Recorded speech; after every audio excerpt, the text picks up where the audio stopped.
What is up, YouTube, Facebook, Twitter, Apple, Spotify, and everyone tuned in on the Texas Sports Unfiltered app? Welcome in to another edition of Bucky and BK live on Texas Sports Unfiltered and on the free TSU app.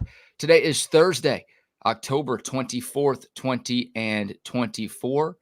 No Bucky this morning. Joining me on a Buck Off Thursday, Chris Phillips from SEC Unfiltered, a guy that you see with Bucky and I every Tuesday morning, and a guy that you see and hear on the Texas Sports Unfiltered network every weekday afternoon from 3 to 4. Kind enough to spend a couple of hours on a Thursday morning with us. CP, what's going on, my man? BK, what's up, man? This is a first for us. I know we've filled in this morning slot before our SEC Unfiltered guys, but you and I haven't chopped it up here. Just you and I here on this morning slot ever. So this is a first time, man. It's cool, and we're still able to, months into this thing, able to accomplish them first. So yeah, it's we're creeping up on game day, man. It's crazy. I was thinking about this actually earlier this week that we're creeping up on essentially the end of October. I think we've entered now. Today starts kind of like the final 7 days of October.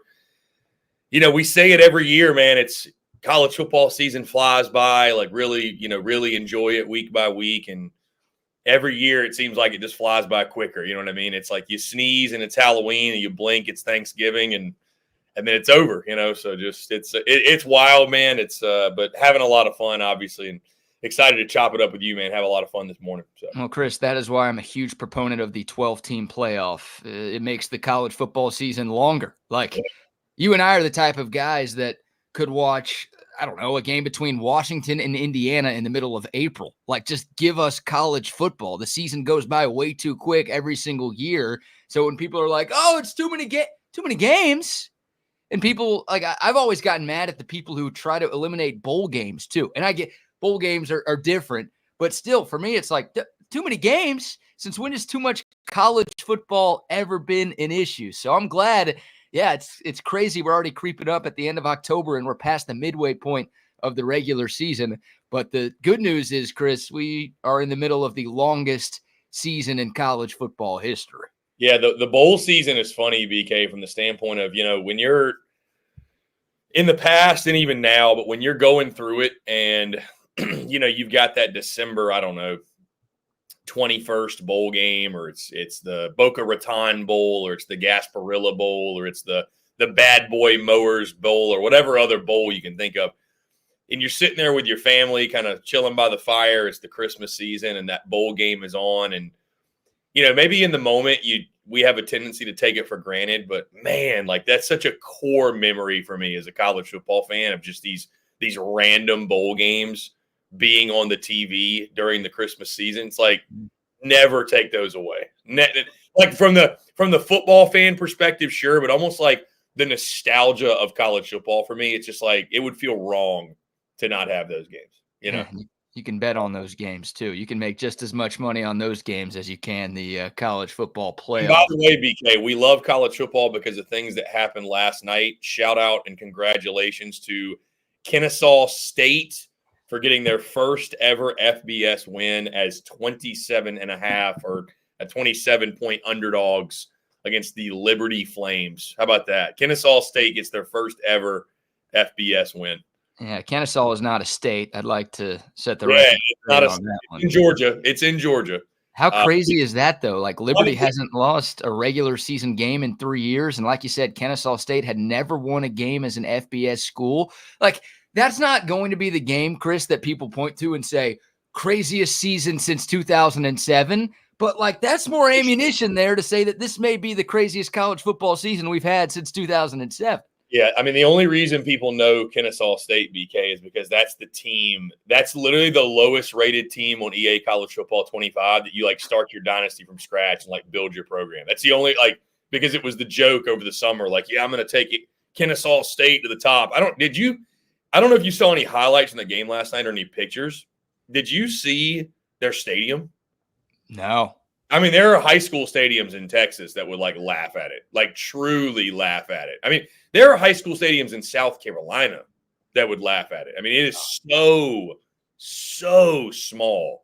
I mean, I don't have the capacity numbers in front of me. It can't seat more than 10,000 people. It can't. There's no way. There's just no, maybe not even that many. So, yeah, heck of a job, man. Heck of a win. That was, but to your point, man, I mean, this season has been unhinged. It's a beautiful thing, though, man. I think it's a combination of, I was a little nervous, honestly, BK, that the transfer portal would make the rich only get richer and it kind of, elevate the top 5 or 10% of teams and everybody else kind of fall by the wayside. And thankfully, it hasn't done that, man. It's only honestly made everybody else stronger, and the playing field is really even. Yeah, that's good. And what you can't see is that home side matches the away side. So, like, it's not like there's some grand, deck behind that. It is. And I mean, dude, if you look at like last night, the videos and stuff, BK, they rushed the field after the win. There were probably like 100 people on the field. I'm not even joking. There was nobody out there. Oh, man. Well, I saw that they rushed the field a second early. They had to get everybody off, and then they got to re-rush the field again. Let's take it easy on them. They never done that before, man. They never even won a game. So, never won a game. You can't act like you've been there when you haven't been there. That's hilarious. All right. Well, we've got a lot to get into with Chris. Chris has single-handedly pissed off all of Longhorn Nation, and we'll dive into that here in a second. Plus, more drama with the Dallas Cowboys. The circus that is America's team really never stops. A crazy schedule announcement for the 2025 college football season. Obviously, we're locked into the 2024 season right now, but a couple of schools have already released their schedules for next season. And there's something that I've never seen before happening in college football next year. So Chris and I will talk about that. Ethan Burke. Yes, that Ethan Burke, the Texas edge rusher, will join us at 9:15. Bucky and I pre-recorded our weekly conversation with Ethan Burke, brought to you by Real Truck. We will play that at 9:15. We've got a preview of some of the biggest games in the SEC and all of college football this weekend. And even though the Buck is not here, Buck-ons and Buck-offs for your Thursday. And for those of you curious as to where Bucky is this morning, say a quick prayer for the Buck. He is going through a minor procedure. It's carpal tunnel procedure, so nothing too serious. Should be quick, should be easy, should be painless, but he is going through a little bit of a procedure this morning. And Chris, it is pretty hilarious because, carpal tunnel syndrome is usually reserved for folks who are on their computers all the time. That's kind of the bit. Like, you get that if you spend 10 hours a day typing.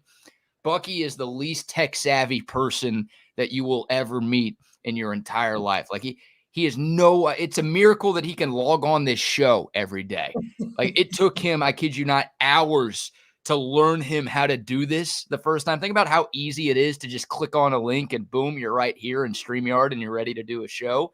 It took him hours to figure out how to do this. So kind of ironic that, the thumb you get that, right? Like I think it's usually the thumbs, but it can be, I don't know, the whole hand, all of the fingers.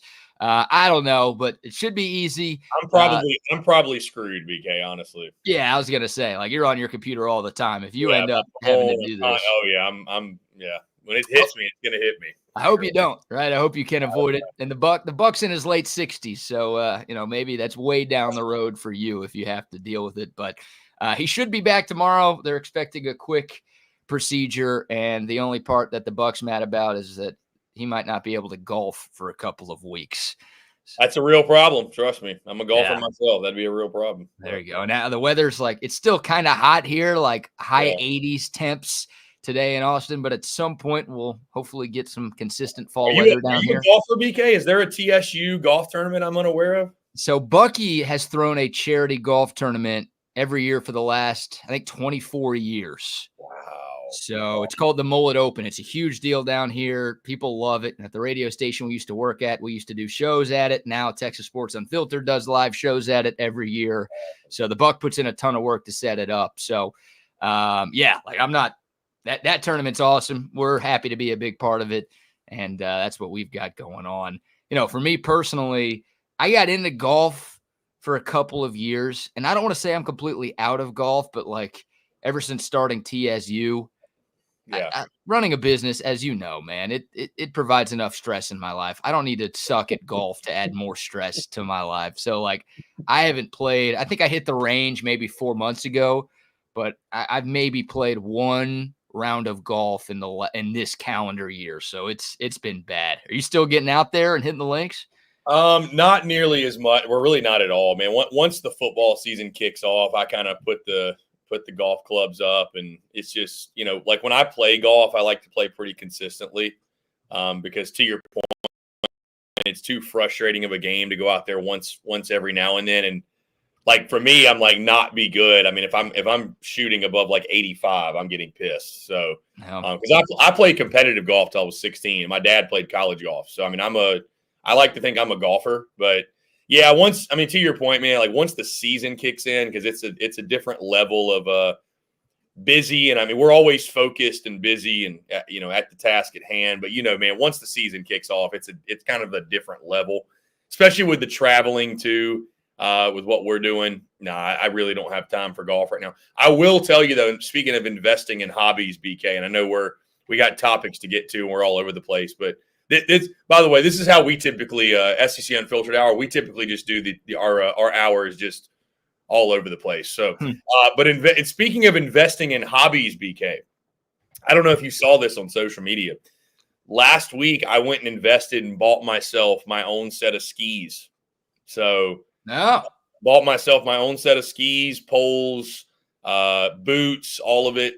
I've already got like the helmet, goggles, all the gear. I'm fully set for the ski season. I'm gonna try to get out there at least 3 or 4 times. And I'm a skier. If you did not know, I'm a skier. I love to ski, bro. It's just being out in nature, man. It's like it's one of the BK, when you can do something where you truly put your phone away and like you're detached from it, that is like time I think we really value. So for me, that is time where like, I'm so present moment, like you have to be, right? If you're skiing, I mean, you better be.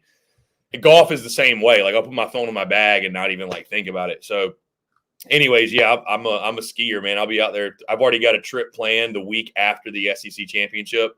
I'm going for like the entire week, which I'll still be bopping in and out of TSU and our content, but you'll see me from the ski lodge essentially. So it's I figured after the SEC title, it'll be a much deserved R&R kind of take that week. But anyways, yeah. So I'm that's the hobby I'm focused on right now. Once the spring gets here, or like late January, I'll probably get back into golf. But when football season's going on, man, there's just so much going on. Man, there's so much going on. So. Yeah. Pardon my ignorance here. I know you live in South Carolina. Where does one ski on the East Coast? Yeah, it's a good question, man. So you're probably familiar with Appalachian State. So they're up in Boone, North Carolina. Really actually right by Boone, there's a place called Appalachian Ski Mountain, believe it or not, because Boone is about 3,200 feet above sea level. So it does get cold enough up there. But if you go about 45 minutes west, that is where Beach Mountain and Sugar Mountain are, which are Beach Mountain. I grew up going there with my family. One of my favorite places on earth. I mean, I love it. You'll probably see me wearing I'll wear the hat sometimes, and I've got like a polo I'll wear, but it is a mile above sea level, BK. It's the highest elevation town east of the Mississippi. And so Beach Mountain, so like the peak of Sugar Mountain is like 5,900 feet above sea level. And I think the peak of Beach Mountain is 5506 because they've got a bar on top of it called 5506, Sky Bar 5506. So that's where you're going to get the best skiing you're going to get on the East Coast. Because again, at that elevation, you're obviously high enough, and it's still not like, I've met people that are like big ski snobs that are like, oh, West Coast skiing, it's not. And I'm like, I know it's not, but it's the best we have, and it's still really nice. It's really nice. A little bit icier than you're going to get. It's West Coast. It's not like super thick powder. But that's why, BK, again, you do some research. The skis I got a certain width where it's like they're a hybrid where I can ski East Coast, West Coast. Because where I really want to go, and I've never skied West Coast. See, now we've gone down this rabbit hole. Where I really want to go, BK, have you ever heard of Banff in Canada? Oh, yeah. I've been to Banff, not to ski. Yeah, I had a buddy's bachelor party in Calgary last summer. And we spent the day out in Banff, and that place looks insane. Yeah, it's out of a movie, man. I mean, it's just. And I looked up their skiing, dude. It is crazy. Wow. So I'd love to get out there. I'd obviously love to get out west. I mean, so if you live in Texas and you want to go ski, are there a lot of people that like to ski in Texas? Like, where do you? A ton. So I'm in the minority. Like I've never skied before, and I'm 30 now, and I'm sure this is just an excuse I'm using, but I feel like I'm too old to go for the first time because I've been invited on trips, and I'm always You're not. Okay, you're not. I know. It's just all it is balance. But it's kind of like golf, BK. You have to accept you're going to suck in the beginning. You just it's like anything. But to your point, we get too old where it's like our egos don't allow us to suck. You know what I mean? Like I refuse to suck that badly. Like. I look drunk walking sober, dude. Like you talk about balance, it's going to be a disaster for me. But no, a ton of Texans go to Colorado. Like that's okay. If you go to close. Yeah, if you go to New Mexico, but like you can drive, it's a drive to Colorado, but there are people who will drive. But now a lot of people will have second houses in Breckenridge, in Vail, Aspen. I'd love to get out there. Yeah, no, that's the biggest area. Like there are a ton of Texans just because it's hot as hell here all the time, and obviously can't really ski if you're living in Austin or Dallas or Houston. Any of the big cities in Texas, San Antonio as well. Well, BK, my lease ends in June of next year, and I was talking to somebody, and they were like, "Yeah, you might go out to Austin and fall in love with it." So we'll see.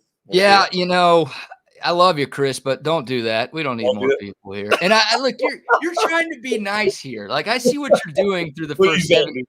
You're trying to be nice. You're trying to get in the good graces of our audience, of our morning audience, and I know what you're doing, but you're not getting off the hook here because I don't know. It's fine. Yeah, we gotta dive into this. Yeah, you guys at SEC Unfiltered release game predictions for every SEC game every single week. And you guys tweet out the graphics. So just so people know that I'm telling the truth here, and just to confirm that this is actually the truth here, you guys, once again, pick every SEC game, which includes this Saturday's matchup between number 5 Texas and number 25 Vanderbilt. Your boy Dave Shoemate, he's got Texas. Your boy Cole Thompson, he's got Texas. And is that the Vanderbilt V I see under your face, Chris? Are you really picking the Commodores to upset Texas? So BK, let me explain myself here. I'm going to start first with the low hanging fruit, not to make this about me. And I want to preface too by saying, BK, I love you and the opportunity we've got here with Texas Sports Unfiltered. Love the relationship we've built, and grateful to call you a friend, and grateful to call all of the audience that tunes in friends of ours, if you will. But if you haven't noticed, BK, we've been on quite a run. And I don't know if you ever seen the movie Bull Durham, if you're a big baseball movie guy. Oh, yeah. But when he says, and pardon my French, never fuck with a winning streak, he says, whatever you got to do to honor that streak, and because you think that streak's happening because you are getting laid or you're not, then you are. Respect the streak because they don't come around often. BK, I'm on a streak. Right, wrong, or indifferent, I'm on a streak. 4 straight home dogs. 3 straight field rushes. Something is in the air, BK. So and then Monday, we get the Quinn Ewers fake news but drama that leads into the week. Something's in the air, BK. So from that perspective, I had that going. What you haven't even seen yet, BK, by the way, what you might actually get a laugh at is the clip that'll drop later today of my prediction for Vanderbilt, because it wasn't your standard pick. I'll just leave it at that. It was there was some flair and some theatrics to it. From the standpoint of on the game, listen. I'm taking a flyer. I'm taking a risk. I think. Let me ask you this, BK. How many times out of 10 do you think Texas beats Vandy? This year's Texas against this year's Vandy? Do you think it's 10 out of 10? Do you think it's like that? Is it that crazy of a pick to say like Texas would beat them 10 out of 10? No, I wouldn't say 10 out of 10, but I'd say like 8.9 out of 10. Okay. I was going to go 8 out of 10. Okay. I think this could be one of those 2, or maybe even one of those 1 out of 10 where, listen, Texas going into Nashville, coming off the big loss to Georgia. What's the vibe? What's the mentality like? Vanderbilt has been giant slayers. They've been giant killers. I think offensively with Diego Pavia and what Tim Beck do, I think they're able to equalize personnel because of that kind of option style they run.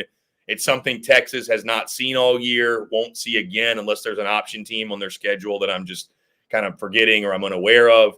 And I think defensively, listen, like, I'll be honest with you, man, I got some questions about Quinn Ewers from the standpoint of pressure getting in his face and how he responds to that. And, there's a little bit of, I won't say uncertainty at the quarterback position, but with the interchanging of Quinn Ewers and Arch Manning, and do we see Arch in this game? Clark Lee is a defensive mastermind that I think can force the issue a little bit. So, listen, I'm going to be very transparent, BK, and say, like, I know I'm taking the flyer of all flyers, but you also have to understand this, BK. I hope we're doing this a really, really long time, and I think we will be. I can't imagine there will be another opportunity in my or your existence where I will be justified even a little bit in picking Vanderbilt to beat Texas. So you couple all that together, the SEC Unfiltered Tour streak, which, again, if it happens and the tour is to blame, I may lose some friends and colleagues because of it. Like I said, I almost went to College Station, but LSU fans essentially threatened my life if I were to go. So Nashville it is. So listen, all great things must come to an end. It very well could happen this weekend. I do think Vandy plus 18.5, though. I do think the Doors will cover in this game. So yeah, I'm pushing my chips all the way to the middle of the table. Listen, it's nothing personal. I want Texas fans. I'm going to be there literally in a month. So I hope it's nothing personal, because I'm literally booking the flight and going to be in Austin for the Kentucky game. So yeah, maybe we can all laugh about this in a few weeks, unless Vandy really does win, and then we're probably going to have some uncomfortable conversations. Oh, then our audience is going to ask me to fire you if that happens. I'm just letting you know right now, if Vanderbilt beats Texas, people are going to be asking me to get rid of not just you, but maybe the entire SEC Unfiltered. Well, see, that's Cole. Cole has been very stressed out. If you want to know, he's been very stressed. He's like, please send me instead, because he's like, I really like doing this. And I don't know. I mean, dude, we'll see. Listen, college football is crazy this year. Listen, would it shock me if Texas came out and blast? If Texas gets out to a lead early, if they can build this up to a 10-0, 14-0 lead, I don't see. I think that's the key for Texas. Like, it is. Yeah. Personnel-wise, they're better. Like, there's no question. Bama was better too. The problem, even as dysfunctional as they are, they have better personnel too. The problem was they kind of played into what Vandy wanted to do, right? They fell behind in the game. Vandy was able to control the football, control the clock. I mean, you look at the time of possession, it was 47-13. I think Texas cannot allow that to happen. Like, they need to get out, get ahead, make Diego Pavia throw the football probably more than he wants to and they want him to, because I think ideally they want to be very balanced, as everybody does, but they want to control clock. They want to play keep away. If Vandy, the path for them winning, that's going to be it. So, we'll see, man. If I'm a Texas fan like me, I want to see Quinn Ewers play a clean game. Really, truly. Like, we all do. Yeah. I think he has to, man. Like, I don't think this is a game where, he can go out there and not play a clean football. Like, if he doesn't play a clean football game, Texas may win, but this will be close. This is not, and the irony, BK, that Texas is catching Vandy when they're ranked for the first time in a decade. Yeah. I mean, that timing is just insane. I know. What's the deal? Like, we joined the SEC and everyone's like, oh, man, you get a free win every time you play Vandy. And all of a sudden they're ranked. It's kind of funny because, like, all offseason, BK, we talked about, like, Texas has one of the easiest schedules. And I had SEC folks griping to me, BK, like, oh, the SEC is, suck it up to Texas. They're trying to do them a favor, like, whatever. And then it's like, psych, you got to go on the road to a ranked Vandy. We tricked you. It's wild. Yeah, it just shows the craziness of this college football season. But, going back to Quinn Ewers, yeah, you're right. I mean, every Texas fan wants to see the old Quinn Ewers. Like, I almost feel like we're in the middle of a Scooby-Doo episode, Chris, where there's someone disguising as Quinn Ewers, and then, like, oh, at the end of the game, Quinn Ewers is going to rip his face off, and it's going to be like, I don't know, Tyrone Swoops Gerard Hurd or Case McCoy, some other like Texas quarterback who's not as good as Quinn Ewers. I mean, it just the guy that we've seen the last 2 weeks was not the Quinn Ewers we saw for the first 2.5 games. Now, I'm not that confident. Like, I don't know what to expect from Quinn Ewers on Saturday. Like, Vanderbilt's defense has been good. They're not Georgia's defense. I'm not breaking any news to anybody there. So life should be a little bit easier. Hell, I don't think Vanderbilt's defense is as good as Oklahoma's defense. Now, Oklahoma has other issues. I think if Vandy played OU right now, Vandy would win, and they would maybe win going away. But like, this is the weakest defense that I think Quinn Ewers has played since coming back from an injury. So you'd like to think that if there was any rust, it'd be completely gone by now. Steve Sarkisian was asked about it on Monday. Hey, is Quinn Ewers still hurt? Is that why he's playing the way that he's been playing? Sark said, no, he's fine. So what did he say? He said everybody's banged up this time. Yeah, he gave the classic coach speak, like, is he 100%? I don't know. Nobody's 100% at this point in the season. But before he got to that, he said, no, he's fine. Like, he's fine. So, yeah, I mean, if Texas gets – like, Texas can win a national championship. There's a reason Texas was number one. There's a reason Texas was the favorite to win it all going into Georgia. And a lot of that had to do with the way the quarterback was playing before he went down with an injury. I mean, he was masterful against Michigan, dude. Yeah. He was masterful in that game. And I know Michigan, like, they're not very good. They've lost 3 games already. Going into the big house and doing that I don't care.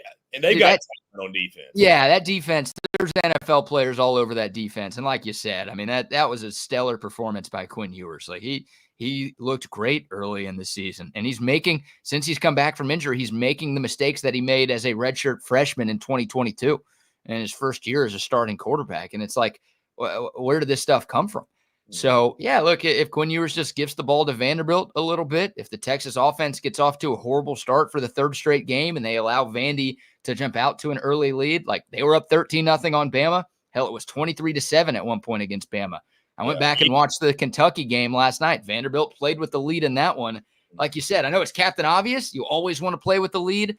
But if you get down to this Vanderbilt team, dude, they're happy with 4 yards. They'll take 4-yard runs on you all day long. And they can only do that if they are playing with the lead. So it's going to be imperative for this Texas offense to get out to a much better start than the way that they've started their last 2 games. Yeah, I want to highlight Jake Bayless's comment. He said, I know what he's trying to do.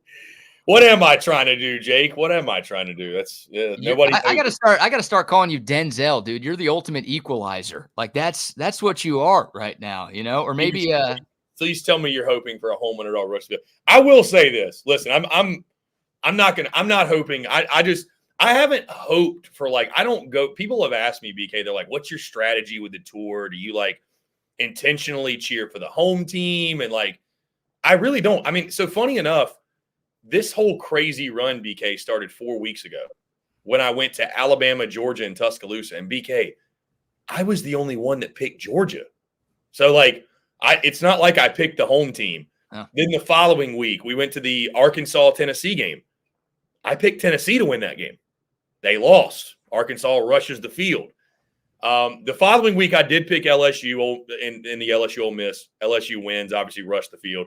Last week, I did pick Tennessee. But that's when it kind of started to, like, I was like, all right, something kind of weird's going on. Yeah. Pick Tennessee, they win, rush the field. This is a different beast, obviously. I mean, Vandy's an even bigger underdog than Arkansas was at Tennessee in that game. But, no, I'm not I would – listen, selfishly, and maybe even this is blasphemous. If it is, BK, I apologize.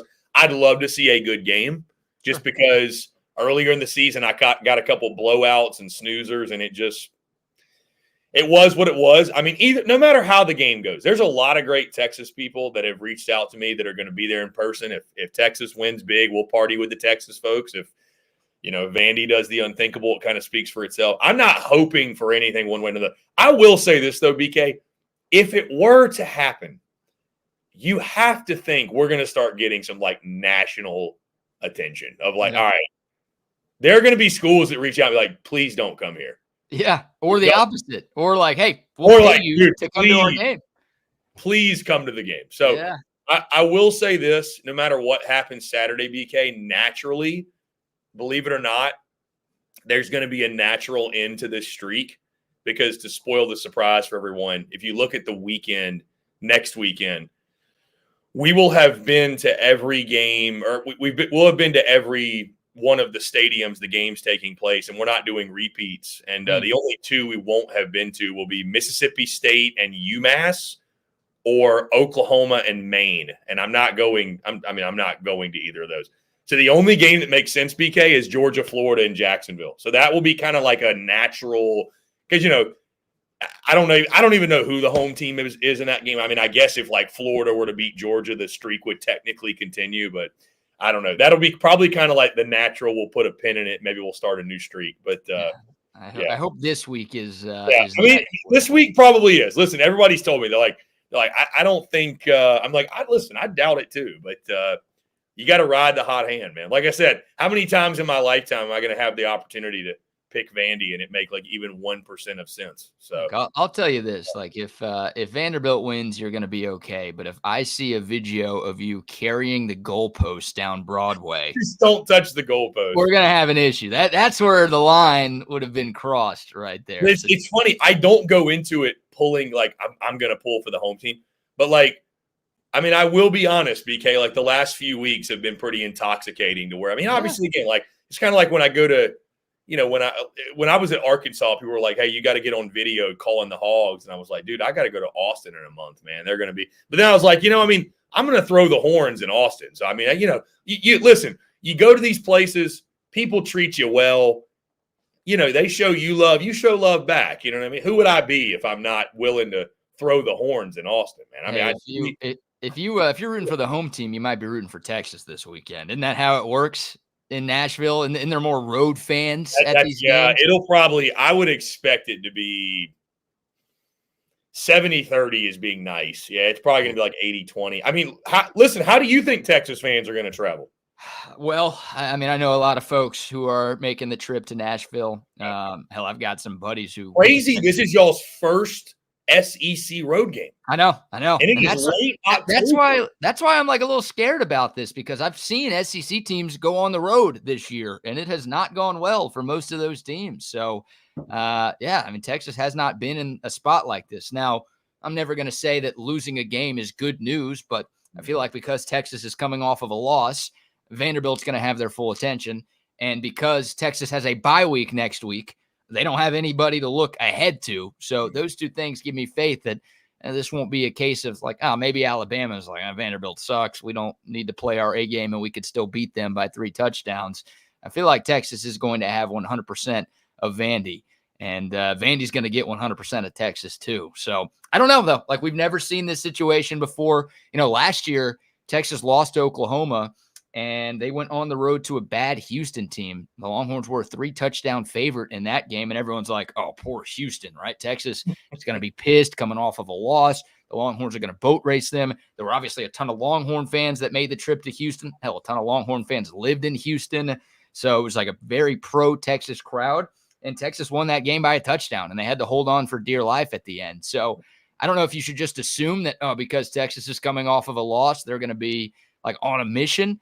But they should have all of Vanderbilt's attention this Saturday, and that's, I think, a good thing if you're a Longhorn fan. This group isn't going to overlook this game or anything like that. So, all right, we got to get some sponsor love, Chris. We'll get back into this game. I also have an injury report for Texas, Vandy, that gives me a little bit more faith in the Longhorns' chances to win because, look, Texas has a few names on there, but Vanderbilt has a couple of key names on its injury report. So we'll get to that in a second. But first, a few sponsor shout outs. We will start with a commercial from our great friends out at Covert Bee Cave. It's a family atmosphere. It's not just when you stop in, you buy your car. From communication to expertise to professionalism, it's exactly what I expected from the Covert family. So they make it so easy for me. That car that I wanted, they found it. And I didn't know if I can afford it, but they make it possible. You'll see that they really will move mountains. They're going to do what they need to do to get you what you want and make sure you're happy with it. Come and experience it for yourself. Covert, born and raised in Austin. Yes, indeed. Much love to the Coverts. Also a shout out to the Altstadt Brewery. Altstadt beer, the best beer that you can find all throughout the great state of Texas. It's brewed in Fredericksburg, right in the heart of the beautiful Central Texas Hill Country, but it's available all across the Lone Star State. Here in Austin, they got it in San Antonio, they've got it in Dallas, they've got it in Houston. Wherever you're buying for beer, make sure you are looking for Altstadt beer. They've got a number of different brews, something for every beer drinker out there. And every Altstadt is brewed without preservatives, without additives, without sugars. And most importantly, the taste is great. The stuff is liquid gold. I say it all the time. One sip and you won't go back to the other beers that you've been drinking in the past. It is Altstadt beer, no impurities, no regrets. And also a shout out to our friends at Relax the Back. Bucky usually talks about Relax the Back. I'll give them a shout out this morning. 2 great locations here in the Austin area.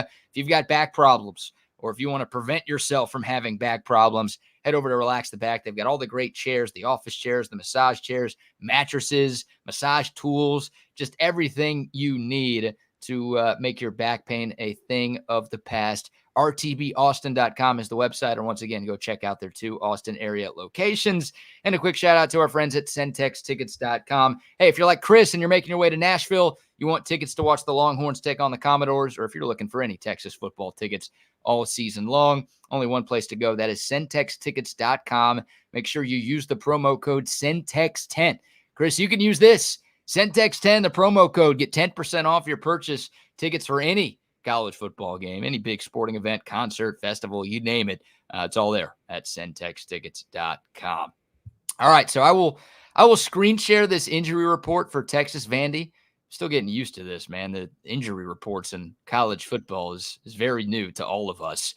But we get one Wednesday, we get one Thursday, we get one Friday. We got the first one of the week for Texas Vandy last night. And we'll start with Texas.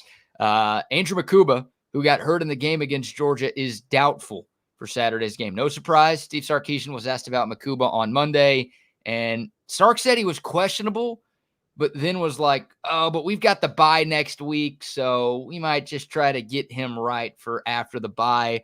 I'd be pretty surprised if Andrew Makuba plays on Saturday. That'd be a big loss for Texas. Isaiah Bond, the receiver, he was banged up going into the Georgia game. Scored the first touchdown and the 2-point conversion for the Longhorns in the third quarter, then didn't really play the rest of the game.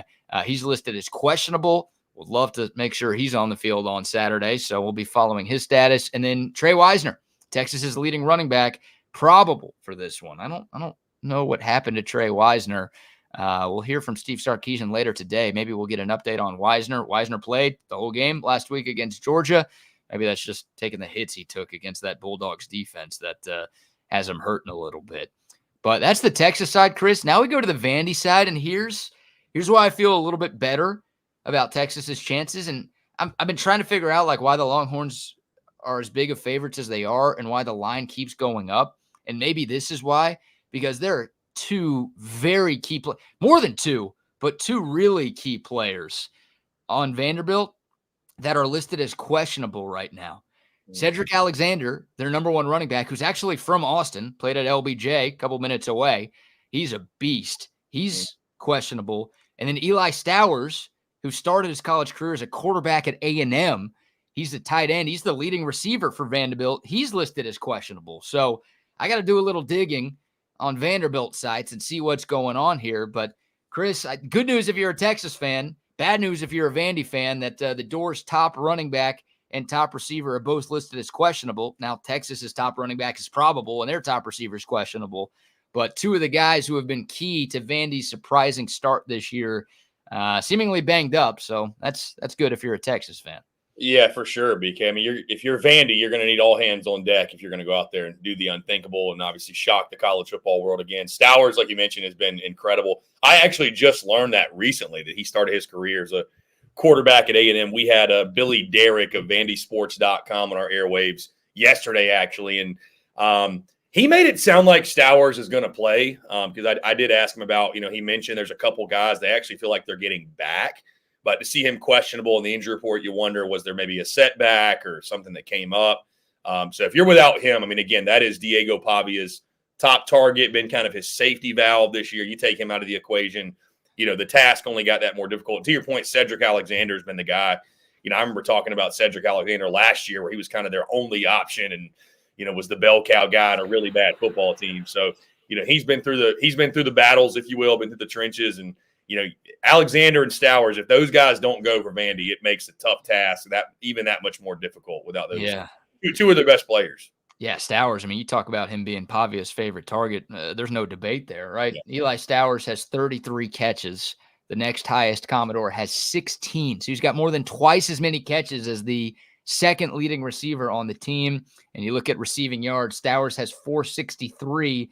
Number 2 on that list, Junior Sherrill, has 215. So it's like, it's not even close who Diego Pavia wants to get the ball to. Yeah, it put a lot of pressure on Junior Sherrill, Quincy Skinner, some of those other guys. But they've got to, if they don't have Stowers, I mean, that's going to be a huge blow to what Tim Beck wants to do in offense. Yeah. And, oh, by the way, Texas fans, you hear the name Tim Beck. It's not that Tim Beck. I don't know if you know this, Chris, but Coastal Carolina's head coach is also Tim Beck.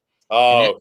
That guy was an offensive coordinator at Texas under Tom Herman for a few years. Wow. See, I did not know that. Yeah, so I've been seeing some Texas fans be like, oh, shit, Tim Beck's at Vanderbilt? No, not that Tim Beck. Somehow there are 2 Tim Becks who are offensive-minded coaches in college football who I guess both kind of have ties to Texas now that Vanderbilt is playing Texas with this Tim Beck calling the shots. But, yeah, and Cedric Alexander's been a beast. Dude, that guy, I went back. I think I said this already, but I'll say it again. I rewatched the Vandy upset of Kentucky last night.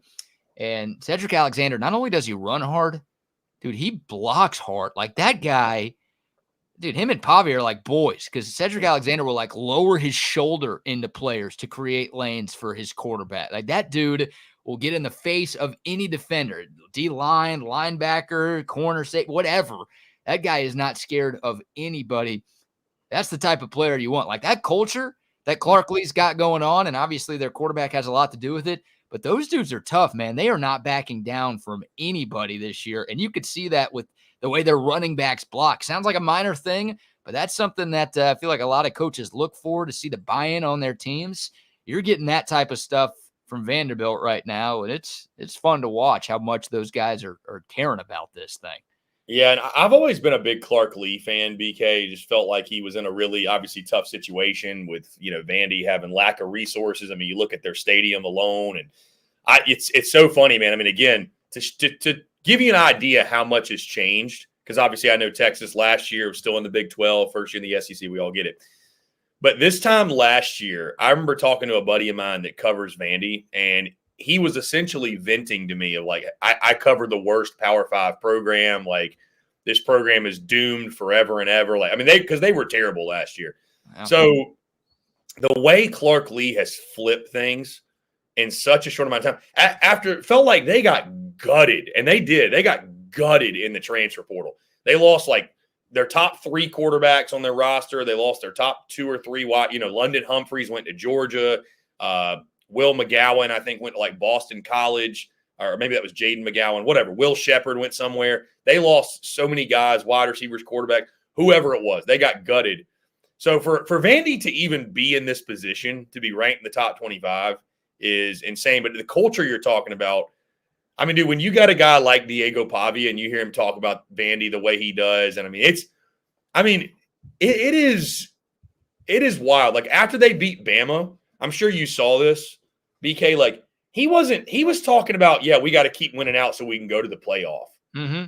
Like he don't care like where he's at, what school it is. Like you got to at least respect that. Like your teammates are going to run through a brick wall for you when you're talking like that. And like, I mean, he's just true. It's so funny to me because this is a little bit change of subject, but on the subject, like when people were talking about Auburn this offseason, they were like, people wanted to justify, they didn't go get a quarterback, because they just know they're more than a quarterback away. I'm talking about like national pundits that like we're very familiar with. We're justifying Hugh Freeze sticking with Peyton Thorne. And I'm like, you want to know what going and getting a quarterback does? Look at Vandy. Yeah. Like, listen, the rest of their team, like they've done some great things. But if they didn't have the gamer at quarterback they have in Diego Pavia, none of this. He is the straw that stirs the drink, right? Like, yeah. I mean, like looking at the game Saturday, it's as simple as, hey, if Diego Pavia is going to have to ball out of his mind again, but he is capable of doing it. But yeah, all it takes is one guy, man. When you have that right guy at quarterback, it makes all the difference. So I think that's where the culture starts, honestly, is him leading the way. And I think Clark Lee does have a good foundation there. And I mean, listen, I'm happy for Vandy because they've gone through it, man. Like they have, and believe it or not, believe it or not, Texas fans, there are Vandy fans out there. They do exist. I've learned that. They do exist, and they're a proud bunch right now. So I'm kind of happy for them, low key. Dude, I'm a de facto Doors guy now because my girlfriend went to Vanderbilt. So wow, I found myself. She's not a huge football fan by any stretch of the imagination. She's smart though too, so good for you, BK. But well, she's an idiot because she's with me. She should know better than that. But ending up with a journalist, I'm sure her parents are real proud of that deal. But so I'm rooting for the Doors in every game except for this one. But it's people are rooting for Vanderbilt. Like America's teams this year are definitely Army and Navy. Like they kind of always are. At least they should be. But the fact that they're both unbeaten and they're both ranked is really cool. But yeah, it feels like everybody not playing against Vanderbilt is rooting for Vanderbilt to win every game because they've been the laughing stock of college football. I think that's the hardest job in the country, right? Because every time you get good players, you lose them. But you're in the hardest conference in the sport.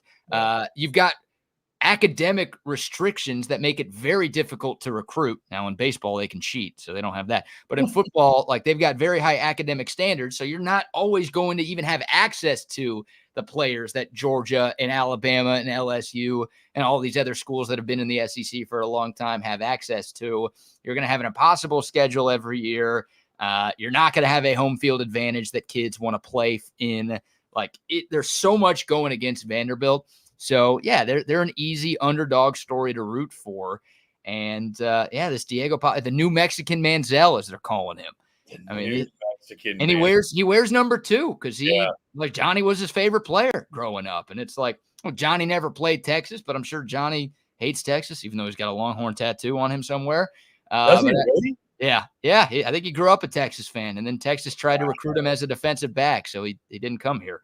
That's a shame that Manziel never squared off with Texas. I guess that was like right after the rivalry stopped. I'm here to tell you it's not a shame because Texas was ass the years Johnny was there. And A&M probably would have beaten Texas at least a couple of times while that dude was playing quarterback. I know what the rivalry says, and I'm sure there are Texas fans who are like, what are you talking about? But A&M was in a much better spot than Texas at that point. By the way, I want to answer this real quick, BK, because Longhorn Bear asked, anybody remember the line odds for Vandy Bama a couple weeks ago? And I think Jason Meyer says Bama minus 16.5. I know it's not 16.5 because I bet on that. It was Bama minus 22.5. Yeah. And I took Bama on the points and was as wrong as you can get. So Yeah, that's and you said it, man. Vandy just they dominated time of possession, and they played that game the exact way every underdog wants to play. Every David wants to play the way Vandy played against Goliath. Because at that point, BK, they had beaten Virginia Tech, but you might recall they lost to Georgia State on the road. Yeah, so last second too. They had built up some good graces, and then they lost. Imagine if they had beaten Georgia State and they're sitting here 6-1. Dude. Their other loss was double overtime to Mizzou, and their kicker missed a chip shot field goal in double overtime. Ifs and nuts. Every team in the country has if we made this play, we'd be. But Vanderbilt's 2 plays away from being 7-0, and this maybe being a top 10, at least a top 15 matchup this weekend. Yeah. So that was the other thing that made the trip to Nashville. I was like, hey, it's a top 25 matchup. So. Yeah, you got 5 ranked versus ranked matchups in college football. There's a lot of good games. Good slate. Very, very good slate. Yeah, for sure. All right, I want to get into some other college football and a crazy scheduling snafu that is happening next season that could make for some fun discussion with us and fun discussion with our audience as well. But before we shift gears, a couple more sponsor shout-outs this morning. How about a word now from our man Tom McKay and the team at Audio Visual Consultation. Hi, this is Tom McKay with Audiovisual Consultations. And Camilla McKay. Kid, what time is it? Old man, it's back to sports time. The hockey and football seasons are upon us. And baseball is winding down to the best part. And what about basketball season? I'm 5'2". Who the hell cares about basketball? Yeah, we're talking about watching, not playing. And in that case, you've got everyone covered, right? That's right. Audiovisual Consultations has been providing awesome systems and service throughout Texas for over 30 years. Installing home entertainment systems and livening up restaurants with incredible incredible audio and video systems. We're talking multi-screen video walls. And home entertainment that puts you in the best seat in the stadium. Just give us a call at 512-255-8678. Hey, aren't you forgetting something? Oh, yeah, I almost forgot. Hug your kids until they beg you to stop. Watch a game with your friends. And make love to whoever the hell you want. Just give us a call at 512-255-8678 or visit us at avconsultations.com. Go Stars! Go Bruins! Kid. Thank you, AV Consultations. And yeah, the Stars and Bruins actually play tonight, so a little house divided with the McKays this evening. Shout out to AV Consultations, though. Also, some love to our friends at Woods Comfort Systems. You know, at some point, winter will come around, we think. You want to make sure your heater is ready to rock and roll by the time we get to the colder months here in Austin, Texas. Make sure your heater is ready. You can do that by calling our friends at Woods Comfort Systems. Almost 70 years here in Central Texas, providing the best HVAC and plumbing services that you can find. They will make sure your house, once again, is good to go for the upcoming colder months. And if you still need the AC right now and something's wrong with your air conditioning, call on our friends Woods Comfort Systems, 512-842-5066, or you can find them online at woodscomfortsystems.com. And hey, busr.ag if you're looking to make some money betting on college football this weekend. A great slate, like we just talked about. Head over to busr.ag, use the promo code TSUWELCOME, and they're going to hook you up with a first-time deposit bonus of up to $2,500. That's right. busr.ag, promo code TSUWELCOME. Bet on all the sports, not just college football, all year long. Use that promo code TSUWELCOME. And a quick shout-out to our friends at Sue Patrick. Rocking the Sue Patrick hat this morning. The best selection of Texas Longhorn gear you can find anywhere in Central Texas is right there at Sue Patrick, 5222 Burnett Road. Go by and see our man Jay, see Sue, see Corbin, see Shelby, see the whole gang out there. And if you want to shop online, SuePatrick.com, free shipping on orders over $49, and they'll get it to you quick. SuePatrick.com is the website. All right, Chris, another screen share here. Having some fun with this. That is fire, by the way, BK. I appreciate that. It kind of gives me like Titleist vibes a little bit. Yeah. Yeah, it's a cool one, man. And this thing's really comfortable. It's like nylon, so it's super lightweight, easy to wear in the heat. I wear the hell out of this thing, not just on the show. So appreciate that. We got to. Now, I feel like you don't wear school's gear. I feel like you're not allowed to, right? Like, I want to get you a Texas hat.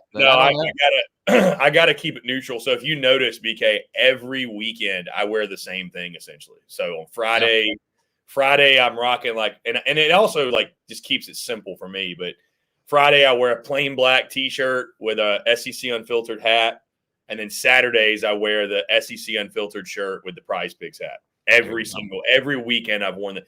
Because, that's a slippery slope, BK. That's I was equating it to, I told somebody, because this past weekend, there was an orange out in Knoxville. And they were like, man, you ought to throw some orange on. I was like, well, how would you have felt if I was rocking Bama gear like 3 weeks ago? Would you have welcomed me here? They're like, oh, yeah, okay. Yeah, so it's like, you can't even take a picture holding a Tennessee thing or an any team thing, right? Otherwise, you're biased. Well, I mean, I've had the pom poms. Like, people have given me the pom poms and stuff. Like, I posted a picture on the field at Tennessee. And I'm like holding I'm just holding it in my hand. I'm not like using it, but so like that stuff is whatever. But actually rocking the gear, it's probably a pretty big no. Like, for example, and again, I'm spoiling surprises here, but anybody who's been following along knows I'm going to Texas, Kentucky, second to last week of the season. BK, my plan for the final weekend of the season, I think I'm going to try to make College Station happen. I think I'm gonna drop the bag on Texas. So imagine if I was in Texas rocking some Texas gear. The next weekend I'm in College Station. Again, it's just Well, they'll all love you because 90% of A&M kids applied to Texas and couldn't get in. So at heart, they want to be Longhorns. At least we don't have to hear about Sooner Magic. Yeah, Sooner garbage is what it's been this year. That's what we should be calling it right now. Yeah. All right, so we're locked into the 2024 season, obviously, but two teams have already announced their schedules for the 2025 college football season. And that's pretty bizarre. I don't recall a situation where in October of the previous year, teams have already released their schedules for the following year, but welcome to the world of college football that we live in now. Do a little screen share here. One of the two teams is Oregon State. They have dropped next season's schedule. And, of course, Oregon State, they were one of the two schools left out of conference realignment, right? The Pac-12 disbanded and basically turned into the Pac-2. And it's Oregon State and Washington State who have basically been trying to figure out what the hell they are going to do next. So Oregon State has released its schedule. And they're playing teams from all over the college football world, right? Whoever they could find, whoever they could set up, they're playing. They've got a game in Lubbock next season, which is interesting. But the oddity here, and the thing that I've never seen before, and the thing that's going to kind of spearhead our next discussion, Chris, you see one team on here twice. Wow, I did not notice that. Oregon State will be playing 2 games against Washington State next year, a home and home in the same season. So Wazoo will go to Corvallis on November 1st. And then later that month, it's not even that split up. On November 29th, Oregon State will make the return trip to Pullman to play at Washington State. So we're going to get 2 Cougar Beaver. That could be interesting. 2 Cougars Beavers matchups in the same month next season, Chris. Maybe this has happened like in pre-war time, but I could not tell you a scenario where 2 teams in the regular season, obviously conference championship, you get rematches, playoff national championships, you can get rematches. I don't know the last time we've ever seen, or if we've ever seen, 2 teams play each other in the same regular season. Yeah, I've never seen that before, BK. I'm assuming this has to be because, I think these are the 2 teams kind of on the outside looking in that got left out when the Pac-12 dissolved. And I guess scrambling to just find opponents. You know what I mean? It's really those 2 is the last 2 standing. I think there's been some movement with, and you can correct me if I'm wrong here, I haven't paid super close attention to it, but I think they're trying to join like the Mountain West or something like that. But in the meantime, in the meantime, you got to find somebody to play. But I've never seen anything playing in the same month, like you said. They're not even like start of season, end of season. It is in the same month. So I just wonder, BK, how does trash talk work if you split? Who gets is it the team that wins the second game, or is it like, is it do we do total points? Like if one's a blowout and one's close, I wonder, like, I don't think the Pac-2 is having a conference championship this year, but like, could we get 3 OSU WSU matchups next year? I just say screw it. We're gonna do our own thing. Yeah, because you're right about the Mountain West, but that doesn't start till 26. So that's why this is happening, right? In 2026, you get like all of the states, Fresno State, Colorado State, San Diego State, all the schools named State will be like joining forces to be in this new look conference. But I guess next year it's kind of every man for himself, especially with Oregon State and Washington State. And my guess is they just couldn't find anybody. Like everybody else is in the middle of conference play in November, right? In the SEC, I know they dip out and play cupcakes. They're not going to dip out and play Oregon State or Washington State, like, a game that they might lose. Yeah. So I guess this is just, the teams couldn't find a dance partner and they're tangoing twice in the same month. So I ask you, Chris, like this is where this turns into a fun discussion. If you could pick maybe 5 games to see twice in the same season, and maybe you don't want to see any games twice in the same season, right? Maybe the beauty of college football is that you've got to wait until the following season to get to play your biggest rival again. Like Oklahoma doesn't get a shot at Texas this season. They've got to wait 365 days to get revenge in Red River. If LSU, they play A&M this weekend, right? The winner gets bragging rights for a year and then whatever. Everybody knows how this works. But if you could pick a few games to get to see twice in 1 year, what would those games be? Yeah, I was going to say BK too to the Oregon State schedule. Shout out to the reason I even installed this news. For those that know, and I was mentioning where I go skiing or vacationing, Appalachian State hosts Oregon State. That's a pretty big win for the boys in Boone. So that'll be a fun on the rock next year. But games that I'd like to see twice, we just can't get enough of the first time. That's a really good question. I'd like to see Tennessee-Bama, honestly, twice. But that game also has a nickname, third Saturday in October, so that one may be tough. And the third Saturday in November. Why not make it both? Yeah, why not just make it both? I mean, yeah, it's a good question. That's a really good question.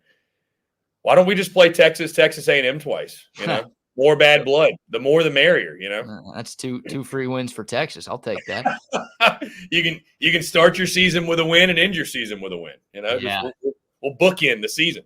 I feel like selfishly, like, you know, as a Texas grad and a Texas fan, I would want to see like Georgia and Bama play twice. Because, hey, I mean, both of those teams might lose a game. Okay, that's good news when you're trying to compete for a conference championship. But, like, I'll just take my biases out for this one.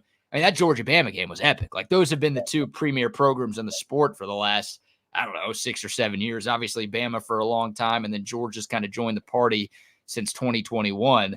Like, that was the game of the year in college football to this point. You're telling me we get that twice this year, twice every year? Like, that'd be a hell of a lot of fun for just football fans or fans of sport in general.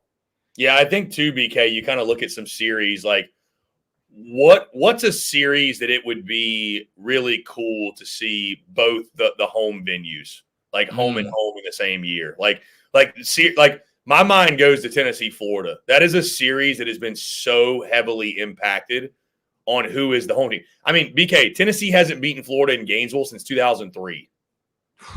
I mean, you think about how insane that is. Like, so both of those home atmospheres sway that series so much. I think seeing that twice in a season, both home and away, would be really, really cool. Yeah, so something, but like to your point, the feature matchup like a Bama Georgia, again, getting both of those atmospheres, I think would be really neat as well. So, I mean, why not Texas, Oklahoma twice in a year? I mean, but see, again, that's one. If you were going to do that, I would say not at the Cotton Bowl. You need to go home, and we're not going to obviously remove the Cotton Bowl. So, it feels like neutral site games would be tough because it's the exact same thing. But if you got the home and home, you know what's funny about, speaking of the neutral sites, and like I mentioned, like Jacksonville is probably our stop next weekend. Yeah. Like, I would prefer Georgia, Florida be on campus. I mean, this is somebody who has no ties to the tradition or anything. Yeah. And maybe Georgia and Florida fans would disagree with me. And I don't know if it's viewed like, from what I've picked up from Red River, it's like very sacred and would be like sacrilegious to take it off or out of the Cotton Bowl. I don't know if that same tie with Jacksonville exists. I don't know that it does. Like, I would love to see a Georgia-Florida series in the Swamp and in Athens. I'd love to see that. Have you been to that game before in Jacksonville? No. So but see, I kind of feel bad, BK, because it's like I didn't go to Red River, but I'm going to go to the cocktail party. But I have heard it's really cool. Like, I mean, again, it doesn't touch Red River, but I've heard it is a really cool setting. It's a big party. I mean, it's the world's largest outdoor cocktail party. Like, it's, so yeah, that's the appeal, right? Like, I've never been, so I can't really big compare. Party ever. Yeah, that's a part of the appeal, and the fact that Texas OU is at the State Fair is great. But like inside the stadium is the really cool, unique thing. The fact that it's split at the 50-yard line, you just don't find that anywhere else. Like, it feels like more of the Florida, Georgia, Florida game is about Frat Beach and the actual partying that goes on in Jacksonville that weekend. And not so much like, oh, this crazy, unique environment you get inside whatever the name of the Jag Stadium is nowadays. Like, it's still split. You got fans from both sides. That's kind of unique. They don't split it the way – I don't think they split it the way you guys – They split it at the end zones. Yeah, that's like one whole, like the left side of the stadium is all Georgia. The right side of the stadium is all Florida. So it's not as – I don't think it's as cool. I don't think it looks as cool on TV. I don't think you get the same level of trash talk. Like, I just don't think it carries that weight. But so what do you, BK, speaking of the playing twice in a season, do you think that like big rivalry games should be reserved for once a season? Or what? Yeah. Like, like you said, it is like, it'd be a great thing to beat your rival twice. It really would. Man. But there would be on the other side, like, there's no worse hell than losing to your rival twice. Well, that's I think of it from an NFL standpoint, right? Like, you could play a division team 3 times in the same season. You get them twice in the regular season, and then you play them again in the playoffs. So, like, I remember in 07, sorry, Cowboys fans, sorry myself, the Cowboys swept the Giants in the regular season. It's like, oh, that's cool. You get bragging rights. You sweep one of your biggest rivals. That's a big deal. Well, they played in the playoffs, and the Giants won that game. And nobody gave a crap about what the Cowboys did in the regular season. It was the Giants won the most important one. So, like, now in college football, you know, you could have three. Texas and Georgia could play each other 3 times this year, right? Georgia won the first one. Georgia could win in Atlanta. If they play again in the playoff and Texas beats Georgia, you know, that's the important one. Yeah. So now, like, the way it's set up outside of Oregon State and Washington State, the second game matters more because it's going to be either for a conference or for, you know, moving on to the next round in the college football playoff. So it's like that second game. I remember 2018, prime example, Texas OU. The Longhorns won the game at the Cotton Bowl. Usually that gets you bragging rights for an entire year. The 2 teams played in Arlington in the Big 12 championship. Oklahoma won. I didn't like, what can we brag about? I know the Dicker the Kicker's kick is still a cool highlight, but like they won the more important game. They won the conference championship that year. So bragging rights, I don't think this is even the question you asked me, but like the winner of the second game. BK, that happened in 2011 with LSU Bama. LSU won that game of the century, whatever, 9-6, and then they rematched in the national title, and Bama disposed of them pretty easily. Heck, this happened in 1996 when Florida State beat Florida in the last game of the regular season. And then I don't know if you remember, Florida and Florida State played in the national championship. Florida beat Florida State. I don't know if that would ever happen again. I mean, I guess with the playoff, it actually could. I take that back. It could happen if the bracket worked out the right way. But yeah. Yeah. That's why I mean, I guess we should mention it that you mentioned teams playing twice. I mean, BK, we are in a position right now. If things go a certain way, it's far from impossible. We might get Texas A&M 2 weeks in a row. Yeah, I would imagine. Like I guess it would be because Texas has an SEC loss now. Again, some things would have to happen. But can you fathom? Could your heart take 2 straight weeks of Texas A&M, and one of those being in the SEC championship?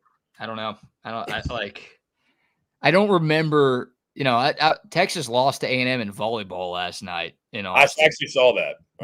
That was annoying, and I found myself like almost yelling at the TV for volleyball, and like volleyball is like our best team. Like I love Texas volleyball. I went to a few matches as a kid. Texas has won back-to-back championships. Like it's a big deal. That's a big loss, but like that's volleyball, man. Like football, I don't remember how much I hate A&M, and I won't remember it until that game is played on November 30th. So right now it's like, yeah, maybe I could, but like when we get to that week and then more specifically kickoff on that Saturday, dude, I'm going to remember real quick. I just think of the emotions, BK, of like, I mean, because like the emotions of rivalry week, you know, if you're a fan of college football, like you know what I'm talking about. The emotions of rivalry week, like you feel nervous all week. Like it's just like this pent up energy all week. And then you finally get to Saturday. You're more nervous to lose than you are really excited to win, honestly. Like when it's your arch rival. Yeah.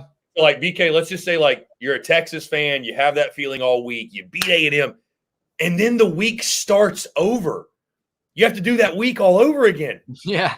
Like that's crazy. That is. You're more scared too. Like I'm with you. You know, I was so scared. Like I picked Texas to beat Oklahoma. Everybody did, but I was worried that game was going to be close. Just I think because of fear. I was more scared that, oh my God, this is the best Texas team maybe in 15 years. This is the worst Oklahoma team maybe in 30 years. Yeah. Like I'm so terrified that if we lose this game, what's going to happen? Right. So games like this, you hate losing more than you love winning. Yeah, that's well said, especially with rivalry week. I haven't really thought about that, but that's exactly what I felt a couple of weeks ago. And that's probably what I'm going to feel Texas A&M. So I don't know. Like, I guess what has to happen? Are you in the building for that? No, dude. No. Like I'm a journalist, man. I don't have that. I don't have that kind of money. That's the most expensive ticket in college football this season. So, and it's only going to go up if there's a lot on the line. And if A&M wins on Saturday, I mean, look, they could slip up. They are A&M after all. Would it surprise anybody if they lost at South Carolina next week? You didn't mention that I took LSU, by the way. You glossed over that, so that's fine. Is that good or is that bad? Like, I think LSU's going to win. I think LSU's going to win. I mean, your record is pretty good on your pick. I feel pretty confident. I took LSU plus 2.5. I mean, I'd take a money line. I think they're going to win. Okay. So, yeah. Listen, I'm not like a believer in A&M either, and to that degree. Like I mean, you know. Yeah. Connor Wigman's got to play in a big game and show me that he's going to, you know, play like – I just think this is a whole other conversation, but I just feel like we're putting so much stock in that Mizzou game, and it's like, I mean, Notre Dame still happened. Like, Mississippi State just happened, and they didn't look great. Like, Bowling Green still happened. I mean, it's just like, you know, I mean, I don't know if the whole A&M to the SEC championship game to me feels a little strong. That's all I'm saying. That's a little strong to me. Yeah, well, you talk about easy schedules. Look, I don't want this to be a pod kettle situation because Texas is – No, their schedule's easy. They've had an easy schedule. There's no question. No, the Aggies have an incredibly easy schedule. And I picked them to win 9 games before the season started because of that schedule. Like, if they had OU's schedule, I would have said they're going 6-6. But they've got a very manageable schedule. And all of their toughest games, right, Notre Dame, Mizzou, LSU, Texas – they're all in College Station.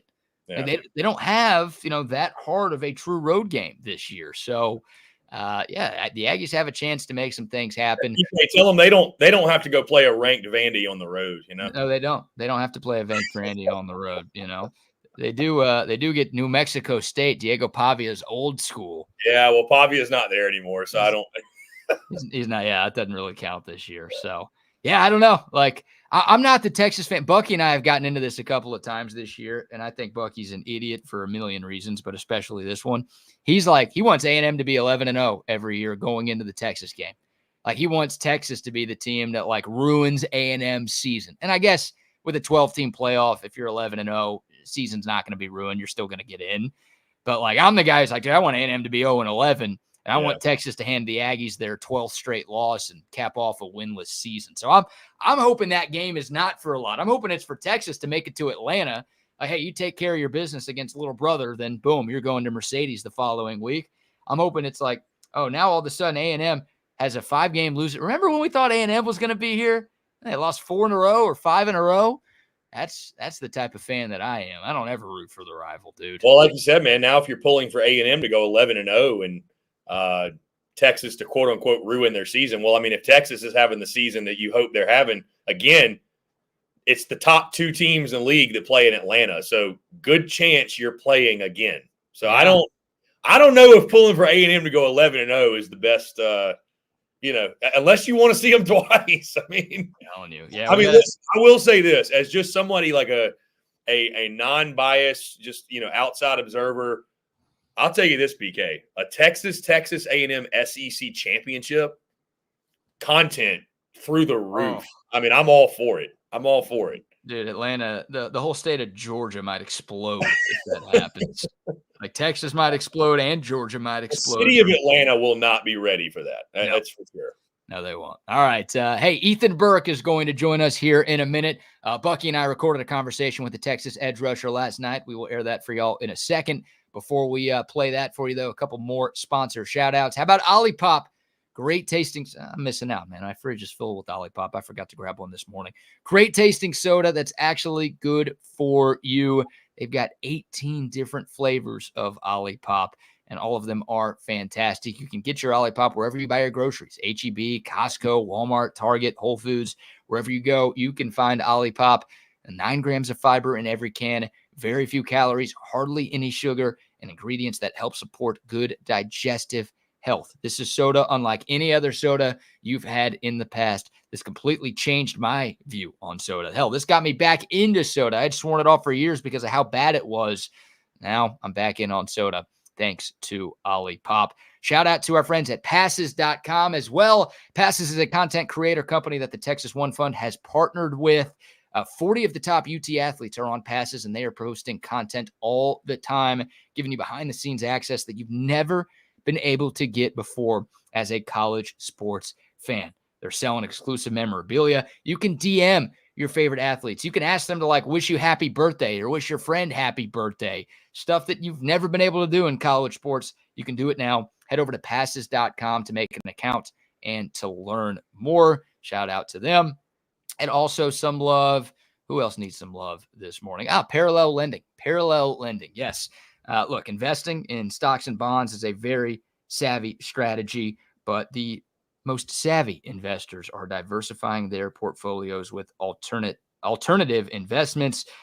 Parallel lending is a lending company that provides funding backed by single-family real estate here in the great state of Texas, and they just launched their flagship fund. They are targeting an 11.5% return rate net of fees, and they are searching for investors over the next couple of months. They're already more than halfway to their goal, so you've got to act now. But if you've got some extra money lying around, you want to turn it into a little bit more money, check out what they've got going on, parallellending.com/fund. Once again, parallellending.com/fund. See what they've got. And the best part is your money's only locked up for 1 year. You don't have to put it away for 5 years, 10 years, 20 years. No, just 1 year with parallel lending. Check them out. Accredited investors only. Returns not guaranteed. An investment in parallel fund involves risk. Please review all disclosures before investing. All right, Chris, going to give you a little bit of a break here as we will now air the conversation that Bucky and I had last night with Texas edge rusher Ethan Burke. We talked about the loss to Georgia. We started to preview this Saturday's matchup against Vanderbilt and so much more. So without further ado, Bucky and I's conversation with Ethan Burke, brought to you by Real Truck. On Bucky and BK, it is Texas edge rusher Ethan Burke as part of our weekly conversations with Ethan, brought to you by our great friends at realtruck.com. Real Truck is the #1 truck accessory brand in the United States with top-selling upgrades for the ultimate tailgate party. Hitch grills, powered coolers, weatherproof awnings, and so much more. Head over to realtruck.com to gear up for the football season and bring your truck to life. Ethan, it's good to talk to you again. The second of our weekly conversations with you. How's everything going this week? Man, it's going well. I've had a good week. How are y'all?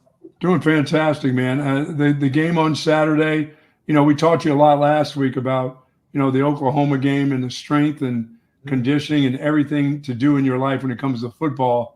Speed of the game a little bit different this week, even from last week. I know you played a pretty good defense in Oklahoma and watching them play, but you got a chance to be, on that same field with the kids from Georgia. Speed of the game even different than that game? No, I mean, Georgia's definitely talented, but we didn't execute as an entire team, and there's no one to blame for that. It's just other than the entire team, there's no one particular group or position or anything, but they were definitely talented. I just think if we played better, it would have been a better game, no doubt. And you saw that in the second half, Yeah, the 3 takeaways for the defense, Ethan. I know in a losing effort, no one's going to be satisfied, but against Carson Beck and a really, really talented Georgia offense, do you guys take some sort of pride being able to hold that offense to less than 300 yards, being able to force those 3 turnovers? Are there some silver linings in the performance from that aspect? Yeah, I think there were some good that came out of it and some bad. Defensively, we have a lot to learn from that game, as we could have been better. There were some tough situations, but defensively, we thought we played a good game. And then there were also a bunch of situations that we have to learn from and get better as a group. Yeah, when you get those turnovers, when that ball gets turned over as a team, you got to score points off. When Carson Beck gives you 3 interceptions, you got to understand, you got to score, and you know that as well as anybody because you're on that side of the ball that gets the turnover. So when you hand it over to your brothers, you're expecting your brothers to put it in, but it just didn't happen on Saturday. And you go right back to the drawing board. Last year at this time you had lost to Oklahoma, and from that point on you became an incredible team. Is that the sense that you get with this team after the loss on Saturday, that you guys go right back to? I know it's hard to put that back, put that in the back burner, but you have to because you're playing a Vanderbilt team that is not just any team anymore. It's not everybody you play in the SEC. If you're not ready to go, can beat you. Do you just get right back after it? Yeah, and I think this week we can't take Vanderbilt lightly whatsoever, and we haven't been. We know who we're going against and competing against.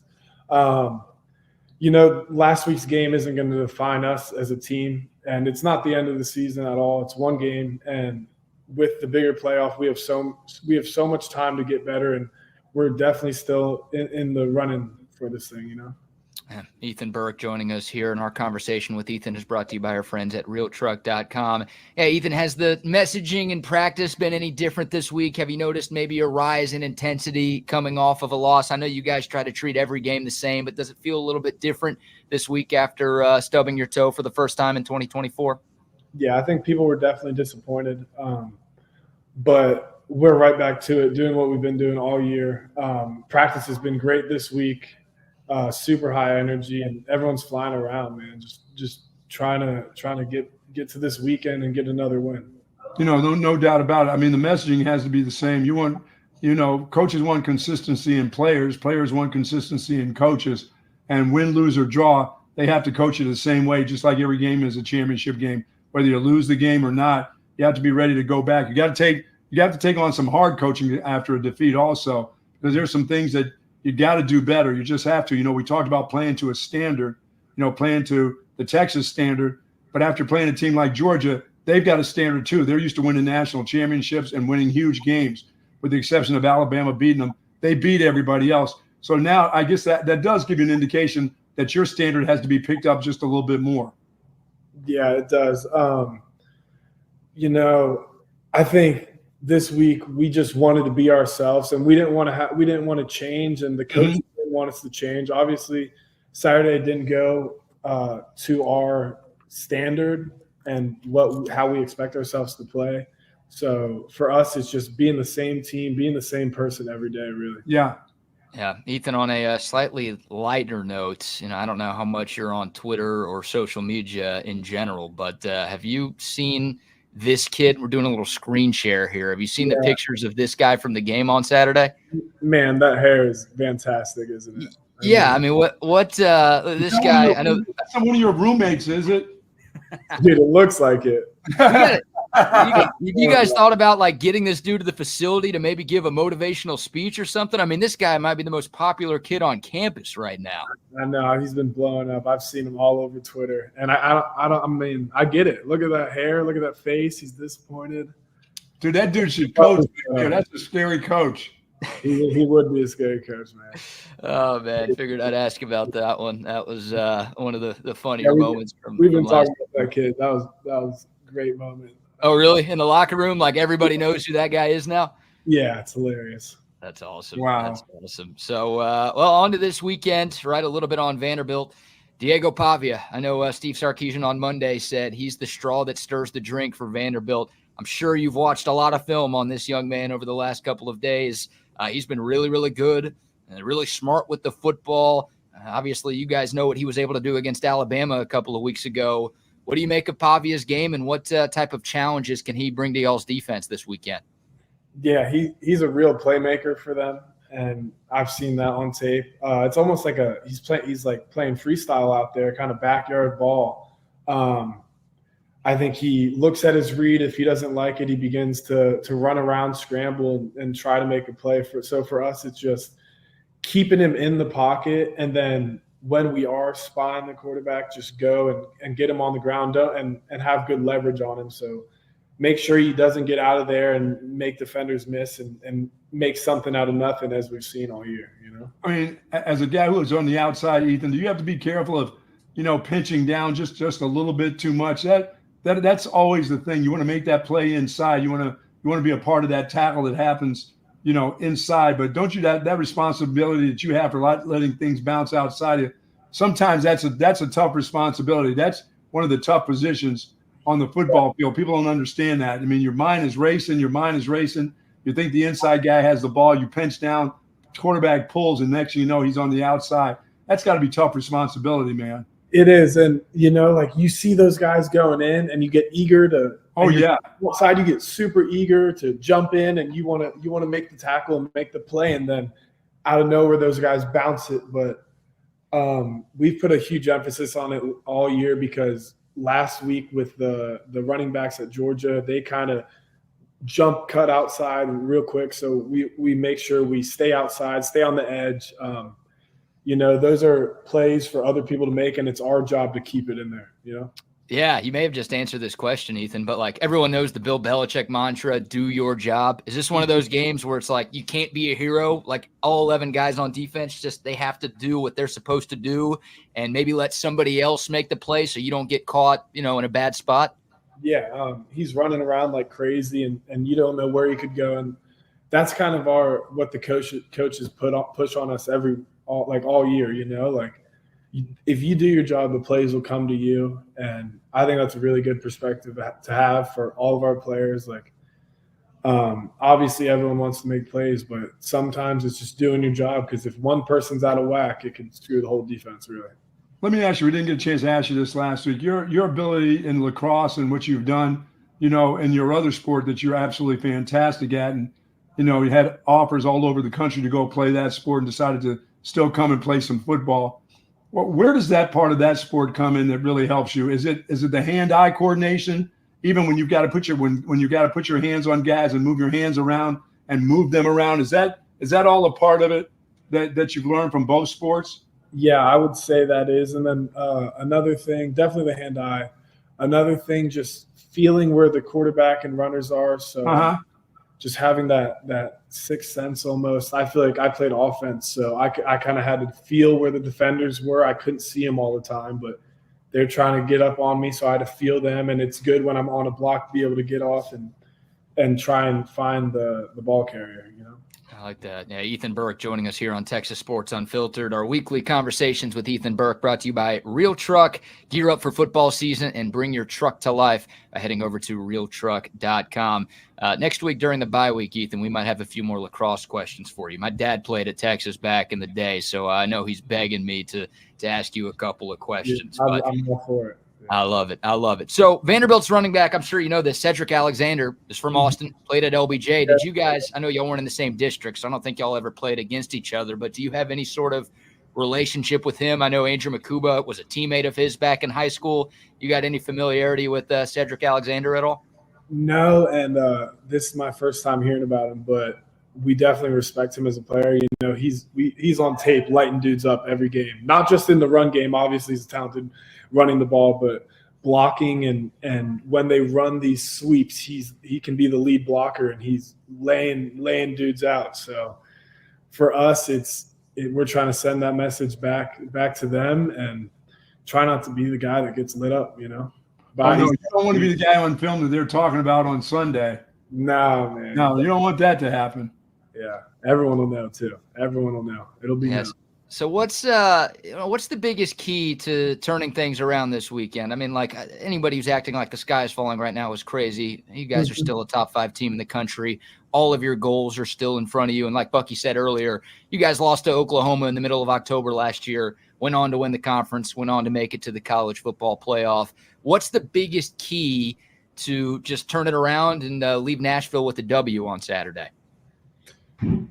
For us, I would say leaving that Georgia game in the past, not thinking about it, and not feeling sorry for ourselves. Just go be who we are, and then leave that game in the past. I think we've done a really good job of that this week. Monday was tough. It felt a little down, but we were able to get past that and practice how we are. And now we're going to go out Saturday and play how we do and show that we're one of these top teams. Yeah, I mean, it's got to be. It's not. You had back-to-back emotional weeks, of course, playing OU. The emotions. I mean, it's not just the physicality of the football game. There's a lot of emotions that go into that rivalry game, and then to back that up, well, not having anything but going straight to Georgia. It's as taxing on you mentally as it is on you physically. It has to be. Everybody's won your time. Everybody after Oklahoma's telling you how great you are. You're the number 1 team in the nation. You play against Georgia, you find out that there's some other things that you guys have to get better at. And then next thing you know, you've got a loss. And mentally, it's got to be draining. And now you've got to turn right around and come back and play a team that is a very dangerous football team. And everybody knows that. Everybody, once again, around you that doesn't play the game knows how dangerous Vanderbilt could be. So now mentally, once again, the pressure is right back on you. That's a lot. That's a lot in 3 weeks. And, I mean, you've got to be pretty grown up to be able to handle that, plus all the different things that you have to do during the course of a week. Yeah, and it can be. But I think we have so many mature guys on this team and such great leadership that so many people right now are just focusing on this team and this season, and we know we have so much potential and sure, we have such a great opportunity ahead of us. So for us, we're able to recover throughout the week and get our mind right for the next opponent, really. Yeah, Ethan, I'm worried I'm walking a fine line asking a question like this, but can we expect an Instagram post saying that Ethan Burke is opting out the rest of the season to focus on the NFL draft? Is that going to happen to you too? His professional lacrosse career. Yeah. What, I know you're not going to divulge too much, but what in the hell was those, 2 hours like for you and your teammates a couple of days ago? Yeah. It was an interesting situation. I'm not sure exactly how it happened or what was said, but I'm just glad Quinn's still with us. He's such a great quarterback, such a great teammate and friend on the team, so it was interesting, man. I can't say too much about it. Bizarre day for sure. All right, a couple more for you. By the way, Ethan Burke joining us here on Texas Sports Unfiltered, and our weekly conversations with Ethan are brought to you by our great friends at realtruck.com. If you got a truck, if you've got a Jeep, if you've got a Bronco, and you want to bring it to life, head over to realtruck.com. A couple of rapid fire questions for you, Ethan. A pregame meal. Do you have a go-to meal or snack before you take the field every Saturday? When we do pregame meal, I'm steak, man. No matter what time it is, I like a little steak, probably some rice, maybe some mashed potatoes. Just no baked potato before the game. Oh, maybe. I mean, some mash, throw in some sour cream, some cheese. Not too much. I try not to do too much. Not too much. You're eating a steak at 9 a.m. for an 11 a.m. game. What do you mean not too much? Gotta have it, man. Oh, no eggs in the morning if it's like an 11 a.m. kick, no steak and eggs? Yeah, 11, probably some eggs as well. Okay. Got to. One of these days, Bucky will tell you his baked potato story. No, you don't need to know that. We'll spare you this one. What about pregame music, Ethan? Last one for me today. Is there a certain song? Is there a certain artist, a certain playlist? What's the go-to that you have to get you pumped up for a game? So I would say half my teammates love my music, half of them hate it. So I have like a 1,500 song playlist with everything from rock, Nirvana. I got Lady Gaga. I got rap, man. Chris Stapleton on there anywhere? Dude, a little bit. I like George Strait though. There you go. Yeah. Like the king. Yeah. He's the best in my opinion. So you got Lady Gaga and George Strait and Nirvana on the same. If you ask anyone, it's a crazy playlist. I always try to play music because I think I can get to everyone a little bit, but I think it's great music. They give you the aux in the locker room? They do occasionally. I got to battle for it sometimes, but some people are really excited when I'm on, I will say. Who last thing, I know I said that a question ago, but I got to follow up. Who do you battle with for the aux? Who are the guys? There are team leaders, and then there are guys who get the aux cord. I think that might be a bigger deal. Who are the dudes that you're competing with? DJ Campbell's my boy, man. But me and him, the speaker can connect to two phones at once. So I'm trying to play music, and he tries to cancel my music, and I'm like, DJ, nice. Man, give me a break. That's awesome. Awesome. Well, Ethan, always enjoy these conversations, my man. Appreciate you spending a few minutes with us. Special thanks to Real Truck for bringing these conversations each and every week. And best of luck this weekend. Safe travels to and from Nashville, and look forward to catching up again next week. Hook 'em, man. Yeah, hook 'em, babe. Appreciate it. All right, there he goes, Ethan Burke. Once again, our weekly conversations with Texas edge rusher Ethan Burke are brought to you by our friends at Real Truck. Check them out, realtruck.com. They are the #1 truck accessory brand in the United States of America. If you've got a truck, if you've got a Jeep, if you've got a Bronco, and you want to bring it to life, you can do that by heading over to realtruck.com. Tons of great accessories to elevate your tailgate game, just elevate your truck game. All year round. Many thanks to Ethan for his time, and many thanks to Real Truck right there. Chris, it's a big deal, man. The aux cord, when you're in a large group of people and they trust you to pick the music that's going to be playing, that's a big deal. So I gained a lot of respect from Ethan Burke, hearing that his teammates sometimes entrust him with that responsibility. That's a very big deal. Yeah, for sure. I mean, again, that's yeah, what do they say? With great power comes great responsibility. So you got to know the vibe. What's going to get the boys up? When they need to relax a little bit. Yeah, that's serious, man. I've been on the aux before at parties and stuff like that. It's a big deal, man. It's a lot of trust that goes into that. So it can be terrifying too, man. You know? I actually, funny enough, BK, and this kind of goes to show you. I mean, I'm dating myself because I was in college from 09 to 13, that kind of time. I actually burned a CD for our like workout playlist, whatever. Which funny. I mean, it's not like we had iPods and stuff, but I think it was just easiest. I actually burned a CD for our. I played college baseball, so for our workout playlist, I put something together. So I was once in Ethan Burke's shoes to a degree. Putting the playlist together. It did not have the mix that it did not go from Garth Brooks to Lady Gaga, though. It wasn't quite that. I was going to ask, like, do you remember what was on there?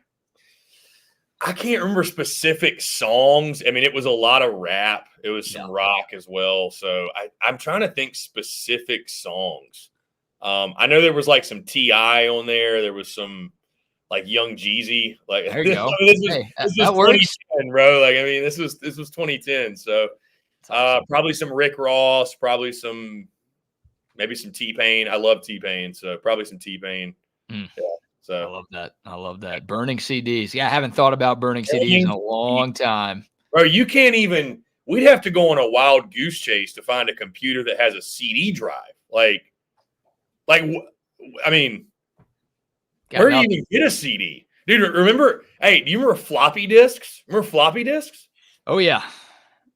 Crazy, man. I know. Yeah, I think I have 3 laptops, and none of them have CD-ROM drives. I also have this second monitor. I was just feeling around to see if there was a CD-ROM drive anywhere. Nope, none of that.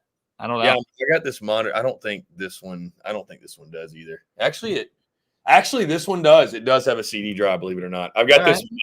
So I've got this Mac desktop monitor thing my buddy gave me that I barely. It's like a 2013 model. I just kind of have it just for fun. I'd like to. I wonder how a live show would look on like a Mac monitor. I wonder how that would look. I don't know. I think that'd be kind of cool. That'd be a cool workstation. I just joined the second monitor gang yesterday. Yesterday? So, I know. So it's funny because I can't divulge too much, but I'll tell you because I was texting you about something that you guys do on SEC Unfiltered that we might be trying to implement on TSU. You know exactly what I'm talking about. I don't want to get people's hopes up just in case it doesn't work. But like having a second monitor, I think is imperative for that. So my younger sister lives in Austin. She goes to she thrifts all the time. But she goes to estate sales. She goes to yard sales. She goes to all the shops. And she's like, yeah, I'll look out for a second monitor for you. And then 2 days later, she's like, oh, got you one. Some guy died. Estate sale. Now it's yours. So thanks to whoever died to hook me up with this monitor here. But it's a game changer, man. Like I see why people who work from home love the dual monitor life because it's fun. Yeah, you got to have the multiple monitors. No, I'm getting to the point, BK, where I'm probably within the next calendar year going to upgrade some of the equipment. I mean, I've got the MacBook, but it's a 2021, and I can't help but feel like some of the glitching I deal with is because of I don't know, maybe the Mac is hitting a point where it needs to be replaced, but still in great condition, obviously. But yeah, I paid $2,000 for this Mac, so I'm kind of. I mean, it's not a cheap. It's an investment worthwhile, but it's not a cheap investment. I was gonna say you want that thing to last for a long time if you're gonna spend that type of money on it. Thankfully, there's some decent trade-in value with this stuff. I think I could probably still go on eBay and sell this for at least $1,000. So you get something back for it, but write it off, right? Write it off. Write it off. That's the name of the game. All right, we got to get into a little NFL today because. The circus that is the Dallas Cowboys continues to tour, and we've got more bizarre news out of Dallas. Another thing that could only happen to the Dallas football Cowboys. This story dropped yesterday. Our guy Nick Harris, who covers the Cowboys for the Fort Worth Star-Telegram, was the dude who broke the news on this. Cowboys kicker Brandon Aubrey has been selected to be on a 12-person jury for a felony case in Tarrant County's 297th District Court. There's not a clear timetable for how long the case will last. So Brandon Aubrey has been unquestionably the best player on the Cowboys this season. Like, we love Justin Tucker. He's an Austin kid, obviously played at Texas. He's the GOAT. Brandon Aubrey's now the best kicker in the NFL, and he is the best player on this Dallas Cowboys team. And he's not hurt, Chris. He's not suspended, Chris. He is having to do jury duty, and not only did he get called into jury duty, he got called to be on the actual jury for a felony case. Now, the good news is it sounds like he's going to be allowed to play. Like, the jury's not being sequestered, so he's going to be allowed to travel with the Cowboys to San Francisco when they play the 49ers on Sunday Night Football. But, dude, it is one thing after another with this Cowboys team. Yeah, it's just, I mean, you look at the season they're having and the ups and downs and the Jerry Jones stuff and now this. And funny side note, by the way, BK, I've never had to do jury duty. I've never, knock on wood. Yeah.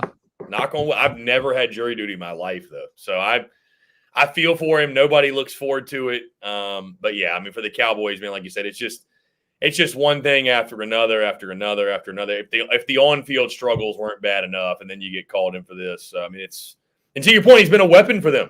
It's been a weapon for them. So it's weird. Like, I guess this is good because the Cowboys have had so many players on the other side of the jury stand, right? Like, they're known for bringing in guys with checkered pasts. So it's good that you got a juror instead of a defendant here in this trial. But, man, imagine getting sentenced to life in prison by Brandon Aubrey. And that's got to be, salt in the wound. It's bad enough, but it's like, oh, man. Tarrant County's in DFW, too. So that's like in the Metroplex. And it's like, oh, you might be a huge Cowboys fan. You might be a huge Brandon Aubrey fan. You love watching that guy every Sunday. And then he's the guy who's going to say guilty 25 to life. He's going to lock you up and throw away the key. Kind of a turn of events for sure. Yeah. No, but yeah, I mean, for the Cowboys, man, like you said, BK, it's one thing after another. I know Cowboys fans are exhausted with it. It's a very proud franchise and a proud fan base. And I don't know, man. It feels like the Cowboys are almost like more of a marketing tactic at this point than like actually trying to win games and win championships. I don't know. 100%. Like a story like this comes out, I feel like twice a year, but there was a story that dropped yesterday from ESPN that had some quotes from former Cowboys players who now play on other teams who were basically like just dunking on the culture of the Dallas Cowboys. And one of the things that constantly gets dunked on is the fact that the Cowboys do stadium tours at AT&T all the time. And it's not just like when the players aren't there. It's like guys will be in the weight room lifting, working out, and there will just be like fans tapping on the glass, basically like they're in a zoo. Like, hey, do a dance for me. Do something cool.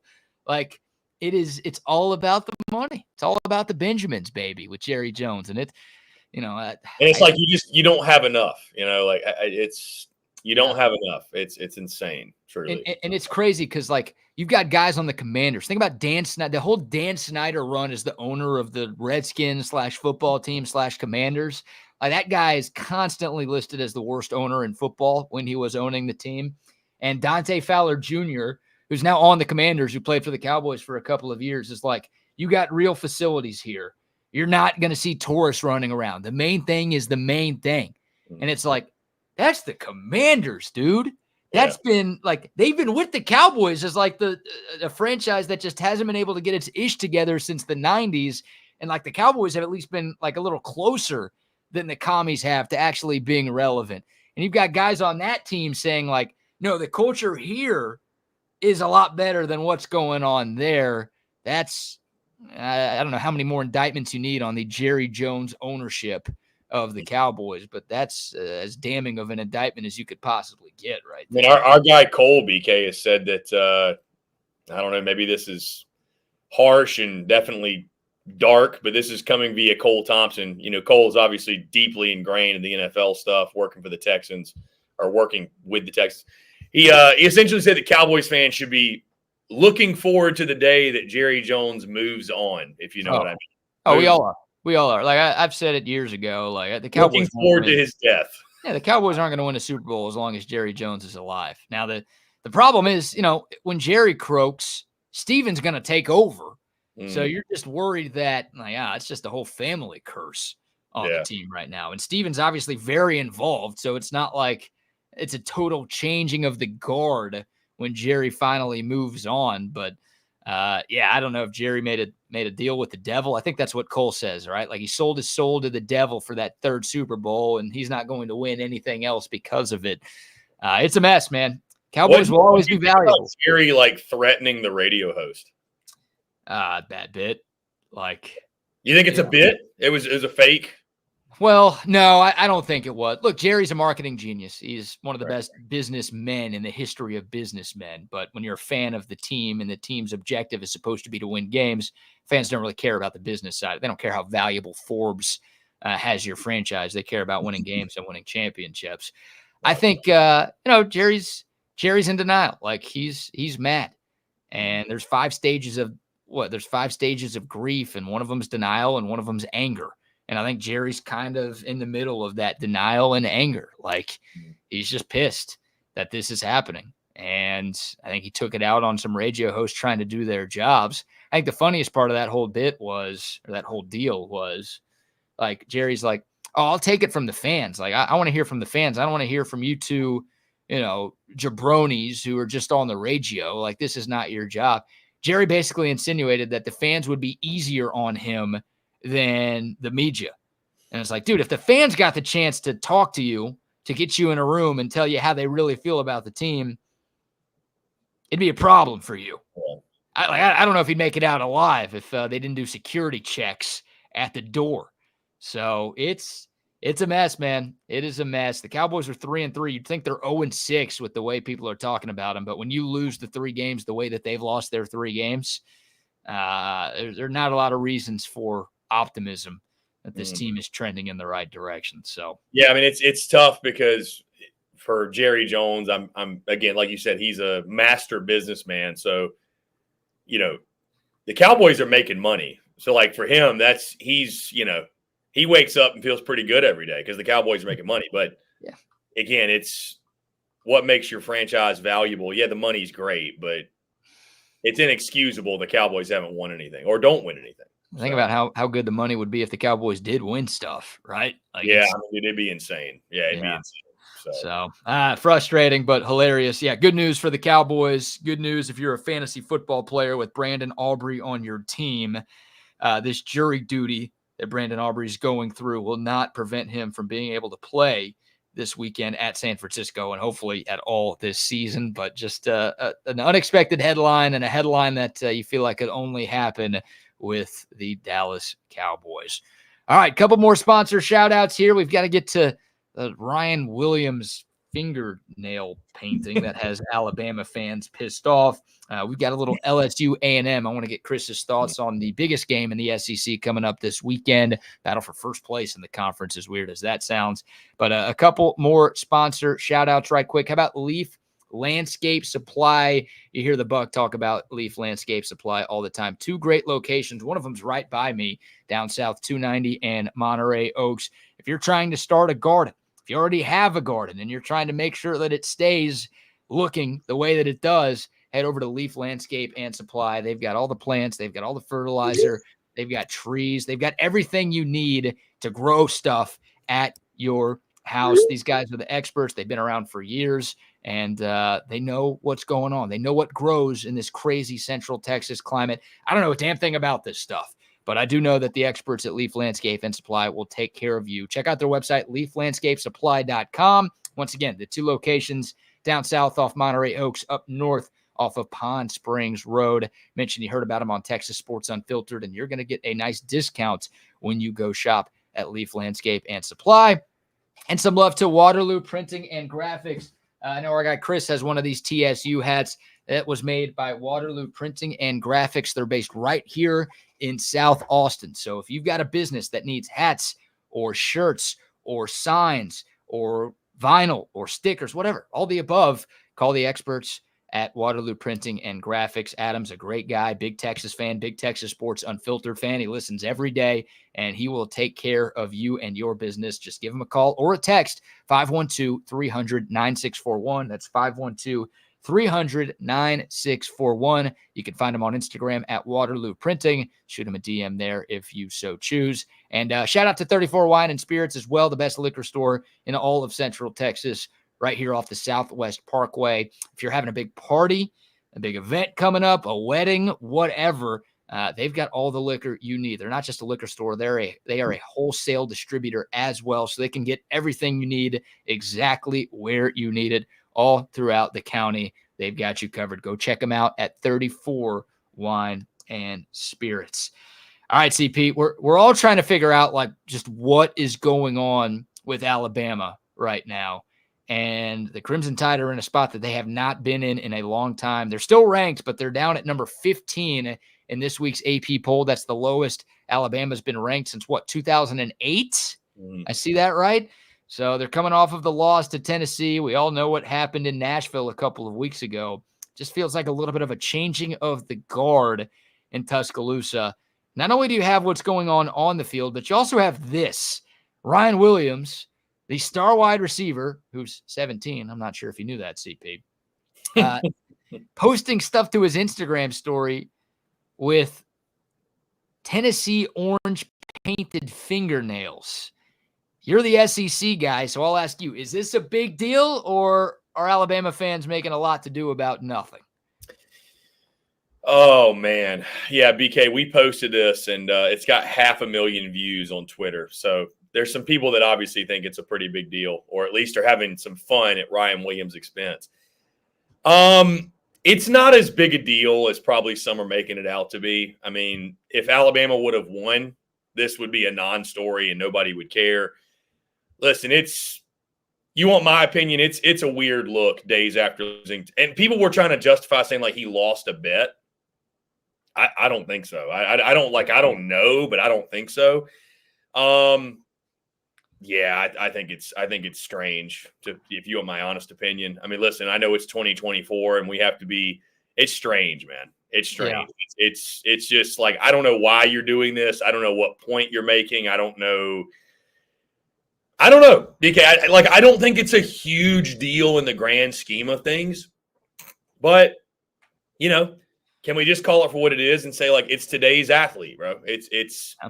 I'm not trying to sound like the boomer old head, but like it's today's athlete. It's about the glitz and the glam and the being out there and being different. Like I'm all about self-expression. I'm all about being yourself.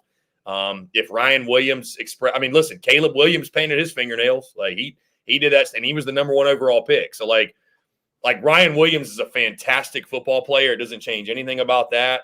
But yeah, it amazes me, the lack of self-awareness. What the reaction's going to be. Maybe he did lose a bet. Maybe there's some context that, we don't know, but man, you might want to clarify that, when that happens. So like, BK, is it a huge deal? Like, oh my God, this is the sign that Alabama football is going down the tube. It's a bigger deal what's happening on the field, that they've lost to the state of Tennessee owns Alabama this year with Vandy and Tennessee both beating them. But again, at risk of sounding like an old head or a boomer or the old man yelling at clouds,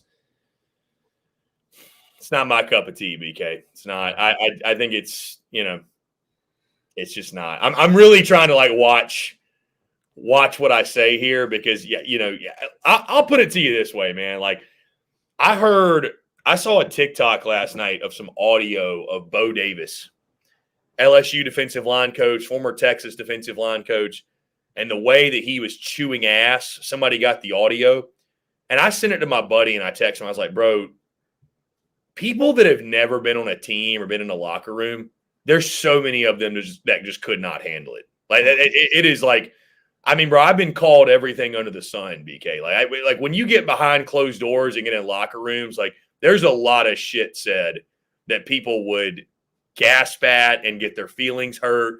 And so like what I would say to Ryan Williams behind closed doors is not what I'm going to say publicly on these airwaves, because I'm smarter than that. And I just, I don't want to compromise our time here or say something we shouldn't, but it ain't my cup of tea. I just, have your self-expression, do whatever, but like, bro, pretend like winning matters. Pretend like it does. Pretend like you give a shit is what I would say. Let me ask you this, CP. Like, if Alabama beats Tennessee this past weekend and Ryan Williams has his nails painted Tennessee orange, what's the reaction? I mean, you still might think it's weird because it's weird, but like winning cures all, right? Winning cures all. I mean, you win, do whatever you want. You know what I mean? But I don't know. And I mean, I will say this to the point, like, it looks like a girl posted it. He didn't actually post it. He was tagged. I don't even know if he reposted it or whatever, but like, man, just have a feel, bro. Have a feel. That's it. Have a feel, So, yeah, if they win, it's not that big of a deal because they won. Like, that's, again, winning cures all. Like, it's so funny, BK. I've seen this firsthand up close. When teams are losing, it's crazy, BK, how much fans care about the Tuesday coaches press conference, the Wednesday coordinator availability. They're hanging on every word they're saying. When the team's winning, nobody gives a damn. Nobody cares. Like, nobody cares what they're saying in the press conferences, at least not to that level. So, like, when you start losing, all that little stuff that would mean nothing otherwise, it all starts to matter. It all starts to pile up and people start to care. So, like I said, man, like, self-expression, do your thing, whatever, but have a feel. Just have a feel, man. Like, it's just, I mean, because I think he's been like doing the fingernail stuff all year. Cool. Like, you make the type of catch you did against Georgia and y'all win that game, and it's like, cool, do whatever. I can't believe it, BK. I've made 2 Bull Durham references in one show. But it goes back to Bull Durham, if you recall the part where Nuke LaLoosh has got fungus on his shower shoes. He was like, there's fungus on your shower shoes. You win 20 in the show, people will think you're colorful. Until then, you're a slob. No fungus on your shower shoes. When you're the man, you can do whatever you want. Paint your fingernails. If you're on an undefeated Bama team and you're the top receiver, paint your fingernails, paint your toenails, do whatever you want to do. You just lost to Tennessee in a rivalry game. Again, I say this, BK, just pretend like you give a shit. Just pretend like, and there are a lot. I don't think Bama fans that are upset about it are like, I think they're justified. Just pretend like you give a shit, like really, truly. You know what I mean? That's what I would say. Like, pretend like you give a damn.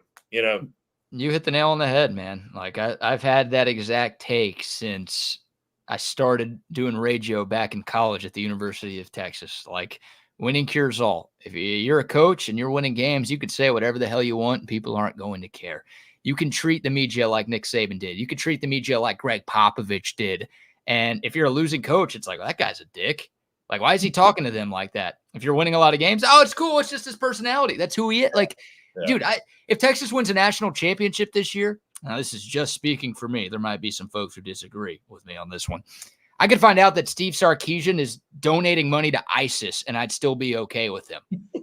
But if Texas is going quirky, he's just a quirky guy. Yeah, whatever. That's fine. Texas goes 6-6, and then it's like, oh, Sark's donate. Get him out of here. Get him out of here. Like, it's winning cures everything. So, yeah, like, that's why I asked about if Alabama beats Tennessee, Ryan Williams is painting his fingernails Tennessee orange. It's like, oh, he's taking a shot at Tennessee. This guy gets it, man. He knows the rivalry. He knows how much we hate Tennessee, and he went into their house and beat them, and now he's making fun of them by painting his fingernails that color. That is awesome. That's exactly what the conversation would be if Alabama won that game. But because they lost, it's like, do you not care? Do you not care that you just lost to one of your biggest rivals in a game that your school never loses, by the way? I know 2 years ago, Tennessee won, but like, what is it, like 16 out of 18 they've won? Yeah, there you go. I was going to say 20 out of 22. 16 of the last 18 years, your school has beaten their school, and now you're like smiling with their colors on your fingers just 2 days after you lose to them. Like it's a total read the room, but it's more evidence like what you said is dead on. Winning cures all. And when you lose, people will find every little thing to get mad at. When you win, you can do whatever you want with seemingly no consequence. Yeah. I don't know. Players are never going to care as much as fans, BK, especially in this day and age. But like I said, just pretend like you give a shit. That's all I'm saying. Pretend like competition still matters. Just pretend like, or just keep it to yourself if it doesn't. And one last screen share before we bring on the fellows of Chaos Theory. This is in the running for tweet of the year here. So this was sent by Tress Lawless. Vandy Unitracker is the name of. I know you know exactly what I'm talking about. I think you guys reposted this on SECU. Great, hilarious bit. If you're a Texas fan, you should find this funny. If not, try to find more humor in things. He tweeted the caption, breaking, Vanderbilt has installed temporary netting at First Bank Stadium ahead of the matchup with Texas. AD Candace Story Lee said putting the net in front of the visiting section was precautionary. Lee also noted the netting may stay for the Tennessee game later this year. And if you can see this picture, yeah, it is a net put up right. It's funny because the visiting section is really the entire stadium at Vanderbilt. Yeah. But in front of where Texas fans are supposed to sit, they've got a net, of course, in effort, and this is a joke, an effort to prevent beer bottles and water bottles from being thrown on the field after a bad call gets made. Good bit. God, it looks believable too. I'm like, wait, what? No. My first thought was if my seat is behind that net, I'm going to be so pissed. So, yeah. No, like yeah, it's a great Photoshop by this guy. That is funny. That guy does a good job on Twitter. His stuff is hilarious. First I've ever seen of him, but he earned a follow for this one. That is fantastic stuff right there. All right, 10 o'clock. Let's bring on the boys from Chaos Theory. We've got Double R and we've got Wags. Fellas. CP. What's up, CP? What's up? What's going on? Good to see y'all. Good to see you, man. What's going on, Nick?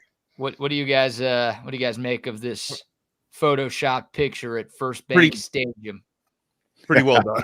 Pretty well. I love it, man. There's some things that you just have to laugh at, like it's just like that was high quality humor. It's not like a low blow. It's just funny. It's just funny. Like well deserved. I thought it was well deserved. Yeah. Did you guys hear what happened at COTA this weekend? At the end of the Formula One race, you had fans that rushed onto the racetrack while there were still cars on the track. They rushed out there, and Formula One has fined Circuit of the our friends, COTA, fined them, I think, $500,000 for that. Whoa. Yeah. No one got hit. No one got hurt, and they still got fined. No one got hit. No one got hurt, but they fined them. But how dumb you got to be to play do in that. Traffic. Yeah, really. It almost had a Tony Stewart situation going on. That's taking the whole go play in traffic insult to the whole. Yeah. God. Yeah. I won't run across 620, much less that. I won't run across my apartment complex parking lot, dude. Ain't no chance. How was Austin? Was it pretty nuts all weekend, with the influx of people and everything? Yeah, I couldn't tell you, Chris. I never left this spot. Fair enough. Yeah, as a guy who did leave, Chris, it was a madhouse. I mean, I didn't go to the Texas-Georgia game, but we do our pregame shows very close to the stadium. And, I get there probably, 4 hours before kickoff to set up for our show. And it was what the traffic was like for the Texas-Mississippi State game 30 minutes before kickoff. Just insane the amount of people that were here. And a lot of folks, Georgia fans, came and didn't come to the game. They just wanted to be in Austin for the experience. And obviously, when you had 100K at DKR on Saturday, you had 120K at COTA on Sunday. Crazy. It's. Do you think a lot of people did both? Oh, yeah. Oh, yeah. You got to have a lot of money. You got to be doing well in this life to be able to do both. But definitely some folks who wanted to get the double experience. And and I got to tell you guys, because with the COTA stuff, because I was checking out, the practices and the sprint race and all that. And Friday and Saturday, that place, looked like race day.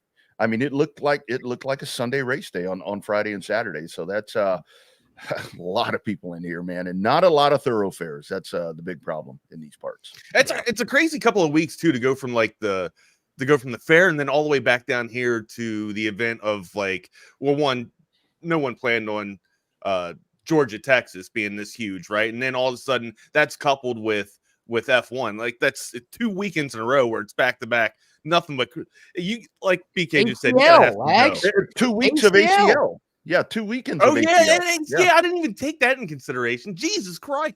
Yeah, it's nuts. Sorry, but yeah, there's what's going on this man. weekend? Like BK said, you got to have some dough. You gotta have some dough. All right, guys. Well, we'll I know Chris is coming back on later today, so we'll let him go and get ready for show number 2. Chris, always enjoy chopping it up. Thanks for getting up early this morning. Always fun. And it was a lot of fun, BK. I appreciate you having me. Anytime, let's do it. Appreciate that. And guys, we'll bid y'all adieu. We'll be listening, and y'all have a great show and a great day. Take care, Chris. Thanks, good to see y'all. See you guys. Later, boys. There they go. Here we are. Welcome to Chaos Theory on Texas Sports Unfiltered. Hey, I want to piggyback off that conversation that CP and BK just had too.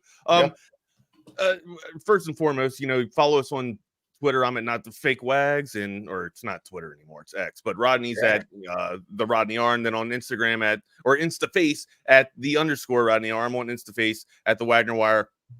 Hit us up on the Coda text line as well, 512-222-9328. Smash that subscribe button if you hadn't done so already, and get into this conversation. All right, so what CP and BK were just kind of talking about, right? I feel like athletes these days, or maybe it's not even just athletes these days.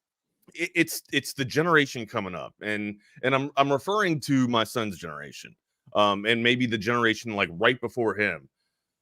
I feel like it's more of an individual trek in terms of sports now, whereas I joined sports for team sports, right? Like I joined for the social aspect and to be, a part of something, the camaraderie of something, right?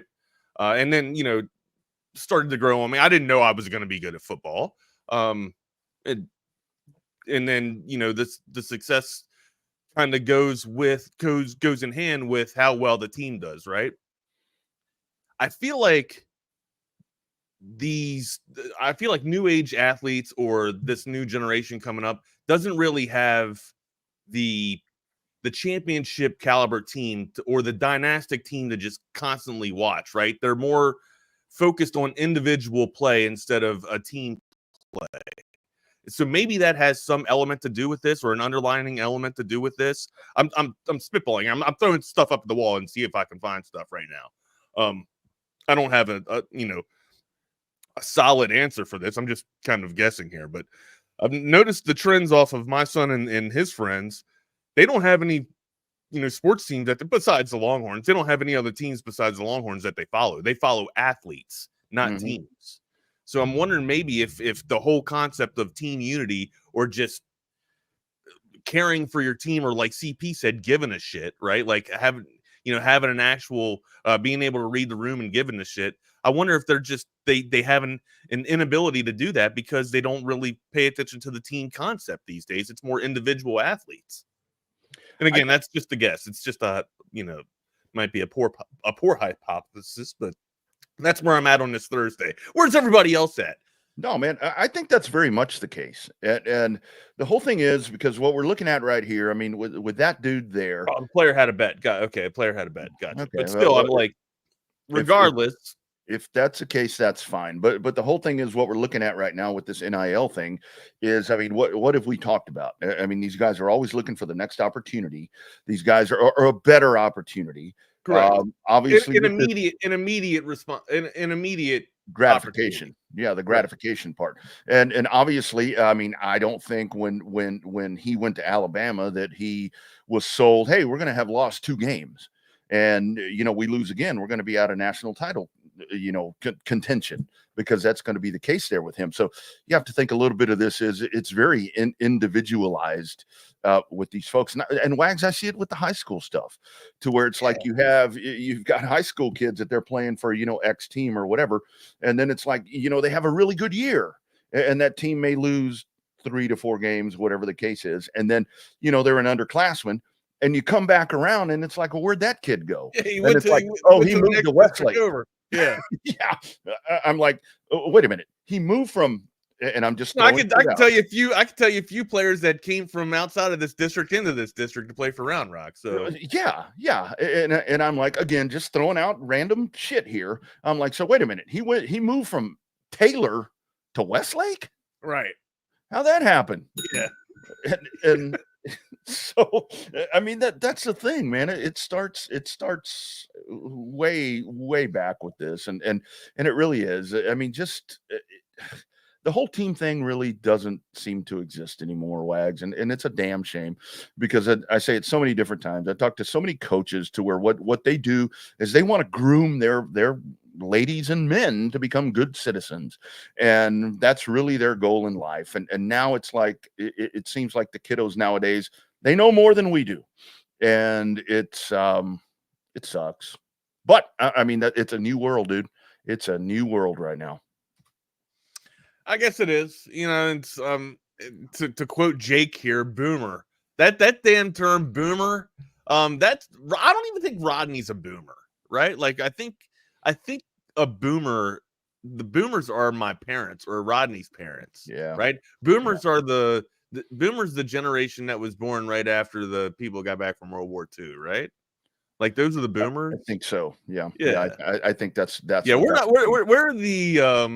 We're the aftermath of the boomers.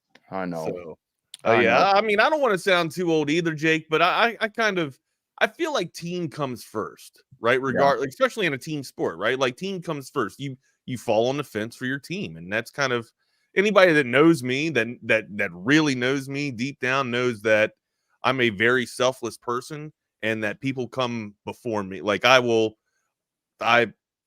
don't know why I do it, but I will lay on the fence and fall on the fence for somebody to walk all over it and get across. I don't know why, because the shit hurts. I'm telling you. And I keep staying behind while people keep getting ahead of me. So yeah. I'm here to tell you, man, I am guilty as fuck about caring about people. I mean that I hate to say I try not to care either. You know what I mean? It's my biggest problem. And I go back, here I am in my early 50s, and I go back and I look at my life and I'm like, okay, I stayed in one job 10 years too long because I wanted to loyalty, whatever. And then I go to a new career, and I probably stayed in that one for about 7 or 8 years too long because I didn't want to let those people down. And it's like, yeah, damn, I've kind of pissed away all the, but you know what? I still care about those people. And the whole commitment thing. And I think that's the one that we've talked about, Wags, to where when it comes to these athletes now, the whole, I'm going to commit to go play at Texas. I mean, what does commit mean now? Right. Where's the weight of the word? Shit. Exactly. That's what my granddad used to say. You're only as good as your last trip, right? Like, I know, people are only going to remember your last hurrah or whatever. Like you can do great things and 10 or 12 great things, and then you screw up and mess up on your last delivery or something like that, or your last job that you're doing. People are remembering you for your last job, not the 10 good things you did before that, which is kind of shitty, but that's just how society is. That's the fabric of our society. Yeah, man, I'm with you, dude. That's I kind of feel like I'm a little bit of that old school vibe myself, but again, I agree with Jake here. With his sentiments, you got to have fun. 100%, you got to have fun, but team first, man. For some reason, guys like you and me, we just loyalty, my guy, loyalty. Isn't it horrible? I mean, that's a bad thing. I will say, like, if you wrong me, I will.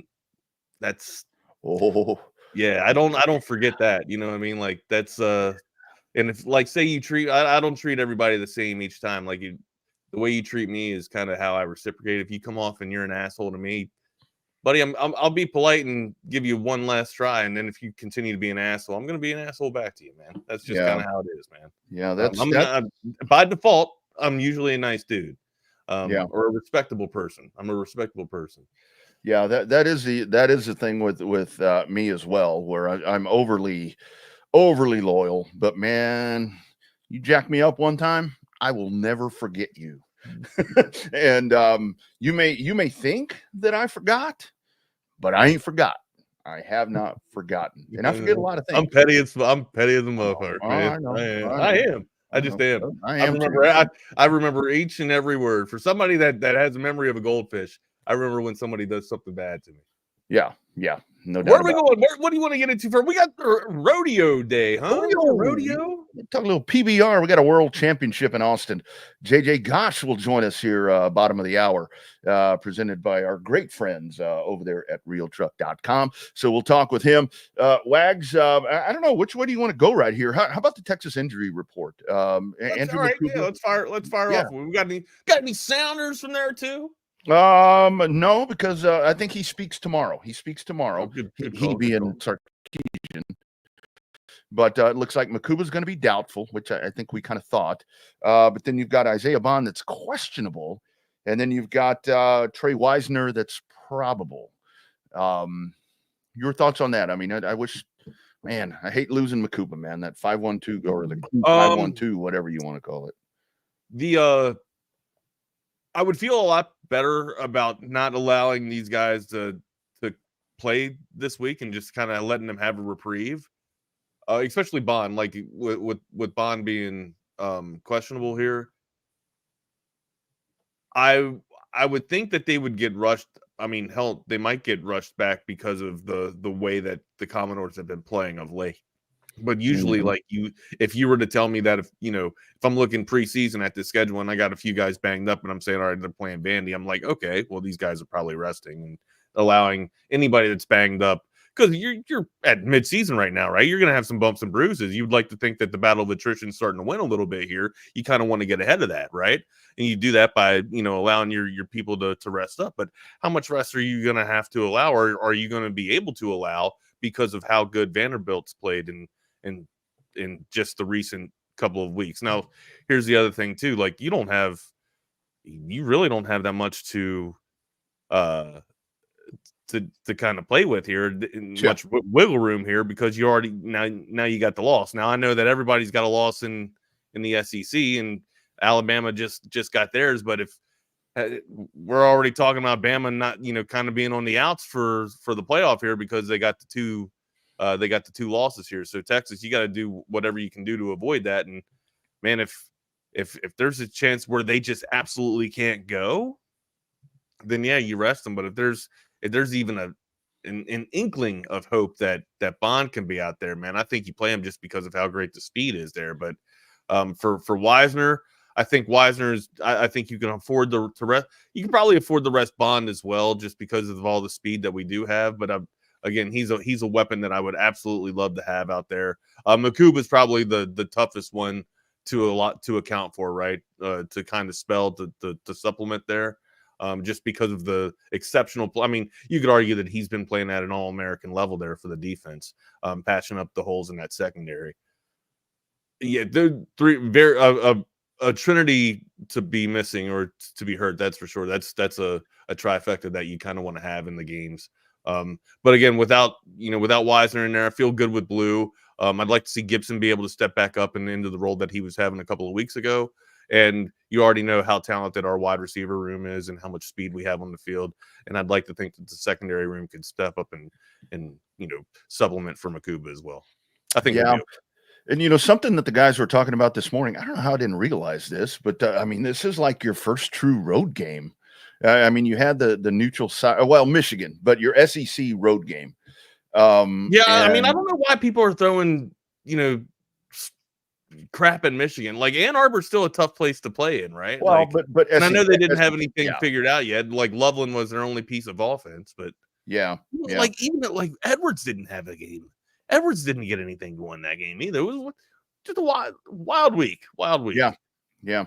So we'll see how this works out. But this really is, like we've talked about a couple of different times when we thought with the schedule that was coming out, that this was really going to be kind of one of your games where you could exhale and kind of with these guys, maybe if so-and-so's not ready or whatever, you give them a little bit of a blow. But right. I mean, now you're going in against a Vanderbilt team that is they're right there in contention in the SEC. So and they're motivated, right? They're absolutely motivated. And when you have a young team like that, confidence and belief, right? When you can get behind confidence and belief, that's really the two additions or two ingredients of the recipe that you need for victory, man. You saw what they were able to do with Bama. You better be believers that they can do it to you. And, hopefully that you talked about response, right? How do you respond from Georgia? Hopefully you come out pissed off and fired up and wanting to fight against all odds and beat the hell out of these Commodores here, because they're going to give you a fight. And when going into Tennessee, that's for sure. They're going to be jacked up and ready to go. Because they're sitting right. Everybody gets up for Texas, don't they? Oh yeah, all the time. But if you look at the one-loss teams right now in the SEC, you got Georgia, Tennessee, Mississippi, Texas, Vanderbilt. They're right there. Yeah, they're right there with the running. Right so everything's right in front of them, and I think a lot of it is they have a very charismatic leader in their quarterback. I think that's going to really energize that crowd, because everything's kind of sitting right here in front of them. So it really is. The rebound for Texas to come out and how do you respond? And Quinn Ewers not on this anything here with this report from anything that we saw yesterday. I think another one comes out maybe tomorrow. But I'm going to be curious to see in the availability tomorrow just some more conversation about Quinn Ewers, because we've heard maybe the mobility's not hampered, but I guess maybe we're thinking it's kind of the psyche. So that's where I'm at. I think it's more of a confidence thing instead of like a rib injury or an oblique injury or a re-aggravation. I think it's confidence. And look, man, to his credit, he got rocked. He got absolutely walloped, man, blindsided, right? And of course, you're not expecting that, because you're expecting that to be protect. You got your best lineman on your left, on your blind side there, so you're expecting it, to kind of be shored up. But Banks kind of slipped on this game, and Quinn took a beating, man. And that's if you take a shot like that, you're probably looking over the back of your shoulder for the rest of the damn game, right? The confidence is going to be a little bit rattled there, I would think, for the rest of the damn contest. Right the ship coming out this week, and see if you can kind of progress and get better off of that. If not, then we're going to have a difficult conversation. I heard some folks talking about earlier in the week to where it's like, one of the things I may have even mentioned it, but I've gone back and watched that game a couple of different times, to where it's like yours, the lack of not wanting to step into the pocket or step out of the pocket, step forward. I'm like, the more that I watch it, I'm like, I don't think I don't blame him, because exactly of what you're saying right there. The offensive line was getting manhandled there for so much of that. And I think where was he going to, like, the thing is, where was he going to go? Like, he had nowhere to elude or to evade to, right? Even Arch, like, we know how fleet of foot Arch is with it, and Arch couldn't get, like, he had one play where he was able to scramble and get away with it. But other than that, Georgia was kind of all over the place. It was a very, very tough defense on Saturday to go up against. And it was. Sure enough, we were wondering, what it would be like, how the SEC was going to be like, and we got a nice little taste. And if that's going to be the remainder of the season, we better get our pull our britches up and get ready to go, man, because hell, it's time to roll, and expect nothing less from the Commodores. And I got to tell you, the more that I go back and watch little pieces of that game, it's like, thank goodness that was a home game. I mean, you don't want to lose like that in front of your crowd. I mean, with all the shit that we were talking about that was going on that weekend. But if that had been over there in Georgia, in Athens, yeah, it could have been a little bit uglier. So here's the thing, too, right? I'm kind of throwing this up in the air and kind of making it an anomaly of a game. 4 turnovers for one team, 3 turnovers for another.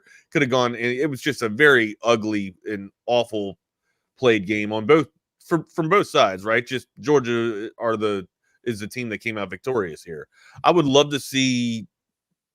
I do believe that we're going to see this game be played again, clearly at another site. But I think the Longhorns will be well prepared and a lot more better prepared for it. I just thought it was a confidence issue, or maybe it was just maybe a shock, being like, oh, we just hit somebody in the mouth, they hit us back. How do we respond? Now you know how to respond next time, so make sure you come out there and get the win. Yeah, and I think, like Sam says right there, and we had that up just a second ago, is I think that maybe I mean, you hate to say that you underestimate your opponent a little bit, which, I mean, especially when it's somebody like Georgia, but I really do think that maybe some of that chatter about how good Texas really was and that they were ready to take the mantle and that they were going to kind of own the Georgia Bulldog squad, maybe was something that they kind of took to heart right there, and they were back on their heels a little bit, and you come out and you get hit in the mouth like that, and that's why I'm really hoping that it's something that I really hope that with Texas this weekend, what is that, 3:15, that 3:15 game, I hope it's a quick start. I mean, because the last two games haven't been. Well, Oklahoma, whatever. I'm kind of taking Oklahoma out of the mix right here because they're really, really bad. Yeah, but they're not. I mean, you rightfully so. You can take Oklahoma out of the mix. I don't know. Yeah, if they're not going to be. They're not going to be making a push for this thing. No, but I mean, to piggyback one last thing off on this topic here, I don't think that the Longhorns. I don't think it was a overconfidence issue. All right, I honestly think it was an issue of they finally played an opponent that was as big or bigger than them, and their team speed was just as fast. And they did not respond well. They came out like a deer in the headlights. I don't think it was overconfidence going into the contest. I think, Coach Sarkisian had them ready for the bout. I just think once they got hit in the mouth, they didn't know how to respond. Yeah, and the other part of it is you didn't see the in-game adjustments. I mean, you kind of did because the second a little in-game adjustments, but not enough, right? Or maybe it was too little, too late. Yeah, and then you got out coached. I mean, that's the other part about it. I agree with that as well. You got I'm not going to sit here and beat up on Sark. I mean, because I have much more praise for anything for Steve Sarkisian for what he's done with the program. Same, absolutely, 100%. Change the culture.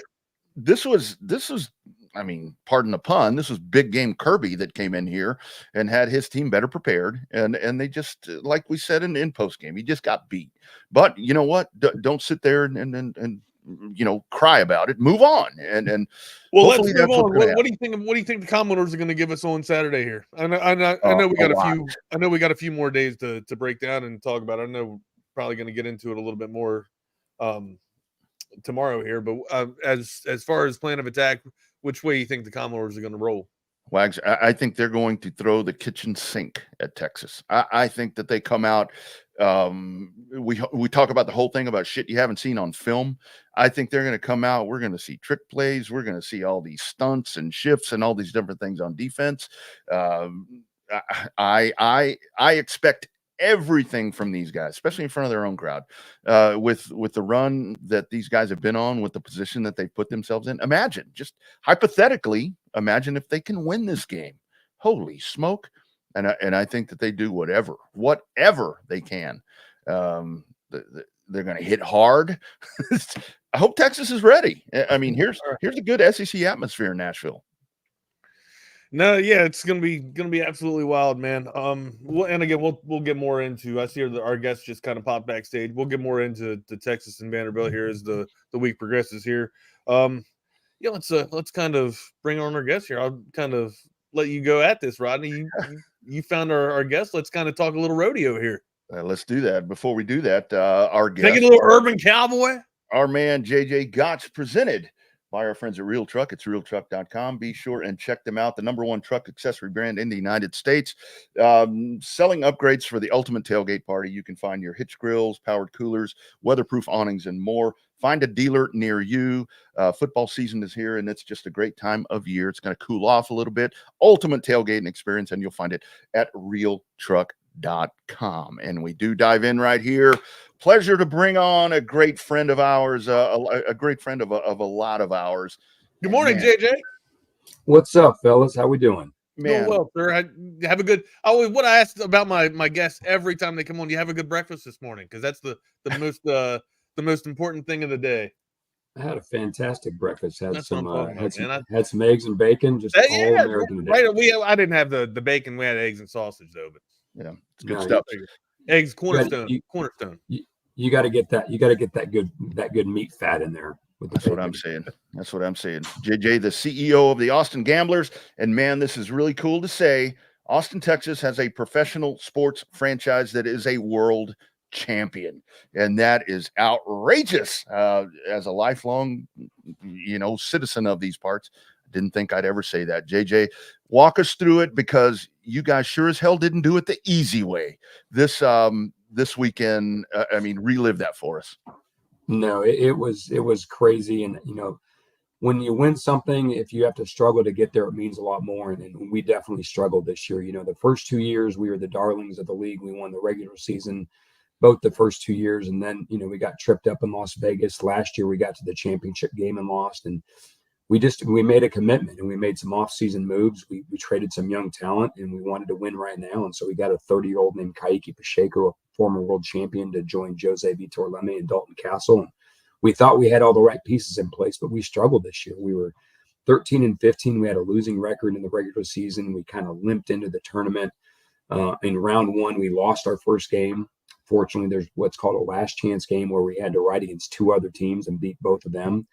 We literally squeaked by. One of the riders from another team, a former 3-time world champion himself, got bucked off at 7.96 seconds. If he doesn't get bucked off, we're not advancing. And so a rough night in round one. And then in round 2, we come back and we're facing the number 2 team in the league. Our Carolina Cowboys have been our nemesis all year. And we go 4 for 5, almost 5 for 5 to advance to championship Sunday, where in the semifinal game, now we had to face the number 1 team in the league, Kansas City, who had been a juggernaut all year. We go 5 for 5, our first perfect game in our 3-year history. Wow. We advance to the final and then have to face the number 2 team again, Carolina, and beat them riding 4 bulls. We rode 13 bulls, arguably 14 out of our 15 bulls in less than 20 hours. It took us like 2 months to do that during the regular season. It was an amazing run, something I've never seen. And for those that have been in bull riding for a long time, to see that many qualified rides on that caliber of bull at that type of event, when it matters most, it was crazy. It was crazy. And honestly, unless I was doing things like these interviews, I wouldn't have believed it happened. Right. Well, JJ, you spoke to the struggle, and clearly you guys addressed the struggling that you guys were going through there. What were you guys able to put your finger on that kind of, alluded to the victory and to the ride to the success here, man, to the ride to the championship?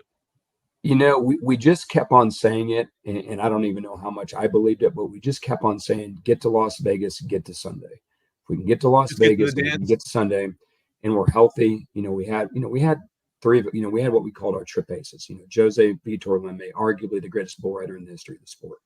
He's our team captain. He's healthy. We got Dalton Castle, who had been out for a month and a half. He had a lacerated kidney. He was back, and Ka'iki Pacheco. And so we just said, if we can get to Sunday, and we got there. And sports is crazy. The dude came back to ride a bull after having a lacerated kidney.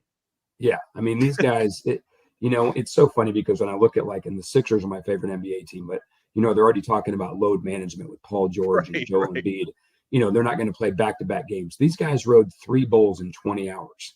And one of them had a lacerated kidney 30 days ago. So, yeah, but we just got to Sunday. And even when, after Friday night, when we did not look good, I walked into the locker room and, I was getting ready to kind of give a positive speech and everything. And I looked, and Jose he just gave me like this conniving grin, like he knew something that I didn't. And I think, those guys, the true champions in any sport, they rise to the occasion. Right. They shine when the pressure is the greatest. And those 3 guys, and even in the guys in the middle of our lineup, a couple of veterans, Lucas Davino and Ramon de Lima, had fantastic weekends. So it was amazing. And honestly, and Rodney, you talked about just to be able to bring a world championship back to the city of Austin.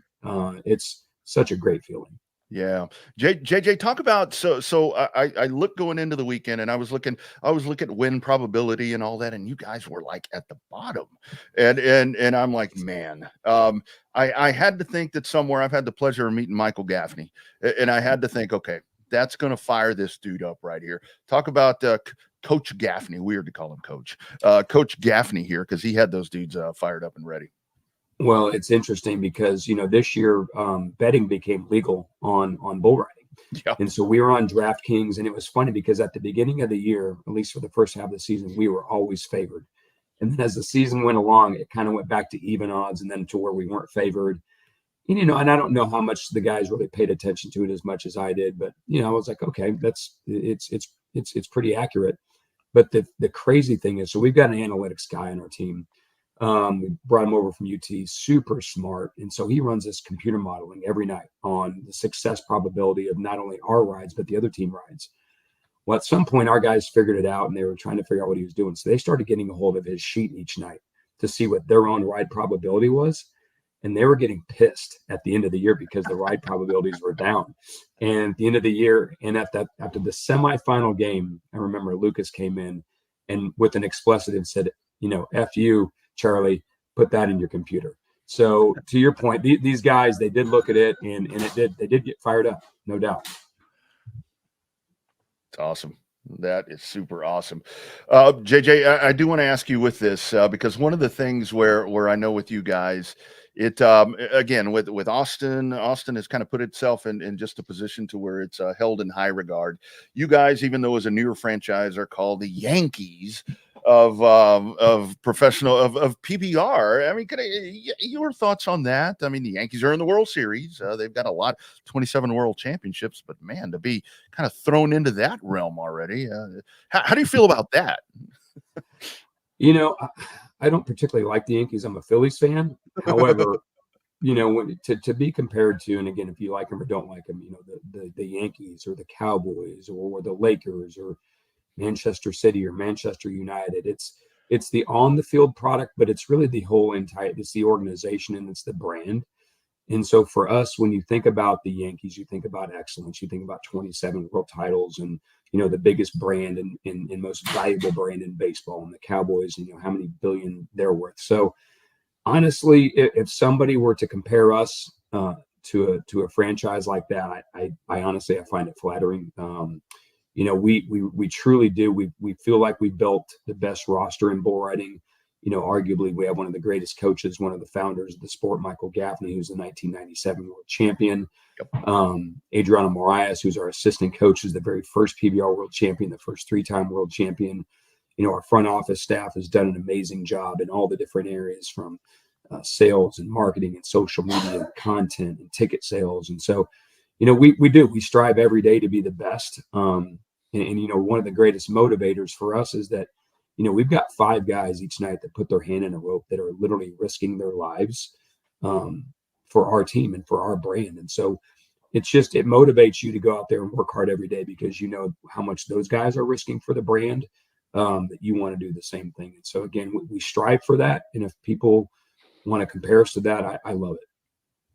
JJ, you spoke to having, 3 bulls being ridden in 20 hours. What goes into that type of training to get people calloused up and ready for that type of event to kind of win a championship or to capture a championship?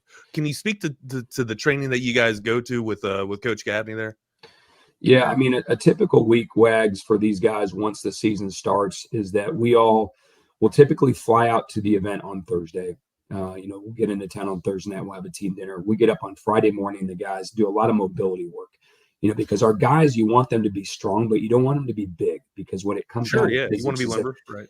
You don't want to be too tall and you don't want to be too big because the taller you are, the more you weigh, the better chance you're going to get thrown off the bull from the inertia and everything else, right? So we do a lot of mobility stuff, a lot of core strength, a lot of things, in and around the groin, forearms, things like that, but a lot of mobility work. And the guys will typically ride Friday night. They'll get beat up and banged up. We've got a physical trainer that's there all weekend, and he's also doing acupuncture and chiro and cupping and everything from cryo chambers. I mean, these guys. I was going to say, I bet cryo is pretty big in the game right now. It is. And so then we get up on Saturday, do some mobility work, get the guys treatment, then they ride Saturday night. Same thing on Sunday. Then we fly home Sunday after the event. Usually they'll take Mondays off. Tuesday morning, they'll get up, do some mobility work, and then they'll get on a practice bowl or 2 on Tuesday night. And then Wednesday, they'll do a little mobility work. Some guys may get on one more practice bowl if they didn't have a good session on Tuesday. And then it's just rinse and repeat for 15 weeks. Well, and then for these guys, what's crazy is that once our season's over, there's about 3 weeks off right now. And then the individual season starts, and that takes them all the way to May. And then they have a month off, and then we go right back into the team season. So these guys, it's a brutal sport, but the way that this thing was shaped is that the only way these guys eat is if they ride. Right. That's it's that not, kind of puts it into perspective. That's crazy. Yeah, there's no. Yeah, I would sit there and say that some of the toughest SOBs were hockey players, and they are. But damn, man, you often forget about bull riders. You know what I mean? In PBR, just how tough these sons of bitches are, man. I mean, absolutely. That's just a testament to your all's team, man. Congratulations on the championship. No, thank you so much. It's really proud of those guys, proud of our riders, proud of G-Man, our head coach, and just it's awesome to bring a championship back to Austin. Oh man, I always say bull riding and motocross. I mean, that's the ones when you want to talk about guys that are really the ballsy ones. That's what it's all about right there. JJ, I do want to ask you. JJ Gott's with us here on Chaos Theory, Texas Sports Unfiltered, CEO of the world champion Austin Gamblers. Man, that's fun to say. I think the perception has really been positive and a growth of fan influx and so forth for the team concept of rodeo, because rodeo, I mean, whether local, regional, whatever, it's always been that individual part. I think the team thing really seems to be growing because it looks like every one of the arenas that you guys go to or facilities, man, you guys are jammed. Yeah, we've seen tremendous growth over the last 3 years in each of the 10 home market events, because we've got teams in 10 different cities around the country. Each one of our home market events, every single one of them grew this year in terms of attendance. When you look at the overall fandom from merch sales and everything else, those are all up. In terms of media, where a lot of the money comes from in sports, CBS, we're, on non-NFL adjacent Sundays, we're drawing between 1 and 2 million people, and on NFL adjacent, when we're the lead in or the lead out of an NFL game, between 2 to 3 million people. So there's been massive growth. And to your point, I just think the team concept, it's a lot easier for a casual fan to understand and to consume this thing, because you don't need to know all the intricacies of bull riding and how a bull ride is scored. It's just, my team's Austin, they're playing Oklahoma City. We had 5 rides, they had 4, we won. It's a lot easier, I think, there's not as much of a barrier to entry to become a fan when you've got this team concept. And so I think that's been one of the real big reasons why it's been so popular, the consistency of it. And then you've got, before it was just PBR that was pulling the rope by themselves for 30 years. Yep. Now you've got PBR and you've got 10 different teams that are all owned by big time professional sports and entertainment groups that are all helping. So now you've got effectively 11 people all pushing in the same direction as opposed to one, plus all the local media support that we get on radio and TV and print. So I think we've just scratched the surface with this. We expanded from 8 teams after the first 2 years to 10 teams this year. There's already, pretty significant real talk on expansion again. Probably in 26, we'll stay at 10 teams for 25, but I think in 26, you're going to see at least 2 more teams, maybe 4 more. So yeah, this thing's it's taken off like a rocket ship. It was just announced this morning on CNBC that TKO, which is the parent group for WWE and UFC, they're buying the PBR and On Location for $3.3 billion. Wow.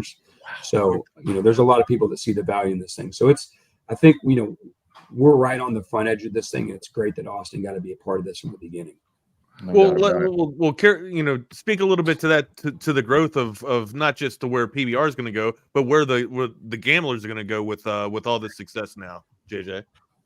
Well, you look and see, UFC by itself was a juggernaut. WWE was a juggernaut. Now those two together and the synergies that their sales departments have, and you've got guys that are scheduling events because they go to typical venues, all the synergies that those create. You look at the fan demos, there's a lot of crossover there. And then you think about PBR fan and how that gets plugged in there. So to be able to be at the third leg of that stool, be a part of that enterprise, it's, we were doing great on our own, but now to be a part of that larger organization, from media rights deals to, how you're negotiating, stadium deals and arena deals and help with merchandise and ticket sales and sponsorship sales, content creation, everything that goes into a sports business. And now that we're going to be able to lean on them and get their support, it's going to be awesome.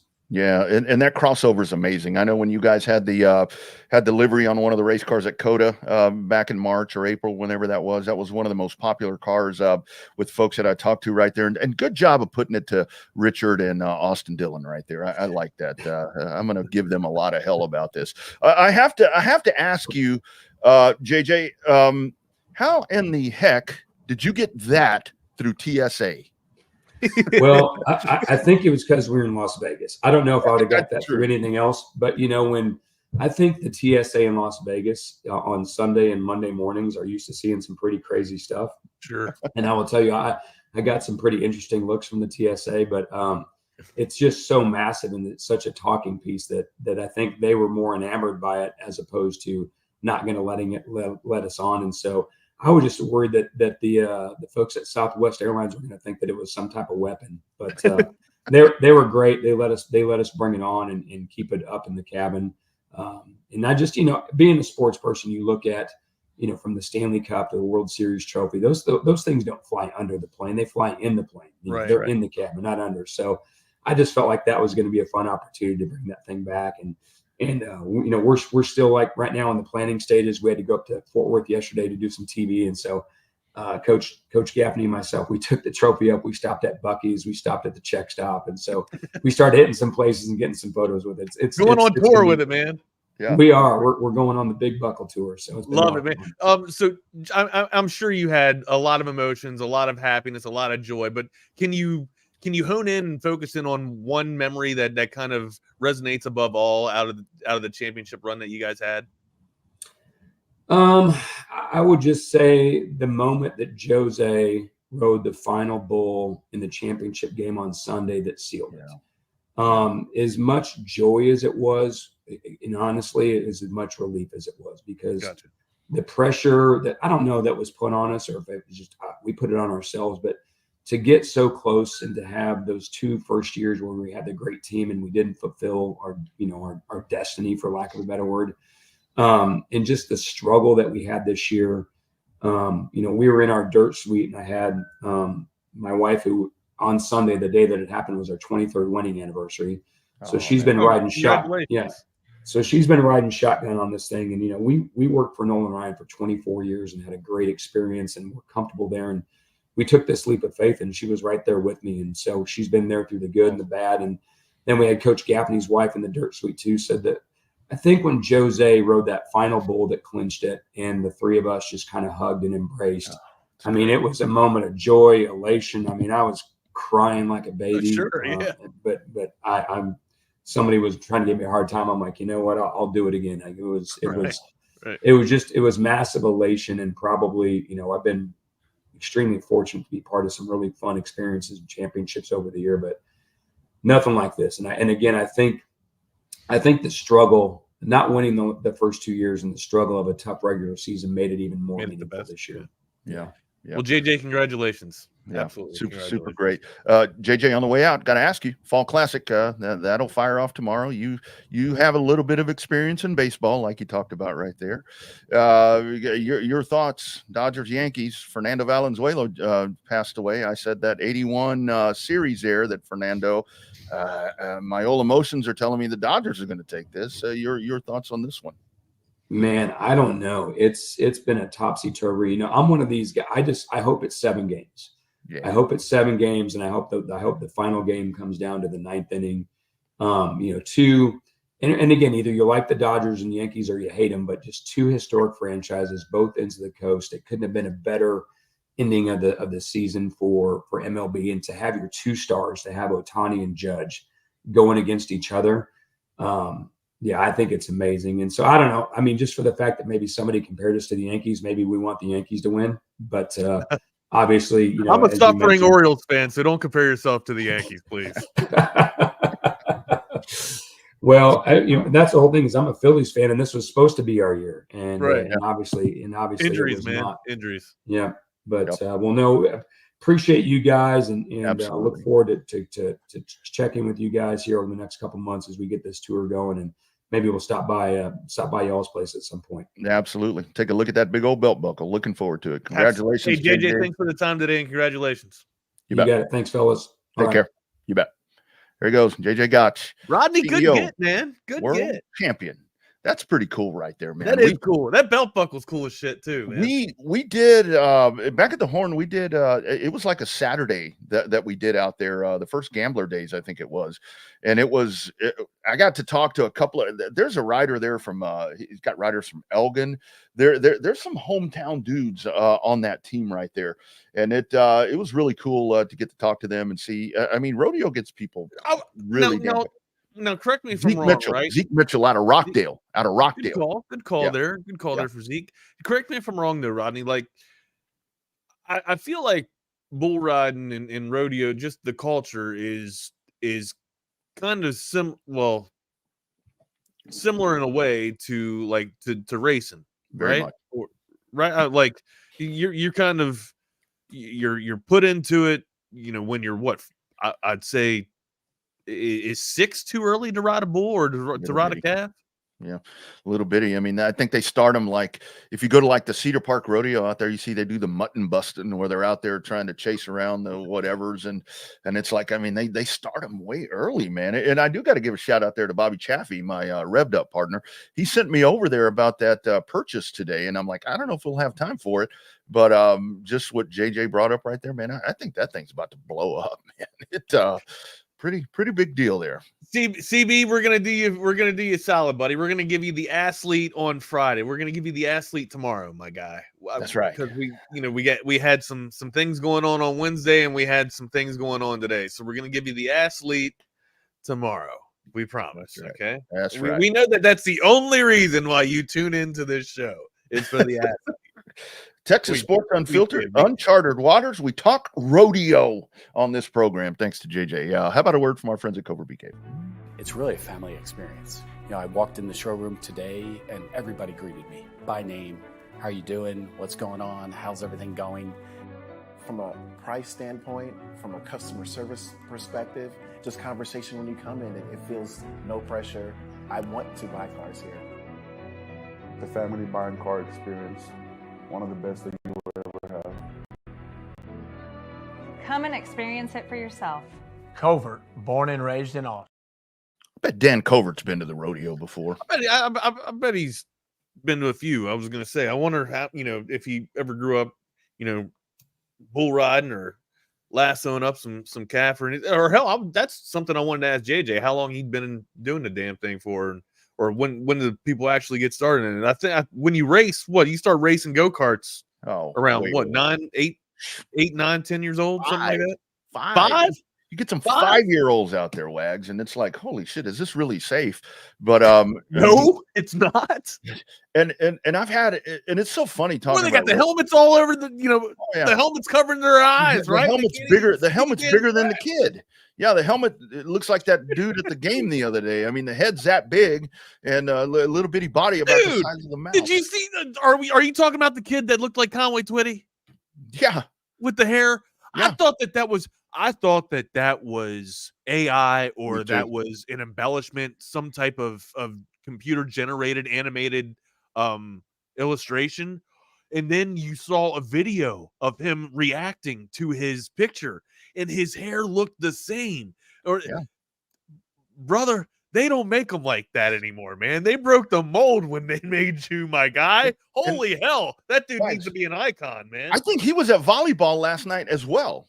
I think that they spotted him at the volleyball game. He will be the icon on campus right now. The campus icon. Like, you need to get a picture with this guy. Yeah.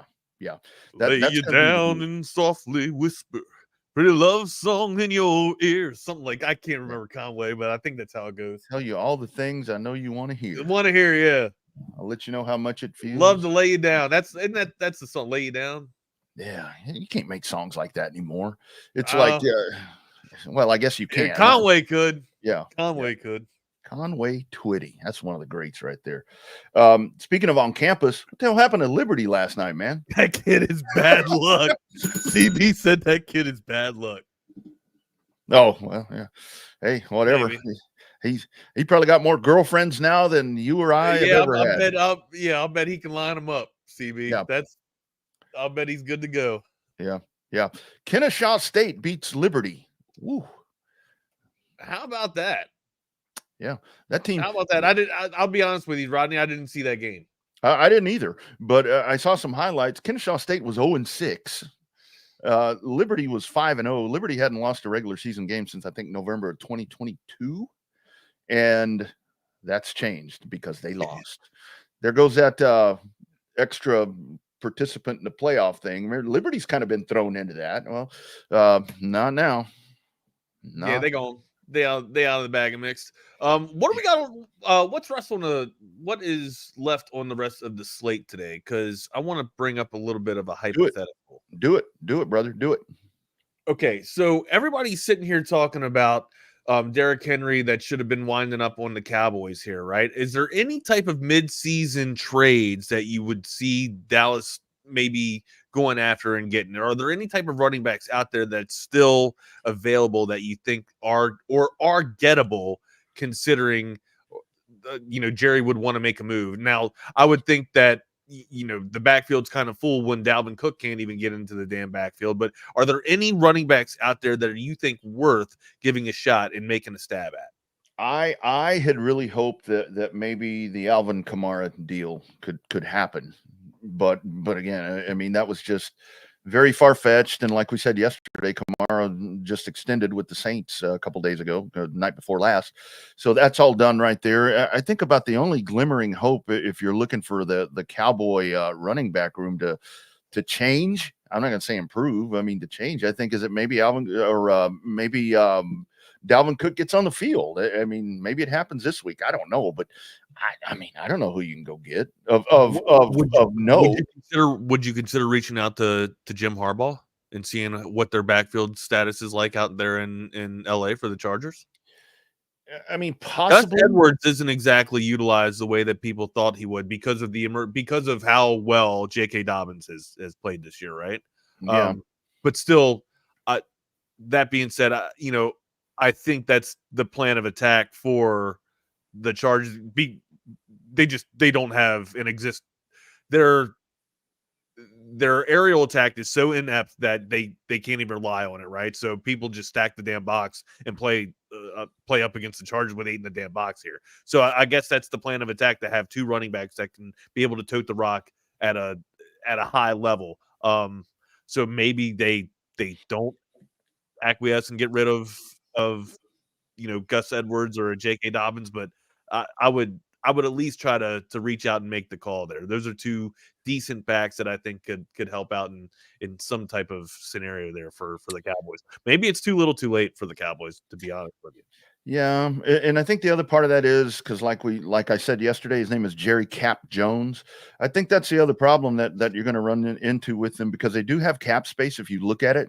But the other part of that is you've got other people that you have to sign. I mean, you still got the Micah deal. You got all these deals that need to happen. So I think I think the unknown or the to be determined kind of takes a lot of that out. And he said he's happy with who he has, and that's sad. But I mean, like, how much do we actually believe those words, though? Seriously. I mean, I don't believe it. But the whole thing is, if Jerry says it in public, if Jerry tells 105.3, he's gonna follow up on it. Yeah. Now I can't make a move because I said I was happy. Yeah, he's not going to go the other way. I mean, the other dude that I thought about that maybe the Cowboys could have a running back that they could have made a move for is his name escapes me. He just left the Texans and went back to Minnesota. He was filling in. Oh my God, what's his name? My Lord, I can't think. It was just a couple of days ago. Cam Akers. Cam Akers. Yeah, I thought maybe go get Cam Akers. I mean, maybe supplement that dude in there. It's pretty obvious that they want to keep Zeke as a part of this. I mean, let Zeke be the red zone, but he's saving Zeke, is what Jerry said. That's what he said. I don't know what he's saving for. He better unveil that right now or soon, because it's about to fall apart or fall off the damn ship here. And I'm really curious to see this game against the 49ers on Sunday. Part of me is, oh my goodness, this is going to be horrible. This is going to be it. They're going to run McCarthy out of town after next week. But there's that other part of me where it's like, this is the game Dallas wins. This is the game Dallas goes on the road, and Zach balls out, and him and CD Lamb are on the right page, and Rico Dowdle runs for 100 yards. So hell, I don't know, Wags, but they're not going to make any moves. They won't make any moves. I think if San Francisco has any type of hiccups, it's what you've been saying all season long. I'm telling you, man. This is a get right game for San Francisco. So. This is a get good game right here. I mean, look at that. I mean, well, I guess the one thing that I've been wrong on that theory this year was the Saints boat raced them at home, them being Dallas, and they ain't won a game since. But that's the one time my theory is wrong. But yeah, I don't know, man. Pat's got a pretty good comment here. Like, Dobbins always does get hurt, so Gus Edwards probably isn't going to move just because he's the insurance policy. When it first started out, I thought honestly, J.K. Dobbins was the insurance policy just in case Gus Edwards would have went down. But no one foresaw J.K. Dobbins being able to carry out this long. I mean, seriously, like, I'm not trying to throw shade or any slight at J.K. Dobbins. He's a fantastic running back. It's just he's never able to stay on the field because he continues to get hurt. He's just injury prone. But you've seen the productivity that he's able to display when he is able to stay on the field. He's arguably one of the best stand backs in the league, and this is what everybody was waiting to see out of this dude. He just, again, prone to injury, man. But never been the same since that injury against Clemson in the bowl game there. But ever since, you just always kind of had a knock or carried an injury around with him, man. Or fell funny the wrong way and tore something. Where now, man, he running full bell of health, and look at what he's able to do. So, just again, crazy to think that he's able to get actually on with it and be able to lead the damn league here. But yeah, Gus Edwards acting like the insurance policy for J.K. Dobbins, and hopefully everything stays right with that ship over there at LA. Mm-hmm.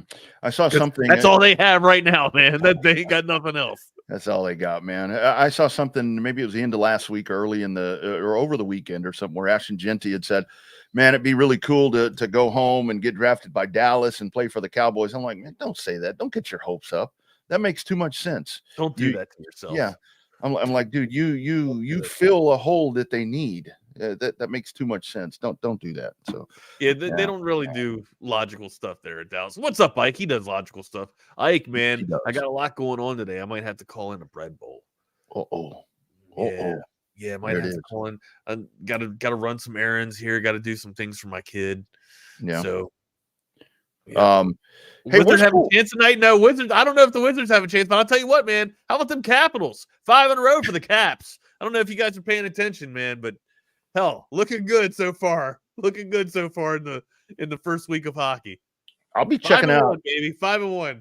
Thursday night football night for the Caps, but then 5 straight. Minnesota and the Rams. You think a move's going to get made here before the game for the services of Matt Stafford? I still heard that again.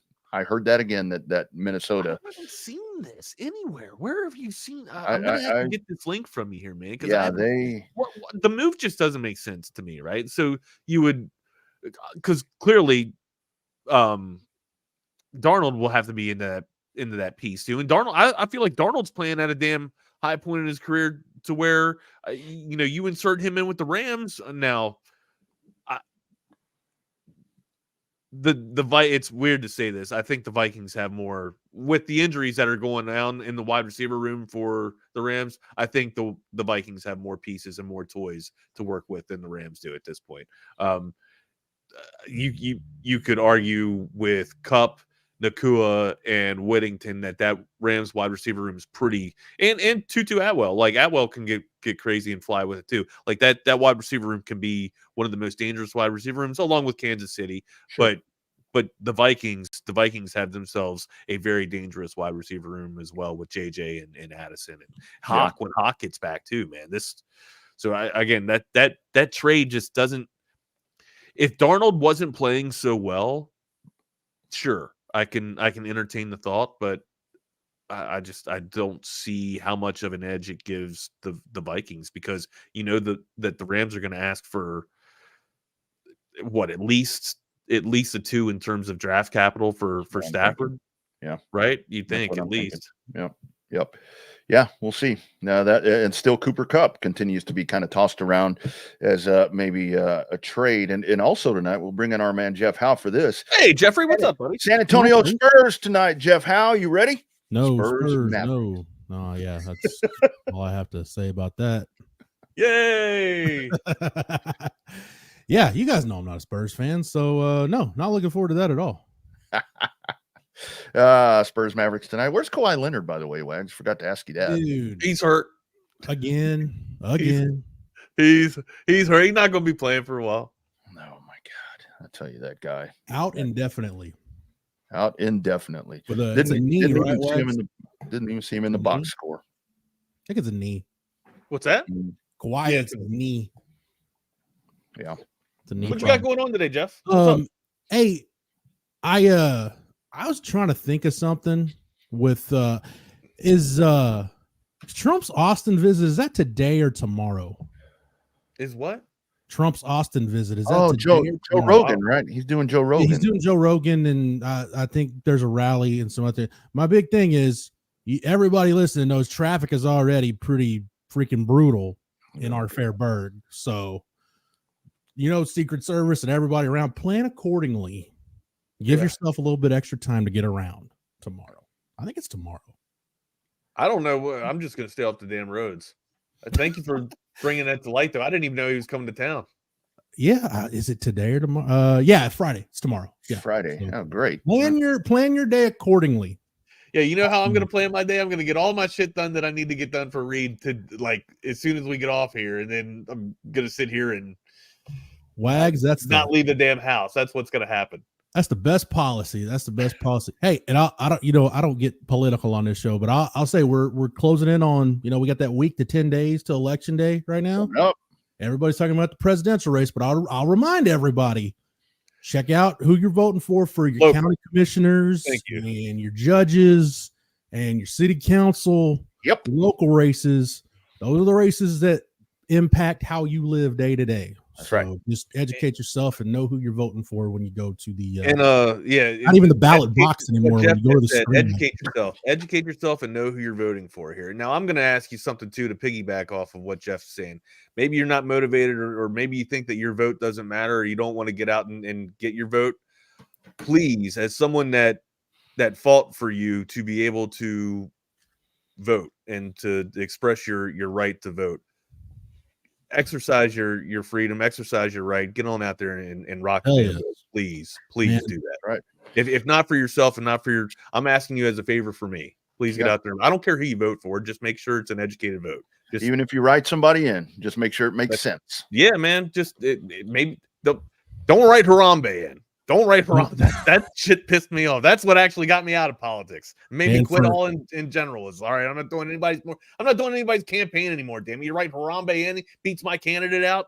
And in the name of all that is holy, don't whip it out for Harambe when you go vote either. Love it. That's assault, brother. That's crazy. All right, gentlemen. Appreciate it. Y'all have a good show. Y'all be good, man. Thank you, Rodney. Thank you, Wags. Appreciate it to the Chaos Theory crew. He is Jordan Scruggs. I have Jeff Howe. It's only an hour. Boy, Jake Bayless, if that was your running mate and you ran, that was your big platform, big ticket item would be outlawing fall weddings, I'd vote for you, sir. No matter what office you held or ran for, you'd get my vote. Jordan, what do you make of this? I was just looking at the line for this Texas Vanderbilt game. It hasn't moved, and we got the injury report last night, the initial SEC report. Wednesday is usually your big practice day to determine how guys are going to do. Andrew Makuba's doubtful. I don't think that surprises anybody. Isaiah Bond tweaked his ankle in the Georgia game, questionable. And then Trey Wisner is probable. So nothing really earth-shattering on the injury front, but we had that initial movement. It opened at minus 21. It's now Texas an 18.5-point favorite, but it hasn't moved since like Sunday night or Monday morning. Man, there's part of me, I need to tread carefully. There's part of me that wants to take the under on that line. There's also part of me that thinks Texas is going to win by like 30-something points. So it's hard for me to, figure out where to put that. And I think a lot of people are probably thinking the same way. And those points are going to be determined by how well number 3 plays. So yeah, we gotta talk about that today too. Hey, by the way, speaking of scores, send me your score prediction ASAP, please, sir. My bad. No, let's talk about Quinn though, because Chip wrote about Quinn in the Insider, and we've had a couple Quinn related pieces on the site this week. It's a pivotal week for him. I think at this point we can talk about the Georgia game if anybody in the chat wants to. And by the way, CB, Jake, Longhorn Bear, everybody that's in the chat right now, Pat King, I see you in there, Sam Vincent, everybody that's watching on YouTube, thank you so much. If you're listening on audio only, we thank you as well for subscribing to the Texas Sports Unfiltered. We've talked a lot about Quinn, and we can talk about the Georgia game if you want to, but it's a pivotal game for him. And I think at this point, Jordan, this is just me talking, forget about the Heisman, forget about the draft. Quinn just needs to put together one of those games where at the end you're not feeling like he left meat on the bone or has a couple of those what the hell was that plays. Just hit the bye week playing a consistent brand of football. Because if he is dinged up, if he's not right, you got the bye week and then the week of practice leading up to the Florida game to get right. So it's imperative, I think, not just for fan confidence, but let's be honest, man. I think confidence in that locker room, and I don't think guys are down on Quinn right now. I think they still support their guy, but man, at some point, you got to deliver, and you got to feel like, okay, this is the guy that can lead us to championships. And a couple more performances in line with Oklahoma and Georgia, you wonder if that confidence starts to slip. So I think for Quinn himself, for the psyche of this team, I think for Sark's confidence level in him, just getting back to playing the brand of football that he played the first 2.5 games he was healthy, that's as pivotal as anything on Saturday. As a matter of fact, that is the biggest thing, and there's not a close second other than the bottom line on Saturday, which is winning the game. Yeah. No, it's a huge game. And like all everyone talks about is Quinn or Arch, and I guess maybe the line. People forget Vanderbilt's ranked for the first time since 2013. Mm-hmm. I think. Yeah. They're not just gonna let Quinn Ewers walk in there and get warmed up. You know what I mean? They're gonna give Texas everything they got, just like they did versus Bama.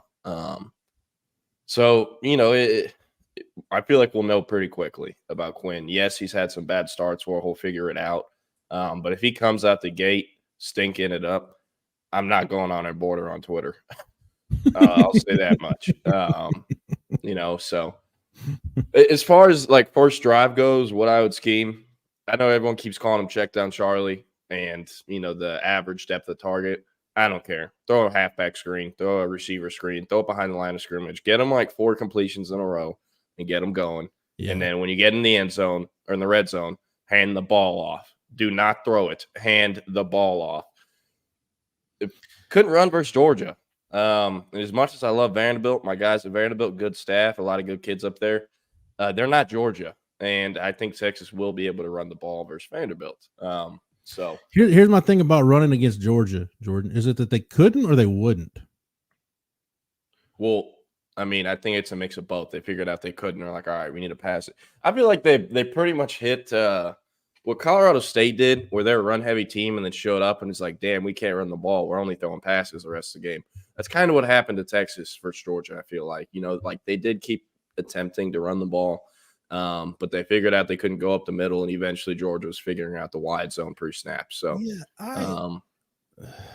man, I part of me wonders what level of confidence Sark has in the run game right now. And granted, look, last year you had Jonathan Brooks. You had Jake. I don't mean to make you the MVP of the show, but Jordan, go ahead and put Jake's comment up here that just landed in the chat. We weren't intentional with the run game. I think that's a great way to put it. It's been a complimentary piece, and we knew this was going to be an offense, and there's nothing wrong with this approach. An offense that has to throw the ball to set up the run. But Sark talks about balance. And I think when you think about balance, you think about, okay, how many run plays did you call versus how many pass plays did you call? Well, the problem with that is there's so much RPO where you've got, there's RPO, there's run pass options.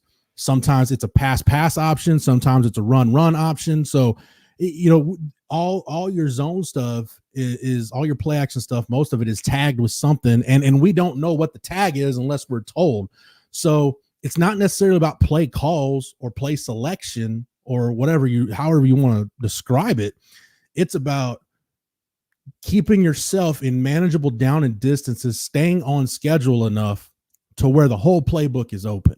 That's what Sark is talking about. We're talking about balance. And man, there were just too many times where, I think once they got behind, I think at that point, Jordan, down and distance kind of became irrelevant. Well, I don't want to say it became irrelevant because Sark did say they were just trying to get first downs at some point. But basically, you got to a point in that game where you lost all semblance of balance. I was like, look, if we're going to get in this game, we've got to throw the football. We got to try to generate some explosives. And that took away a big chunk of your run game. So I'm with you. I think it's a little bit of both. I think there were times where they knew it was going to be a challenge running the football, but at some point and maybe Sark went away from it a little too early. That's been one of my criticisms of Sark, really in his tenure, and he's gotten better with it. I'll admit that. But like the Washington game last year in the Sugar Bowl, where they were basically just willing to let you run the football, they didn't. And I hindsight is 2020. I wish they would have gone back and just ran the football. I wish we could go back in time. But I just think it's Sark's confidence in the run game. I mean, when he started to trust Jonathan Brooks, we saw Texas really lean on the run game a little bit more. Right now he doesn't have a reason to trust Jaden Blue because of the fumble issues against Mississippi State. I think he trusts Trey Wisner, but how much can you put on him? And I think they trust Jarrett Gibson, but we haven't seen Jarrett Gibson hardly at all the last 3 games. He played 10 snaps against Mississippi State, 5 against Oklahoma, and none against Georgia. So maybe we see a little more Jarrett Gibson this week. I don't know, but I think you've got to get back to that balance, Jordan. And you might have, to your point, you may have to force the balance. You may have to force the issue with the running. Getting back to what Jake mentioned, that's still on the screen, you have to be intentional with it. So maybe that's Sark breaking tendency. We know his early down pass rate is one of, if not the highest in the country. Maybe you come out running the ball. Maybe you open in 12 personnel with Juan Davis and Gunnar Helm and just try to run the ball. No problem with that if they bring 12 personnel back and run it kind of. I mean, to be honest, I don't know if they'll ever run it to the degree they ran it last year with JT Sanders, or at least until they get more of the guys they want to run that. Mm-hmm. Like, I could, if they get Michael Terry, like I think they will, and they ever make a 12 personnel package with Michael Terry and Nick Townsend, I'm sorry for cussing this early into the episode, but college football's fucked. You can't – those 2 guys at tight ends are better athletes than about 95% at least of the tight ends in college football. You know what's scarier than that? Mm-hmm. You can technically think about how versatile you could be in 13 personnel with Townsend, Terry, and Jordan Washington. Yeah, Michael Terry can split. He can split out. He can go to the backfield. You can do so many different things with him. Like Sark talks about how pivotal the tight end is. Well, I'm glad to, for lack of a better term, he's putting his money where his mouth is in terms of recruiting, because you look at the guys they're bringing in at tight end. You're going to be able. You've got the potential, Jordan, to have the best if you want to include Michael Terry in that group, which we know if Texas gets him, he's going to be, an athlete, kind of just an offensive skill guy. Depending on what position, he's probably going to be maybe listed as a wide receiver, but it's to be determined. But you could have the best functioning tight end room in the country. Yeah. By the way, I saw this morning. Wanted to show this before I forgot. For those on audio only, it's from Ben Stevens. Who does this dude work for?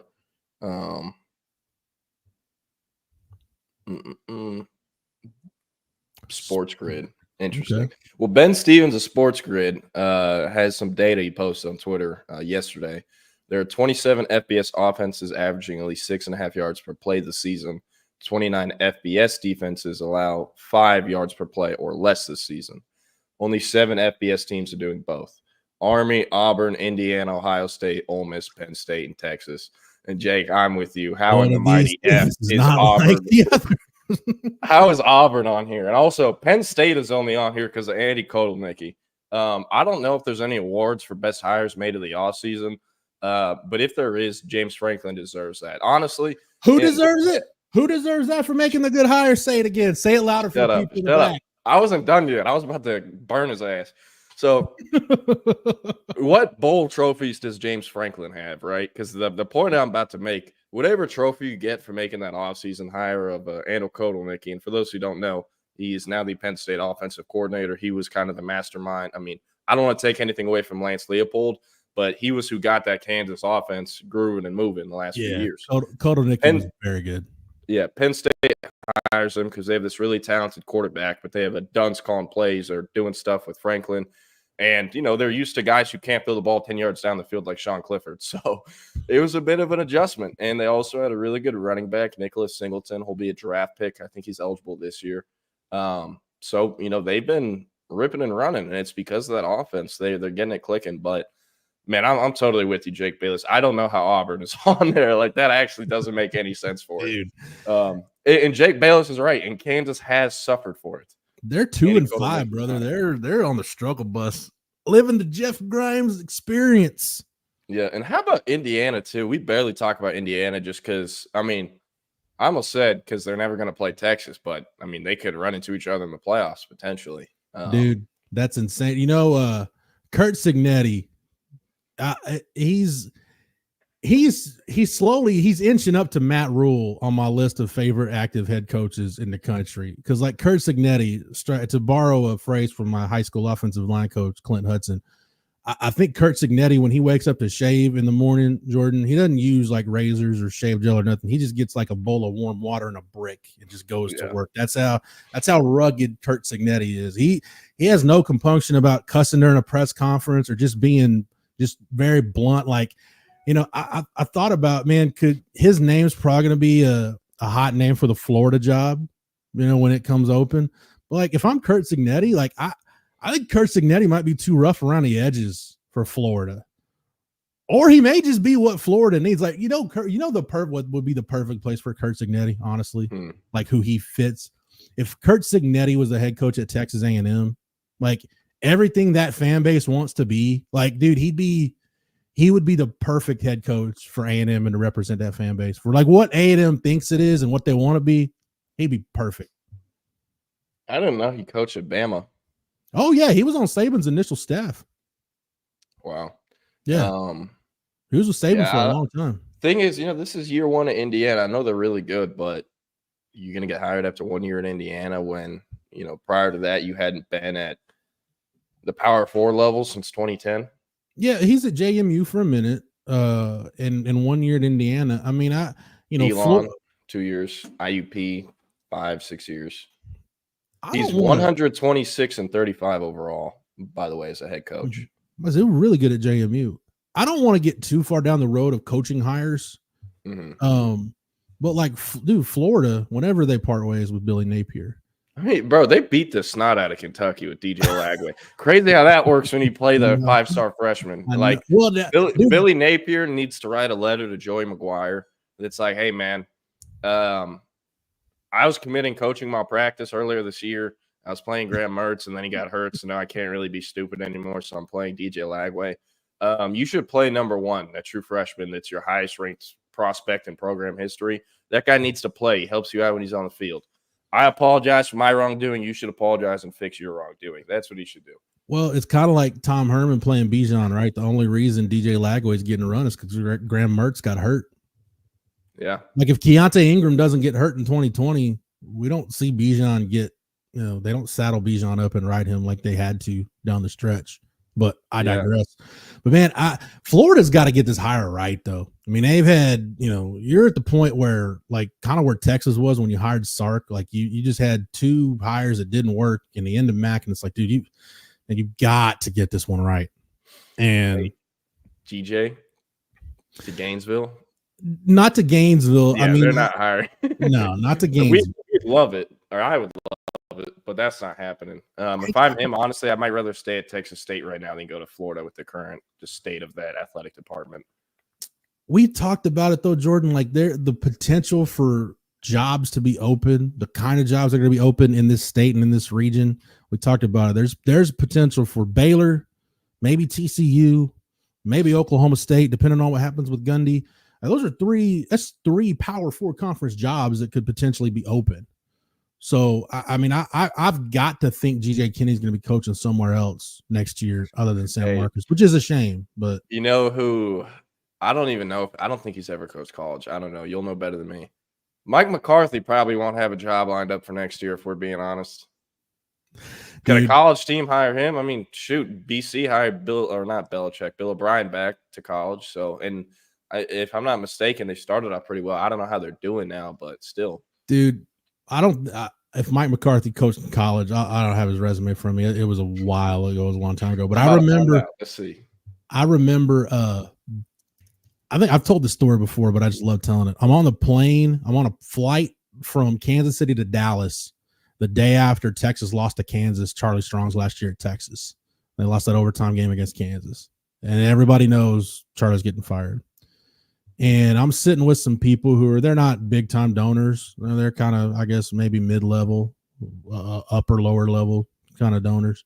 Type of people that like if you donate that kind of money at Texas State, they really acknowledge you. If you donate that money at Texas, they give you a handshake and say thanks.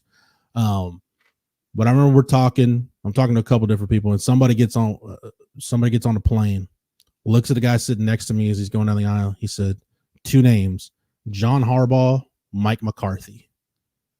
I'm like, John Harbaugh has been coaching the Ravens to Super Bowls. He's not leaving the freaking Baltimore Ravens. And Mike McCarthy's not leaving the Green Bay freaking Packers to be the Texas head coach. So, like, it's just like the same people that were saying when the transition from Matt to Charlie, the names that were brought up in that coaching search, like, dude, people are like, there were a group of Texas fans convinced that Mike Tomlin was going to be the next Texas head coach. Yeah. He's coaching one of the best professional sports franchises on the planet. He has one of the absolute best coaching jobs in the world. Why would he leave the Pittsburgh Steelers to be the head coach at Texas?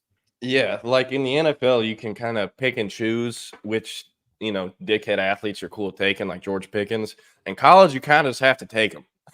And the Steelers clearly... I said John Harbaugh, not Jim, John Harbaugh. Yeah, the Steelers are clearly...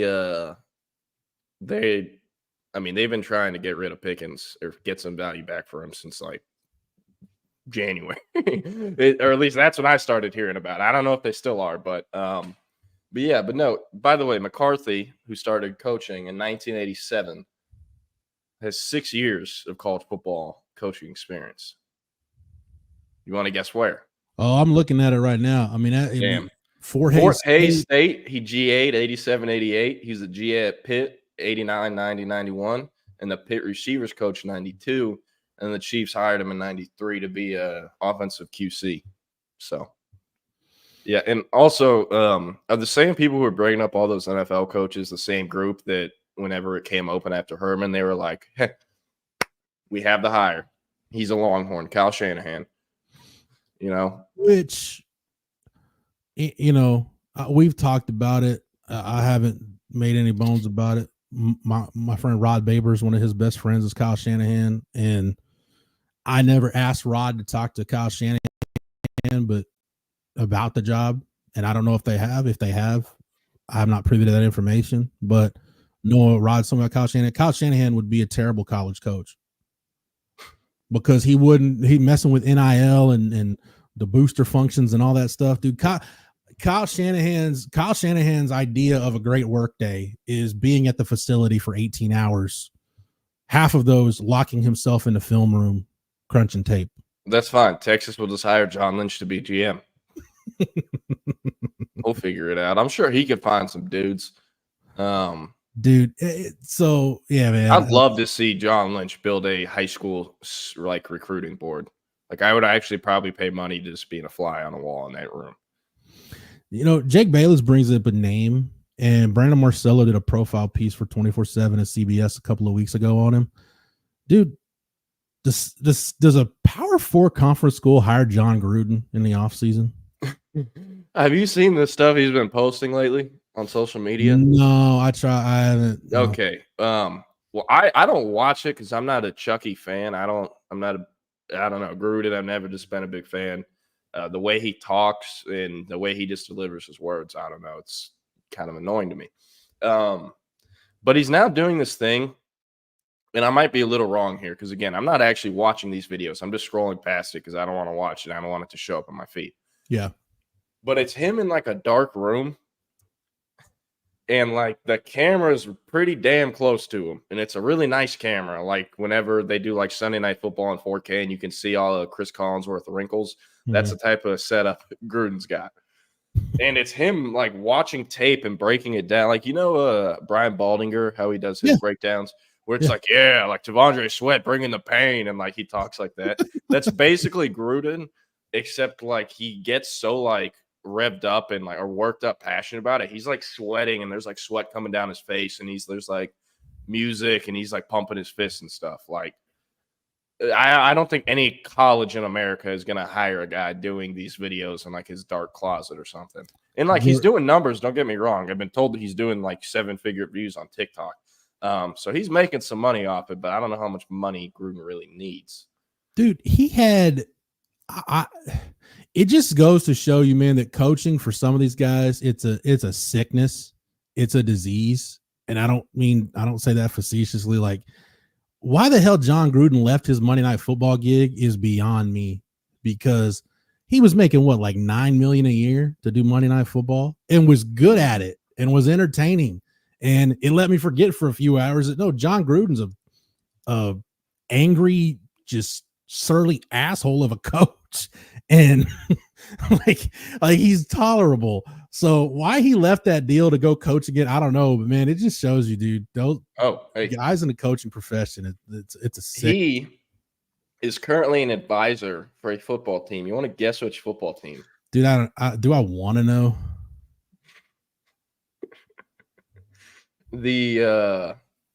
I'm not joking. This is the actual name of this organization. The Seamen Milano, Seamen Milano, are an American football team based in Milan, Italy, that competes in European League of Football.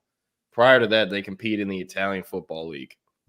Hey, Jordan, I just DM'd you a YouTube video. Can you see if you can get this to play here? Because I just want to do this as a sample of kind of the stuff about John Gruden that I've unearthed in recent years.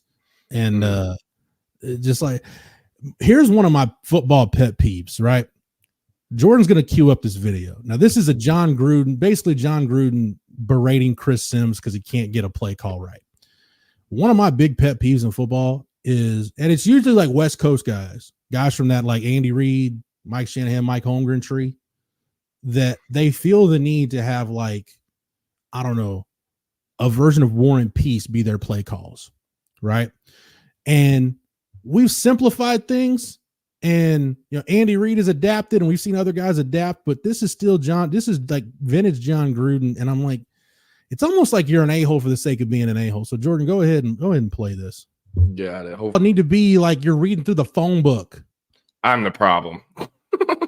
Man, I thought that part was I'm the problem, coach. Jesus Christ. Let's not forget that John Gruden left Chris Sims in a ball game where he literally almost died. He had a ruptured spleen. Yeah. So how the hell do we get from talking about Quinn Ewers to me complaining about John Gruden? Hey, because it's only an hour, and this is it's kind of what we do.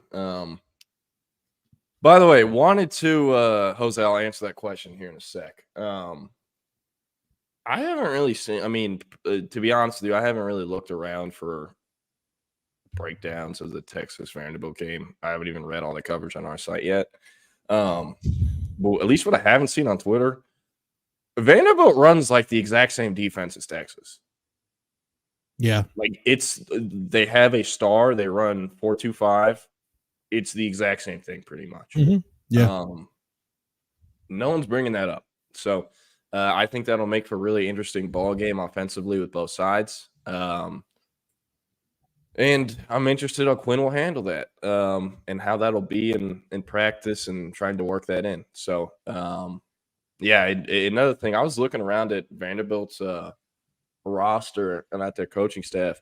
They have a full-time stars coach. It's an analyst that they're now letting coach on field. You talking about Vanderbilt? Yeah. Okay, So- because Texas effectively does too with Scotty Hazelton works with the Stars. Yeah, but I mean, is his official title like stars coach? No, he's special assistant to the head coach, but he's special secondary. It's his specialty, and he works with the Stars.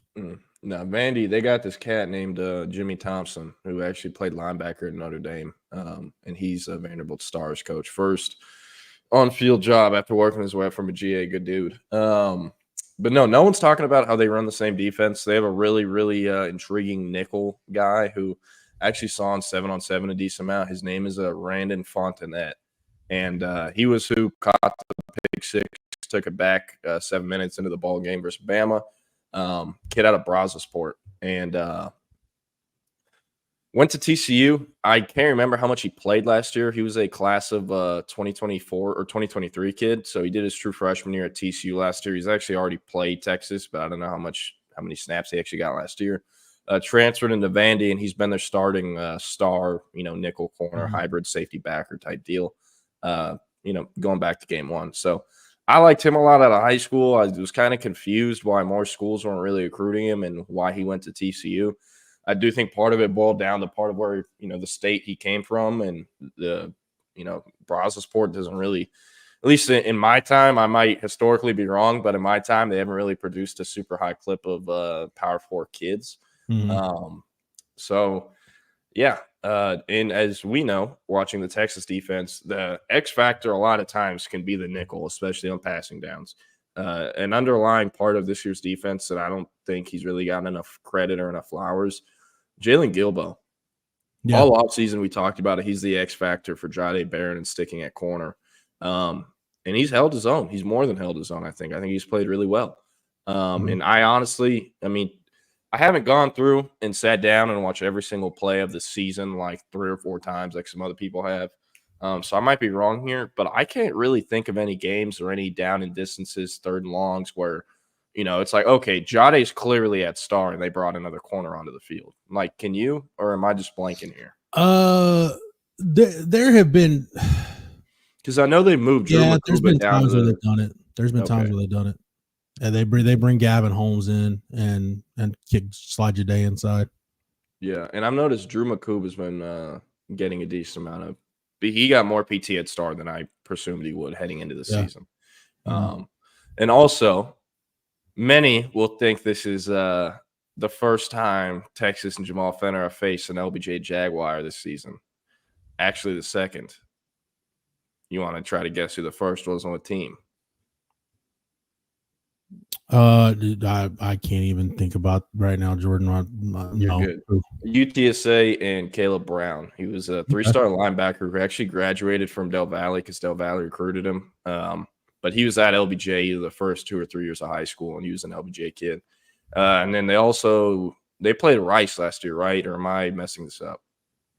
Texas did? Texas, yeah, they played Rice last year. Yeah. Okay. Yeah, Rice has Sean Fresh, who's an LBJ kid too. And he's, I think, their best DB, wears number 1 and has a captain's patch this year. So might have a shot at the league. Hopefully, if not, he's got a Rice degree.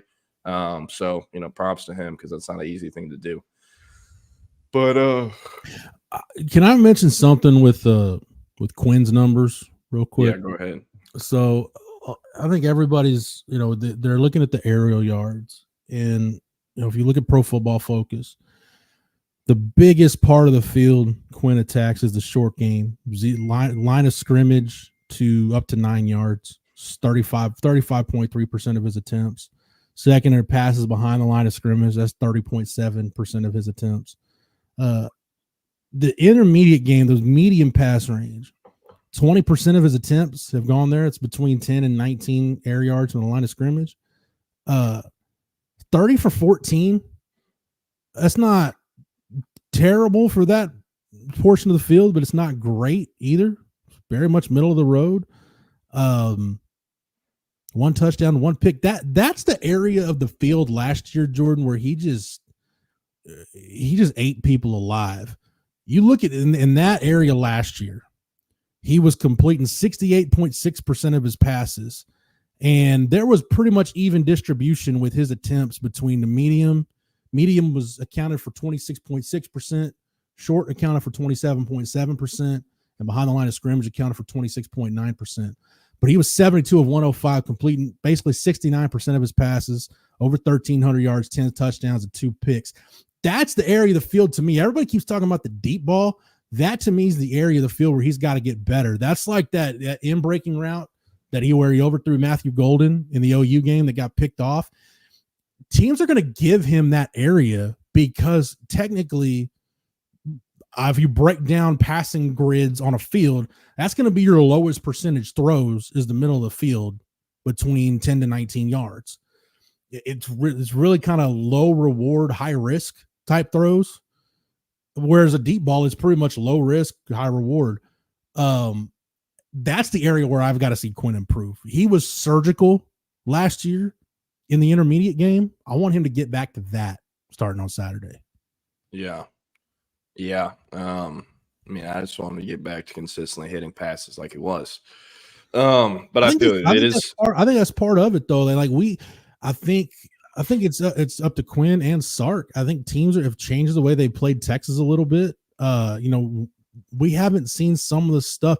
Remember last year, it seemed like we saw so many, especially on their RPO stuff, like the glances and slants. It's like A.D. Mitchell made a living off of those from like 8 to 12 yards. We haven't seen a ton of that this year. So that's something to keep an eye on Saturday. Something else to keep an eye on. Today's show is brought to you by Real Truck, the #1 truck accessory brand in the United States with top-selling upgrades for the ultimate tailgate party. Hitch grills, powered coolers, weatherproof awnings, and more. Gear up for football season and bring your truck to life at realtruck.com. And CB might have a point. Georgia might have put out the blueprint on Texas. Okay, but they also have Steve Sarkisian and a constantly changing playbook. What is the blueprint? Have 2 badass, top 15 NFL pass rushers. Spawn 2 top 10 draft picks on each side. Sorry. Put Jalen Walker and Michael Williams in a lab and clone them and put them on scholarship. Yeah. No, Bama might be able to be the only people that could come up with something similar, but their defense can't really stop a nosebleed right now. So, and honestly, I thought DeBoer and Bama would be more successful this year. I know Milroe kind of played poorly versus Tennessee, and I know their defense can't stop a nosebleed again. But I honestly expected kind of more from them. Yeah, I can see that. It's so freaking tough. Year one for a head coach, even at a place like Bama. I'm going to give Kalen DeBoer some grace, which is something he's not going to get from that Alabama fan base. I mean, they still beat Georgia. they beat Georgia, but if they go 10-2 in the regular season, that might not be enough to get them in the playoff, especially since Tennessee has a head-to-head over them. But that's still a really good year. I don't know. I'm willing to give Kalen DeBoer some grace. We'll see how the year ends. It's going to be interesting though to see. My big deal is and was, quite frankly, could they continue to recruit at a level in the ballpark with where Nick Saban was? Because the only person doing that is Kirby Smart. Kirby Smart's the only coach in the country that's recruited at a level Nick Saban did and done it for several years in a row. So I think it's unfair to expect Kalen DeBoer to do that. But and Longhorn Bear makes a good point. You've had some defections in that recruiting class, but you lose a guy like Isaiah Bond, you lose a guy like Caleb Downs. Like you lost some really freaking good players off of that team that hit the portal when Nick Saban retired. Yeah. So by the way, Jeff, I'm willing to give him some grace. Bama currently has 23 commits. 5 of them are 5 stars. The lowest ranked one of those 5 stars is number 22 in the country. They have the number 2 class, and they have in total 5 top 100 or 10 top 100 prospects. The thing that's super interesting, though, only 3 of these kids are from the state of Alabama. 3 are from Georgia, 3 from Mississippi, 7 from California, 2 from Texas, 1 from Florida, 1 from Kansas, 1 from Jersey, 1 from Ohio. you go look at all of the state of Alabama player rankings. All those kids are going to Auburn, like all of them. I don't even know if KJ Lacey's in the top 10 for Bama anymore. I'm about to look. But I think that's something that's really interesting. And a lot of Auburn fans are talking about it. But if Hugh Freeze is beating your ass in in-state recruiting and you're not really going to these schools, you don't want another we were just talking about him. You don't want Brian Harsin situation, where they all turned on him super quickly because all they did was call the high school coaches and they're like, hey, he's recruiting pretty poorly. You've seen him. And they're like, he's never came by. I'm not saying DeBoer's done that, but you need to have those relationships in that state if you want to keep your job, especially when you're labeled as an outsider coming from the PNW. So. No, that's true. I just, he didn't have a ton of time to make the rounds like he probably wanted to when he got the job. You got to remember, man, it was pretty late in the game when all that stuff went down. And right. He'd hit the ground running. So I said, I'm willing to give him some grace. I still think all things equal, I think he's the best coach in the country. Yeah. So of the top 15 players in Alabama, 8 of the top 10 are going to Auburn. The 2 ones that aren't going to Auburn in the top 10 are going to Ohio State. Now, 11 through 15, the number 11 players committed to Kentucky, number 12 to Auburn, number 13 to Bama, number 14 Lacey to Texas, and number 15 to Bama. So of the top 15 in the state of Alabama, 9 of them are Auburn commits, 1 Kentucky, 1 Texas, 2 Bama. There's a fine line between filling out your roster the way you need it filled out to put together the kind of team you feel like you can go win ball games at a high level with. You can do that without alienating the people that you can't alienate. I think Sark has done a really good job of that at Texas. And we've seen Texas coaches in, like Jordan, you've heard me say it a lot. The 2 coaches in this state who are in a lot of ways unfairly judged for how they handle interpersonal relationships and recruiting are the head coach at Texas and the head coach at Texas A&M. It just is that. That's just the way it is. When you go to coaching school, if you hear complaints about a coach, you don't ever hear people. If people have issues with the coach at Baylor or TCU or Houston or whatever, you don't hear about it. If somebody's got a problem with the A&M head coach, you're going to hear about it. If somebody's got a problem with the Texas head coach, you're going to hear about it. So, but the way Sark has done it, Sark has been able to, and I think hiring guys like Jeff Banks, Blake Gideon, guys that have been in this state, have relationships and have had those for a while. I think that helps. But he's been really good about, you need to recruit the state of Texas, but I also need to recruit guys that I can build a team that I feel like I can go win a national championship with. And that may not be exclusively kids from Texas, the way Mac Brown did. And that's okay. That's okay. But still having the relationship with the high school coaches, having the open door policy, being cordial and being available and transparent when you're out on the road. I think Sark has done a lot of that stuff right. So that's another thing with Kalen DeBoer. I think it's a big deal if you hear about him, like you said, if you're getting those phone calls like, hey, this coach ain't taking care of his business in his backyard. Yeah, because Bama fans at this point they're looking for a reason to push him out because he's not Saban and he's an outsider to them. But I don't know. I think he's going to figure it out. Look at his career record. He's really damn good at what he does. And I mean, how many guys have beat Sark twice? And I know they were close at the end of the Sugar Bowl, but still, it's impressive. Have you heard this theory about Auburn? I heard Brandon Marcello talking about this the other day. That basically, and Marcello covered Auburn for a long time, so he's got some contacts down there.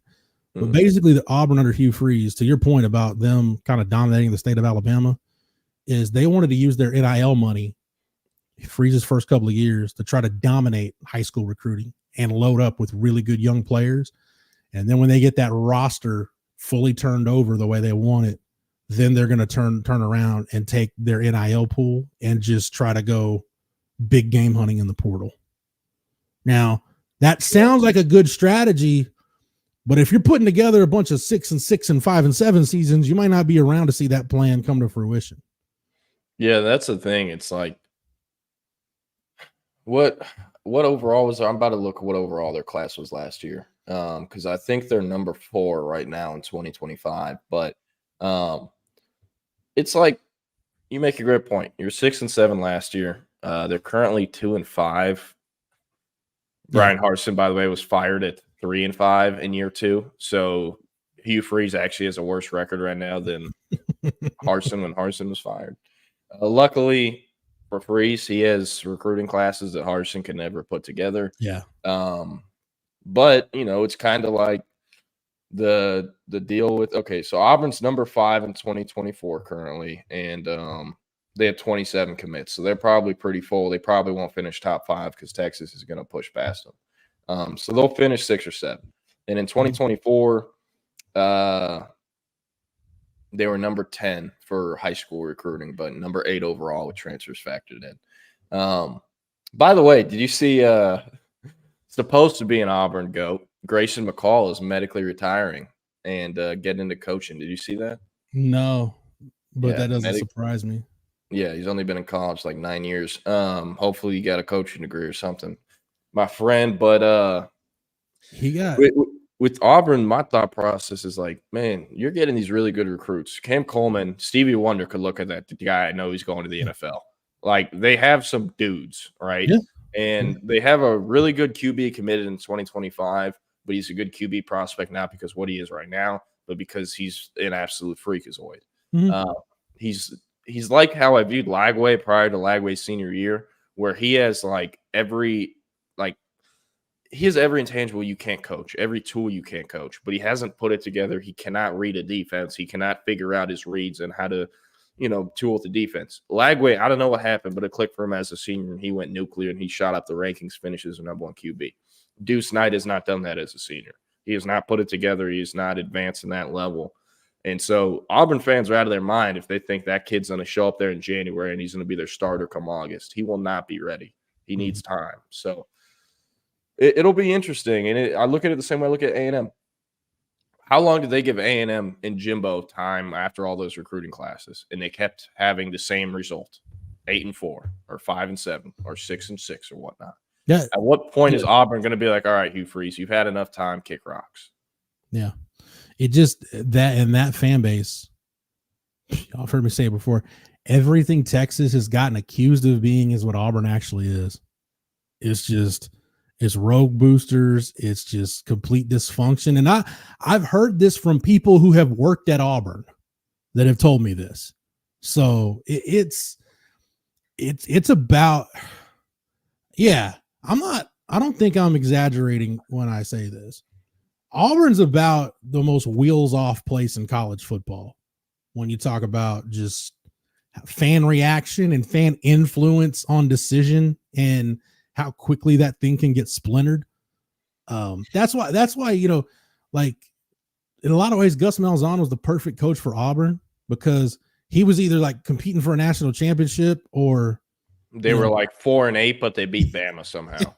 Like it's like you're so that's basically an undefeated season in Auburn fans' eyes. We beat Bama. From one year to the next, you want to give your coach an extension and he's the greatest thing ever, and then let's fire him. He's a complete bum, and then you go back the other way the next year.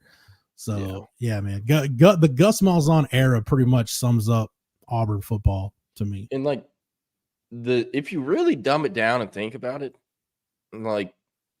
If I'm the Auburn brass, I'm not scared of losing players if I fire Hugh Freeze this season. Because think about it. They decided to play for Hugh Freeze in the first place. How did that happen? Yeah. They dropped a bunch of cash last year, and then they're doing it this year. Those guys we've talked about it, Jeff, about a decent amount of college football players nowadays are just straight up mercenaries. There's nothing wrong with that. Playing for money. I get it. I do the same thing. But teams with guys full that rarely win games, or at least win games consistently. And with Auburn, my thought process is if these guys are dumb enough to look at Hugh Freeze's offense and what he's running at these game visits they attend, and they still want to go here, tell me why that's happening. Right? So if Freeze isn't there anymore, but you still got the same dollar amount, you're probably going to be able to keep those guys because at that point, anything offensively is an upgrade from what Hugh Freeze is running. Yeah. Would Auburn have been better off higher? Because the minute you hire Hugh Freeze, it's going to be a polarizing hire. You know, some people are going to think, okay, yeah, this guy's a garbage person, but he wins. And some people are just going to focus on the fact that he's a garbage person. Why would you want him coaching our football program? That's probably the perception of Hugh Freeze. Would they have just been better off if they had just hired Cadillac Williams? Like he was the interim when Harsin got fired. Just make him the head coach, give him all the NIL. I mean, he's a beloved Auburn alum, played there, was on that undefeated team Tommy Tuberville coached, was a first-round pick, was on his way to having a really good NFL career till he wrecked his knee. Like, you know, a beloved Auburn guy, see what kind of staff he can hire, throw your NIL pool at him and see what he can put together. Like I feel like that fan base would be more patient with a guy like Cadillac Williams than they are with Hugh Freeze. Oh yeah, especially because Hugh Freeze shows up in press conferences and blames it on everyone but himself. By the way, he's one of them. You know what I'm saying? Like they're like, well, he's one of us. Yeah. By the way, I'm about to read off Gus Malzahn's records at Auburn just for fun. 2013, 12-2, 2014, 8-5, 2015, 7-6, 2016, 8-5, 2017, 10-4, 2018, 8-5, 2019, 9-4, 2020, 6-4. But he did not coach in the bowl game, so I think he only coached 9 of those games or whatever. I don't remember. The 2020 season was a blur. But Malzahn never went under 500 in his career at Auburn, not once. And both years under Harsin were under 500. Both years under Freeze will be under 500.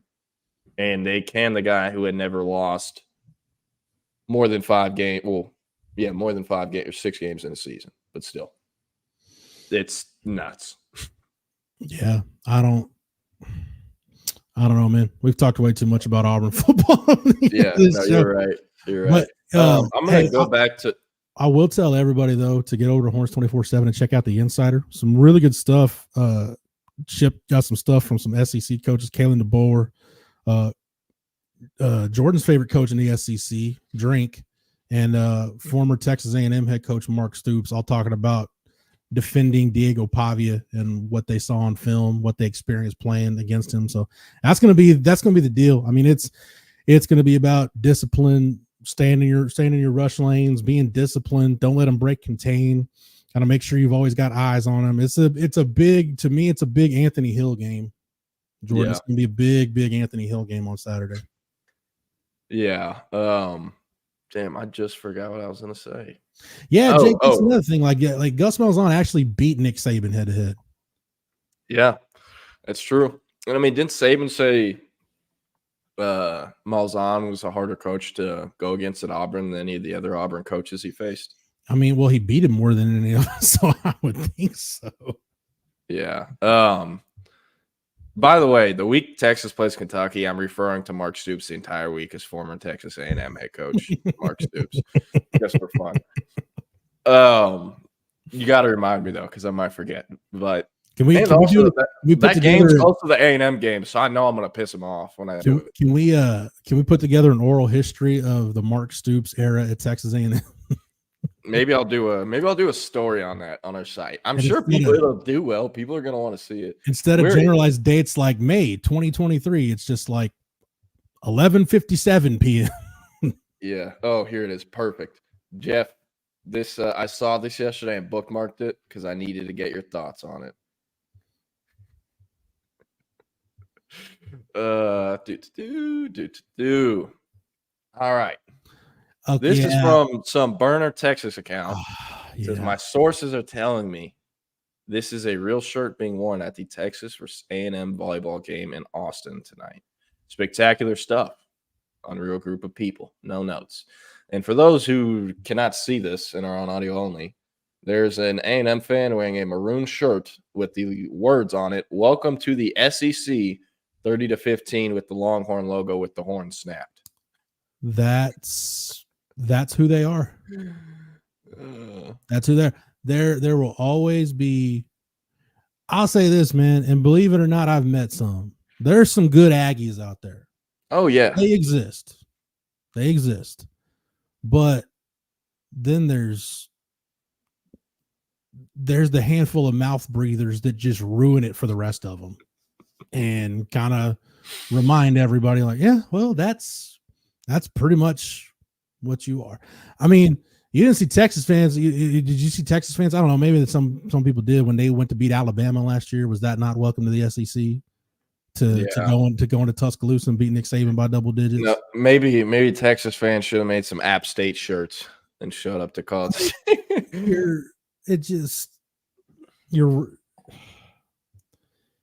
There's no reason for that.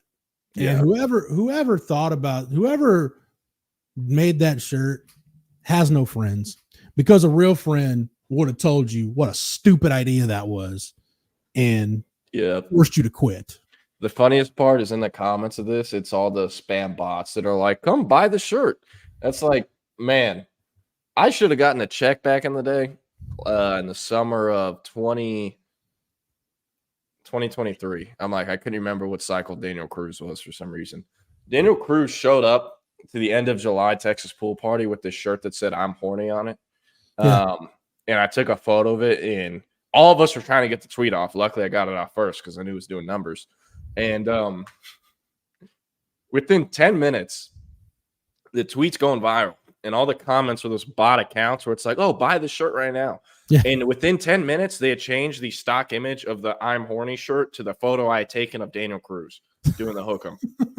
I was like, bro, what the hell? Like, the bots are quick. But no, I saw this question from Jose. I wanted to come back to it because it is a good question. Jose Rodriguez says, Jordan, how much NIL are defensive tackles from the portal getting versus defensive tackles from high school?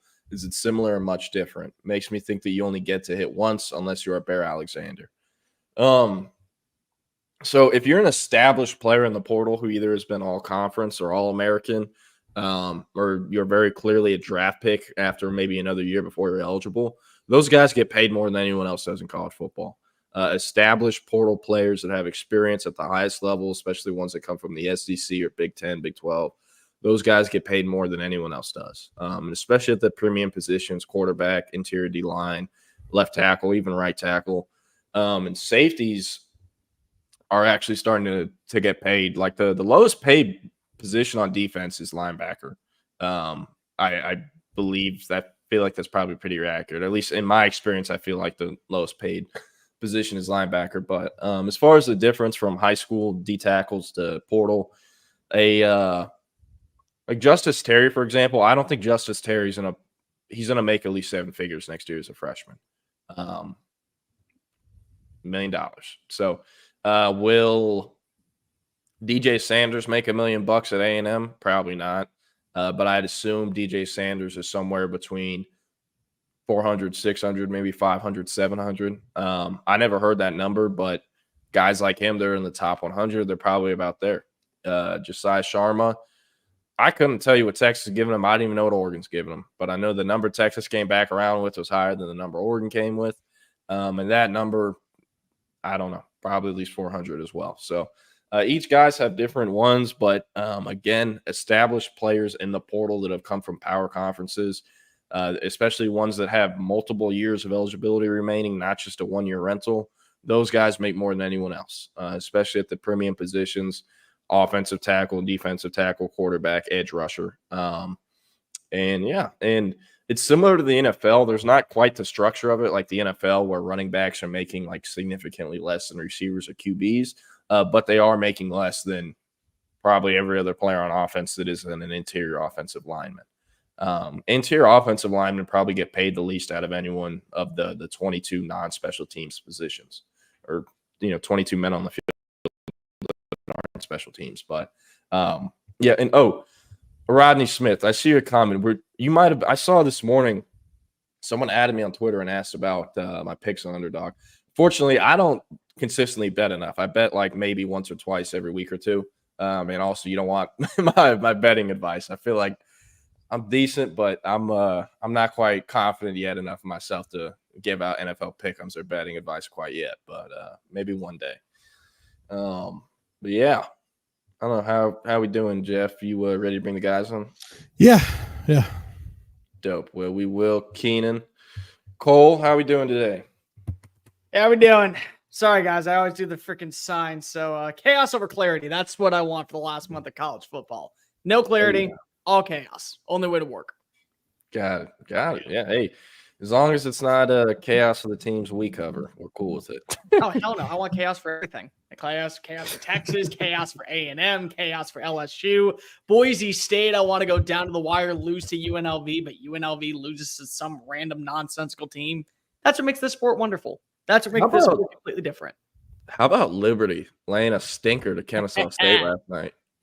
I thought it was only possible in EEA 25 because that was my dynasty team, and I took them to the national championship. I did not think that they were going to get a win in 2024.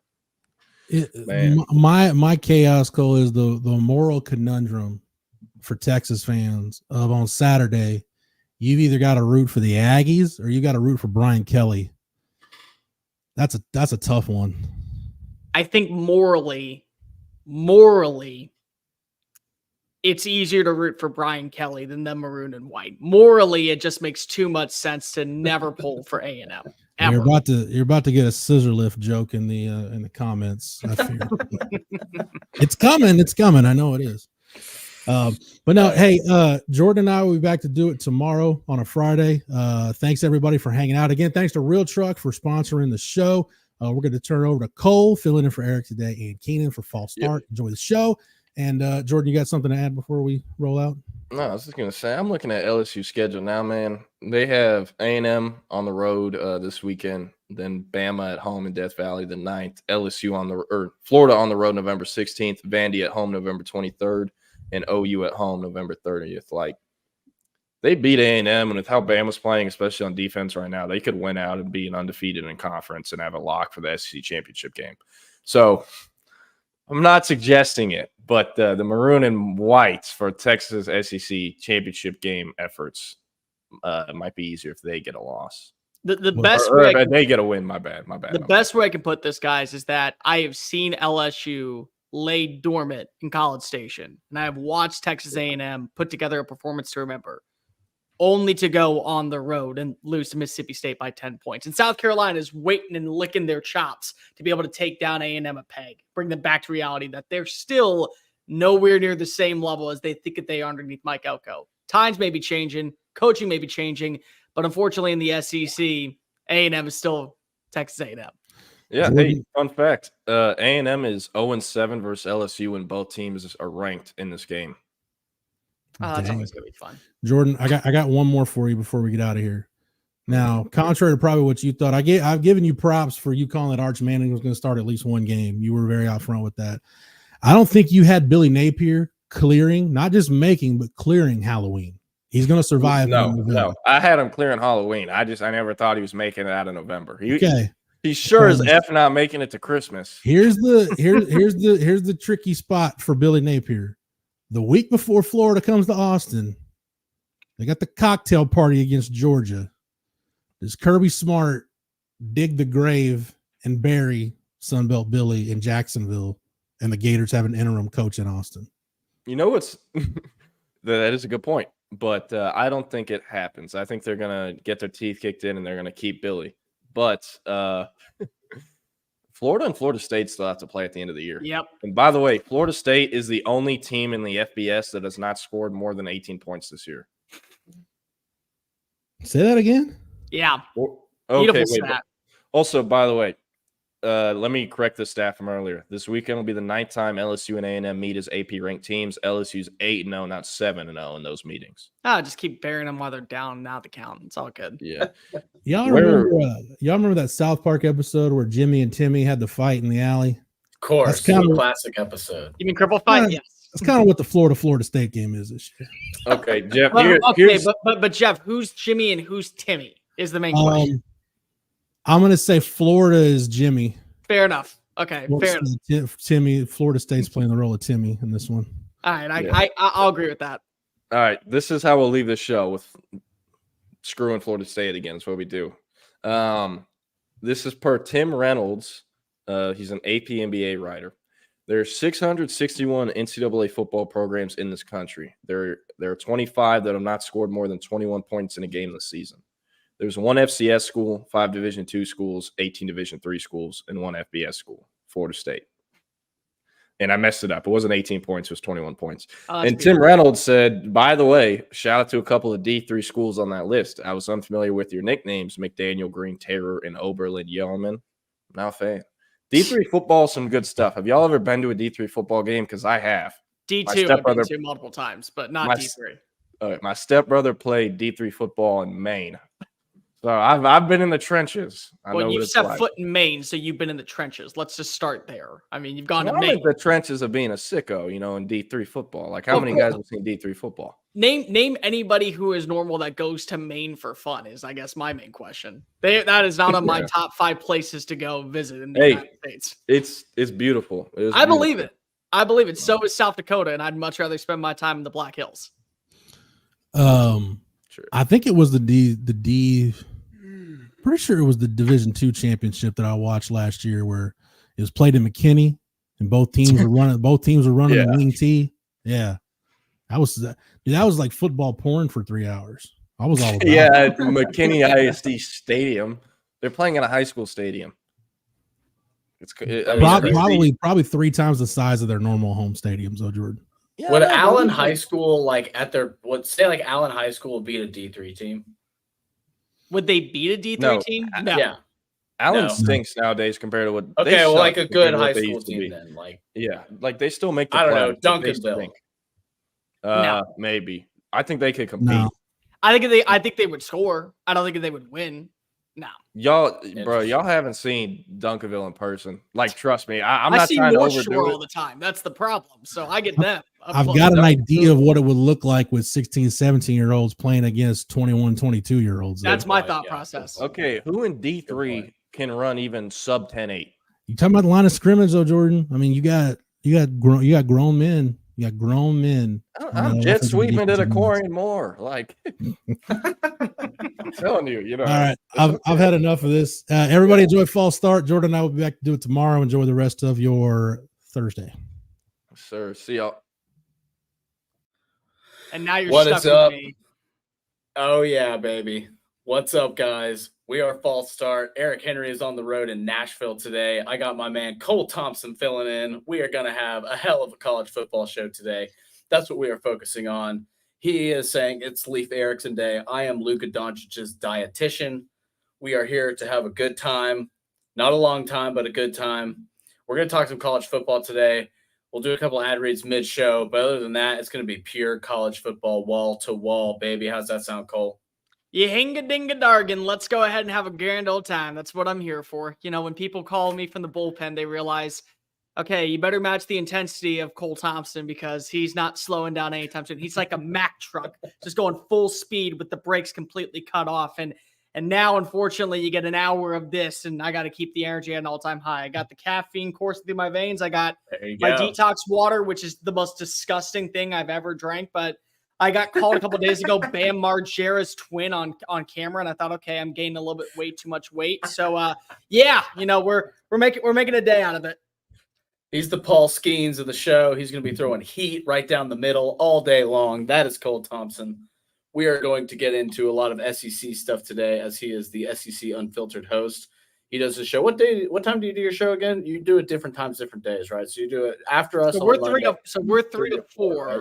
We're 3 to 4 every other day besides Monday. Monday we're 1 to 2. Monday you're 1 to 2. And somehow, some way, I'm always the Monday guy. I'm always the Friday guy, and then I'm literally always getting a phone call like at the last second, 1:30 in the afternoon. Hey man, can you come fill in? Yep.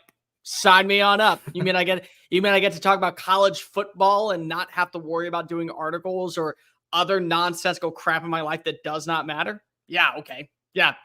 Twist my arm more, please. Oh, God bless. No, I'm sorry, unfortunately, which is really funny because at 1:15, I have my apartment getting fumigated because I have an ant infestation. And I was like, all right, let's see. Can I make this work entirely? Yes, there's an ant infestation inside my apartment. It's a lot of fun to be able to sit out and just see the ants come marching one by one. Hurrah. And I have to just go smash, smash. I feel really bad for my downstairs neighbor. I do. She's probably thinking I'm doing like polka dancing. And I'm like, no, I'm just doing a bunch of bugs. Bowling tournament. Yeah, just smacking a bunch of crap all around here. It's a lot of fun. It happens, dude. All right, let's get into some of these SEC games that are coming up. We'll go ahead and start with Texas and Vanderbilt, as this is a Texas-centric show. We'll get to the Aggies and LSU in a little bit as well. We'll get to a little Oklahoma Ole Miss. We'll get to all these games, have a little conversation about some of our playoff sleepers. We'll talk a little bit about Kennesaw State upsetting Liberty. Got a lot of stuff for you today. Let's go ahead and start with this Texas Vanderbilt game. Texas coming off a loss to Georgia, 30-15. And first of all, what do you think about Texas ceiling after that Georgia game? Do you think they have what it takes to compete for a national title, or do you think that game kind of put a cap on that? What do you think your thoughts are? So let me just go ahead and bring everybody in very close. Everyone who said that Texas was being fraudulent last week, coming very close. Cool. I'm glad now you woke up. You got a little bit of the taste that is the SEC.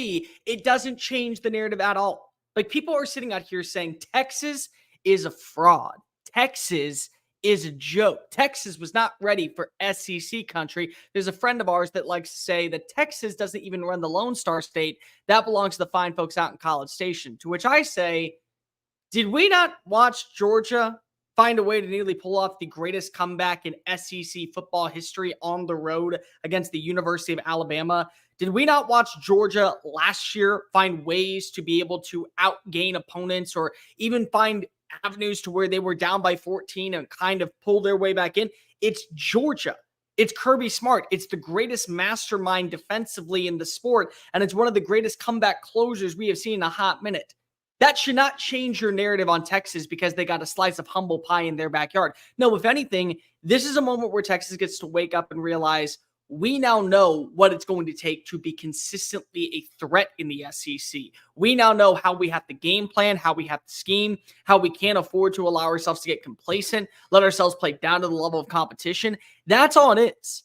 Everything is still ahead for Texas. Everything that you imagine for Texas is nowhere near out of reach. They still could make it to Atlanta. They still could be 11-1. They still could go to the college football playoff. They can run through everybody, whether that be hosting a playoff game or get the first round bye and winning a national championship. Nobody should be shocked about that.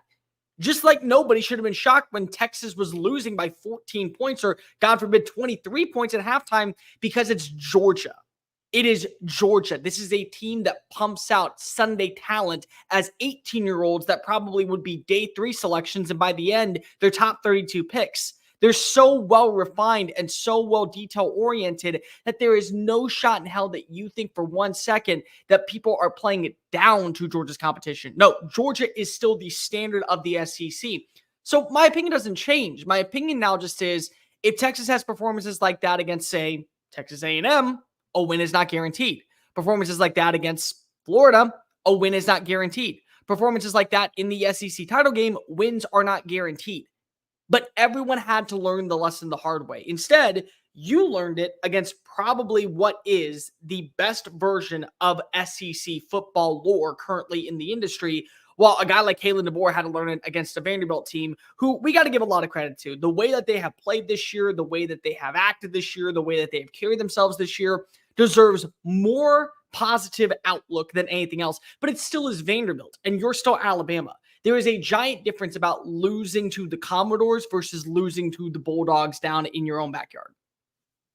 Yeah, couldn't agree more. And you sort of led me into my next point, which is sort of about Vanderbilt. And they had kind of a tough game against Ball State last weekend. They didn't play super well, but you know, they have lost 2 games this year, I believe. They lost to Georgia State and they lost to Missouri in double overtime. Missouri in double overtime. That's right. Yeah. So Vanderbilt, Diego Pavia, can't say enough about the guy. He's Manziel light. He runs around. He's crazy. He takes contact. He doesn't go down after first contact. He runs like a running back, right?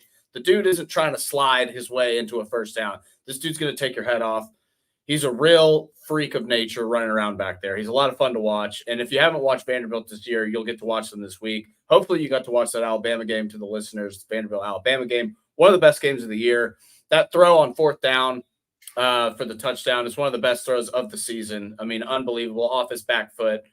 The dude caught it with his fingertips and somehow made a catch. On 4th down, they went for a bomb and they got it. It was awesome. I think the difference between this game, right, and Georgia is Vanderbilt doesn't have the Jalen Walker up front. They don't have the same level of talent on the front 7. And that's why I think Texas is going to win this game. I don't think it's going to be a blowout. I think it'll be a close game in the first half. I think Texas eventually will pull away, maybe win by 10. I don't know if they cover 18.5. It's a lot of points to cover, but I do think they get a win. Ewers has to play better. That's been a topic of conversation on this channel all week is Ewers gets off to a slow start. Ewers has trouble. Ewers not stepping up in the pocket. He's taking sacks he shouldn't take. Some of those were his fault. Some of them were not. The corner blitz, obviously not his fault. He didn't see that coming. He got destroyed on that play. He fumbled. This is an offensive line that was talked about for the Joe Moore Award, and they didn't really look at it against Georgia. Now, credit Georgia's front. They got an awesome defensive front, like no doubt about it. But what are you looking to see from Texas against Vanderbilt this week? What do you think they need to do to go out and be like, okay, we're still Texas? Well, let's start off with this, and I don't mean to go backwards, but I have been probably the president, the co-founder, the treasurer. There still is places available. You just got to go call me at Mr. Cole Thompson on Twitter for the Diego Pavia fan club. I was preaching about this kid all throughout the offseason. Man marched in and beat Hugh Freeze twice, yet not good enough to be the QB1 with Auburn. So God forbid that Hugh Freeze now has to go ahead and eat crow for a third time in 3 years. But regardless, this is the quarterback that I believe has been vastly underappreciated for years, from his time when he was at New Mexico Military Institute all the way to when he had to basically walk on and prove that he deserved a scholarship underneath Cherry Kill at New Mexico State, leads his team to a Conference USA title appearance last year, and once again finds a way to beat a Virginia Tech team that I had in the playoff. I thought for sure they were going to be a better version of the ACC. What kind of we see from Clemson, that's what I thought we were going to see from Virginia Tech. And for about 3.5 quarters, it was the Pavi Power show. I have called him Baba Yaga because if he is basically the boogeyman that you don't want to face in John Wick 2.0. Like, that's what you got at number 2 in Nashville.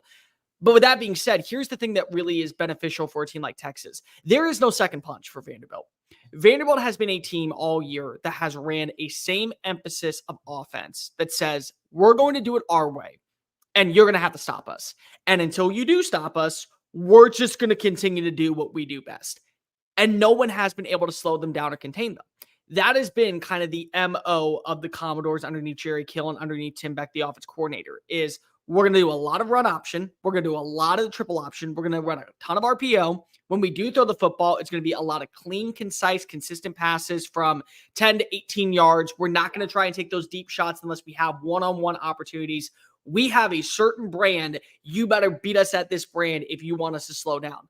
And so far, nobody has. So for Texas, can you slow down Diego Pavia? And one of the biggest things, Keenan, that has been really beneficial for Vanderbilt this year is they live in third and manageable. They are one of the best teams when it comes to third down conversions because they're not facing 3rd and 9. They're not facing 3rd and 11. They're not facing 3rd and 16. They're facing 3rd and 2. They're facing 3rd and 3. It's a lot more of a nuanced season offensive front that allows them to open up the playbook and do basically whatever they want. So if Texas can force them to live in 3rd and long, the thing is that this will be new territory in Nashville. This will be new territory at First Bank Stadium. They're not used to playing where it's potentially a lot of 3 and outs. It's potentially a lot of we have to attack the intermediate part of the field on 18-yard passes. And for Texas, they still have one of the best defensive fronts. They still have one of the best secondaries. I know that Andrew Makuba's absence is going to be really, really detrimental to this team at times, especially when it comes to the tight end position with Eli Stowers, who really has stepped up this year for Vanderbilt. But I feel like that if you can force Vanderbilt to play a brand of football that they're not used to, that already benefits Texas because they've had to wonder about what's going to be their second punch. That's what kind of stands out for Texas for me, is they're one of a handful of teams that when you look at winning the national title, you have to be able to have that counterpunch. You can't just be a one-dimensional offense or win with a certain brand. They can win with their defense at times. They can win with their ground game at times. They can win with their passing attack at times. Vanderbilt, again, is a very much we know who we are type of persona. And if we can't change things up, then that's what we have to do. The Quinn Ewers thing is really, really baffling because, yes, I think Arch Manning does give you potential a little bit more than Quinn, especially when it comes to the mobility aspect.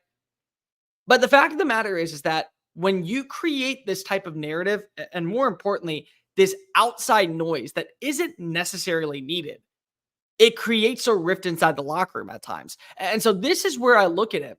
I just feel like that until given an actual reason, like you're down by 21 against Vanderbilt because of 3 pick sixes, it's Quinn's job to lose. And again, Quinn's not fully healthy.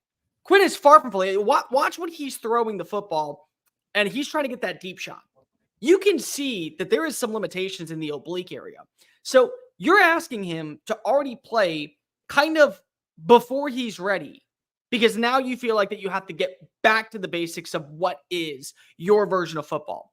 And so when I look at that, I just feel like that we're kind of not understanding that this was a guy that last year set a Big 12 record in the Big 12 championship game, beat Alabama on the road with a Nick Saban-led team, and still has arguably the best wide receiver core he's ever had in his life, the best offensive line he's ever had in his life, and he's playing hurt. So just give him a little bit of time. I feel like that last week was one of those games where if you threw Arch in and he started to have a couple of mistakes, he was going to crumble underneath the pressure to where you couldn't even get that comeback. Where Quinn comes back in the third quarter after being benched, he gets those 2 touchdown drives, you gain a little bit of momentum, but you know that he's not fully there. Yeah, I agree. It's Ewer's job right now. I agree with that. And I think another thing is, as good as Vanderbilt's been on the offense, like Texas defense is really good still. Yeah. Texas defense was really good against Georgia. Like they kept turning the ball over. So Georgia gets short fields over and over and over again. But Texas defense held strong a lot of times. Even in the first half when they were getting their ass kicked, they were still holding strong. They were not giving up touchdowns on every drive, which they could have. They could have folded. It could have been 31-0 at the half. It really could have been. Could have been 35-0 at the half. You don't know. But the defense held strong. The defense forced turnovers. That defensive backfield played out of its mind. Jahdae Barron played out of his mind. That guy is a stud. I think he's earning himself a lot of NFL money this season. I'm really glad for him that he came back. I just think his draft stock has shot through the roof. I think that the key to this game is going to be, Anthony Hill in the run game, the quarterback run game, right? Like Anthony Hill is your leader on defense. I think he's the best player on that defense. Even if he wasn't the best player last week, I still think he's the best player on that defense. I think he has the most pro potential out of any of those guys. I think he'll be, first round pick when he's eligible to be one. I feel good about this game if I were a Texas fan in this situation, just because I would be more scared of a team that muddies things up, right? I'd be more scared of a team like an Arkansas who has Lance Jackson. I'd be more scared of teams that make things really difficult on your quarterback versus a team that scores a lot of points. I'm not saying Vanderbilt doesn't have has terrible defense or anything. I'm just saying teams that make hell for your quarterback, that rush the passer, that stifle the run game, that have a really good defensive line. I think those are the teams that are going to give Texas trouble versus a team that has a Diego Pavia, that has an Eli Stowers, that has guys like that. I just think Texas defense is its strength right now, and I've been saying that all season, and people have disagreed with me. I thought this defense is the strength of this team all season long. I still think it is, and I think that's a good sign against a team like Vanderbilt that's more on the offensive end than the defensive end. Keenan, let me ask you, who do you think has a better scoring defense, Kentucky or Vanderbilt? Well, since you're asking me, I would assume Vanderbilt now, but I would assume Kentucky beforehand. Kentucky does. They're 27. Kentucky? Who has a better scoring defense, Arkansas or Vanderbilt? Arkansas. Arkansas, they're 41st. Who has a better scoring defense, Texas A&M or Vanderbilt? I'd go A&M there. A&M. Who has a better scoring defense, Florida or Vanderbilt? Florida. No, Vanderbilt, but it's only by one. It's only by 3 points. So you're talking about a team that right now you still have better defenses to face moving forward. And 2 of those games are going to be on road environments that are very much hostile. And Texas fans that remember the Southwest Classic days, that remember the Big 12 days, certainly remember what Kyle Field and Razorback Stadium are like. Not to mention what you have with offensive personnel with certain playmakers that would already be stars at Vanderbilt, to where this is a game where as long as you're not playing down to the level of competition, you shouldn't survive. At this point, what we're trying to figure out is how good is Vanderbilt. I think many people know how good Texas is. I don't think people are going to be shocked if Texas walks away with an 18-point win, with a 21-point win. I also think that people won't be shocked if we're watching Vanderbilt make this thing interesting in the third quarter, because of now we're going to see what is the parity of college football in 2024. But Keenan, when you look at a team like Alabama and how much juice they've lost since that Georgia game against Vanderbilt, against Tennessee, against South Carolina, it's not that shocking anymore to see the way Vanderbilt has played. When you look at how they took Virginia Tech to overtime, it's not that shocking because you look at the way Virginia Tech has played. When you look at how Missouri has played ever since that Vanderbilt game, it's not that shocking. They need a 14-point comeback and basically the $6 million man Brady Cook himself to win against an Auburn team. They lost to A&M, got boat raced, and it wasn't even a close battle. So it's like, the question isn't, I think, at this point, how good is Texas? The question is, can Vanderbilt play up to a certain level alongside Texas? And you look at all these other defenses that have either had struggles against Vanderbilt or are on the radar for Texas to still play. They're better than Vanderbilt. They're allowing fewer yards. They're better on third down conversions. They're better on scoring. They're better inside the red zone.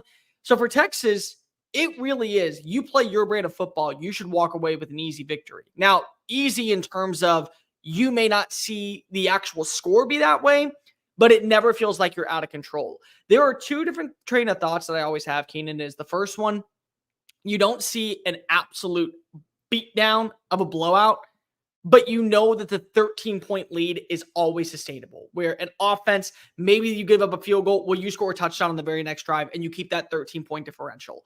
And then there are blowouts where you just see your second team come in, and it's like, oh, but we're still making fundamental mistakes. I think for Texas fans, they'd be okay with a 13-point win if they know that they are consistently matching the standard of what they belong moving forward into the SEC. Because if you get a blowout, but you're still throwing countless interceptions, you're dropping errant passes, or you're creating turnovers that aren't necessary, it shows that you still have those flaws that you need to work out. I'm not saying that you wouldn't take a 40-point win. I'm saying a clean, concise 13-point victory against a Vanderbilt squad that has been really good on third down and has lived inside the red zone for most of the year. You would take that as long as you feel comfortable that that lead is never going to diminish. I think time of possession is a huge key here as well. Vanderbilt loves holding on to the ball. They like to limit the opponent's snaps. And if they can limit Texas snaps, might be more of an interesting game. That's what they're going to try to do. I just don't see them having a ton of success on first and second down and getting those short conversions. I think Texas is going to do a really good job of covering those receivers. They have a great defensive backfield. I think they're going to do a good job stopping the run. I think the defense is going to lead this game for Texas. And whether or not they cover the spread is kind of out of the, it's kind of not that relevant to me. It's more like, does the defense do its job so the offense can have an easier time? Because last week it was the opposite. The offense was not doing their job. The defense had the tough time. If the defense can continue to play the way they're playing, this offense shouldn't make these same mistakes. They're not going to get hit with these corner blitzes where you completely miss the guy and Ewers gets decked from behind and fumbles the ball. Like, that should not happen. It's going to happen against your Georgias of the world that have a bunch of 5 stars running around on defense. Vanderbilt doesn't have that on the defensive end. They have good players, not at all. But they don't have 5 stars running around. They don't have a Jalen Walker. They don't have a Shmuel Mondon. They don't have a Michael Williams. They don't have guys like that. So you shouldn't be having trouble blocking their defensive front. You should be able to run the ball more effectively. I think that was the key problem against Georgia is you could not run the ball. But there was never an opening. That was the problem. Like, I mean, and again, it's Georgia and its defensive line. It speaks the same language. Like, that's just a common threat. Like, you're going to have to win 3 year in that type of game. Yeah, exactly. And so, like, you have guys like Quintravian Wisner who took 95% of the carries in that game. I think Ryan Niblett had 1 carry, and the rest were all Quintravian Wisner carries. Nothing against Quintravian Wisner. There was nowhere for him to run. He was getting smashed at the line of scrimmage every single time by a bunch of 5-star defensive linemen. It's going to be really tough to break through. Even if they had Cedric Baxter, I still think that would have been a really tough game for him even. It's just one of those things where when the opponent's defensive line is wrecking your offensive line that bad, I don't think the Texas offensive line is bad either. I just think the Georgia front was, first of all, motivated. I think they were tired of hearing about how Texas is the new Georgia. I think they were tired of hearing about Texas is going to run the SEC. I think they were tired of hearing all that stuff. And I think Kirby drilled that into their heads. Keenan, they were healthy too. For like the first time in 3 weeks, they were actually at full strength. That's the other part that people seem to forget about all the time is that Georgia was playing with Michael Williams hurt after the Clemson game through the rest of the year. That was his first real, hey, wake up and choose violence moment, and I accept the challenge. Like, that's how it felt. Yeah, no, 100%. And he was one of the best players in that game, regardless of side of the ball, either side. One of the best players, one of the MVPs of that game was – I mean, that guy's a game wrecker. That guy looks like a first-round draft pick to me. Just really impressive performance by Georgia. But I really think Texas is going to win this game. I don't think it's going to be a sweat fest in the second half. I think the first half might be close, but I just think Texas defense is too good to allow this Vanderbilt offense to get into these third and shorts and convert at a high clip. That's basically the summary, I think, of this game for me. So for me, as somebody that lives in the state of Texas and has loved Big 12 football for years, I have been on record saying that the Big 12 is the best conference just for fun and for aura. Like it's not the best conference. Like Big 10, SEC, they kick its ass. I know they do. But when you're just trying to enjoy a college football game, go watch a Big 12 matchup and just sit back for 3 hours, kick up your feet, crack open a nice cold beer. BYU Okie State, man. Oh my God, what a freaking Friday night banger. Like absolute like there is a buddy of mine that says cinema all the time when he talks about games. And I'm like, no, that is a cinema performance. Like Lavelle Edwards Stadium at freaking 11:30 at night, BYU down by 10. Those sober Mormons going crazy, dog. They are soaking like crazy on a Friday night. But no, there are so many people that say that Texas is just not physically ready for the SEC that cover this conference. And I literally tell people all the time, if you think that Texas's defense is overrated because they allowed Georgia and Trevor Etienne, the best running back to come through Athens since probably Nick Chubb and Sony Michel, if you're calling them overrated, I don't value your opinion. I don't think that you belong in talking about this sport. Like I say to people all the time, it's very easy to afford a podcast microphone. That doesn't mean that we need to make it affordable for people to afford a podcast microphone. Because I'm sorry, like Texas's defense is still one of the best in college football. And that's not me saying it. No, that's numbers saying it. Keenan, the number one scoring defense in college football is Texas. They're allowing 9.7 yards per play. The number 3 total defense in college football is Texas. Actually, my correction, number 2, only behind Ohio State. They're in top 3 in rushing defense, and they're top 5 in passing defense, and they're one of the best on third down. So I'm sorry if you disagree with the fact that Texas got its ass handed to it in the first half by Georgia, but nobody was shocked by that. I don't think this is going to be a game that we have to worry about for Longhorn Nation. I think this is one where they kind of get back to that level. And for us as fans who are doubting them, and yours truly would not doubt Texas. Like I do my tier list every single week. Texas is still in the contender conversation. And while they should, everyone's going to get back to the reality of, well, it's Georgia, and there's a reason why Georgia is talked about in such a prominent light. But this is Texas. This is Steve Sarkisian. This is a team that we know has been building. And I said last year they were masquerading as an SEC squad in the Big 12 because of the way that they were physically outworking opponents. They could have held their own. They maybe wouldn't have gone 10-2 or 11-1, but they would have gone and they would have won multiple games in the conference and they would have been fine. We're going to get back to that level of, nope, this is still one of the best teams in the sport. This is still a team that can win the national title. This is still a team that we expect to make it down to Atlanta so long as they don't shoot themselves in the foot and pull a Texas a mold.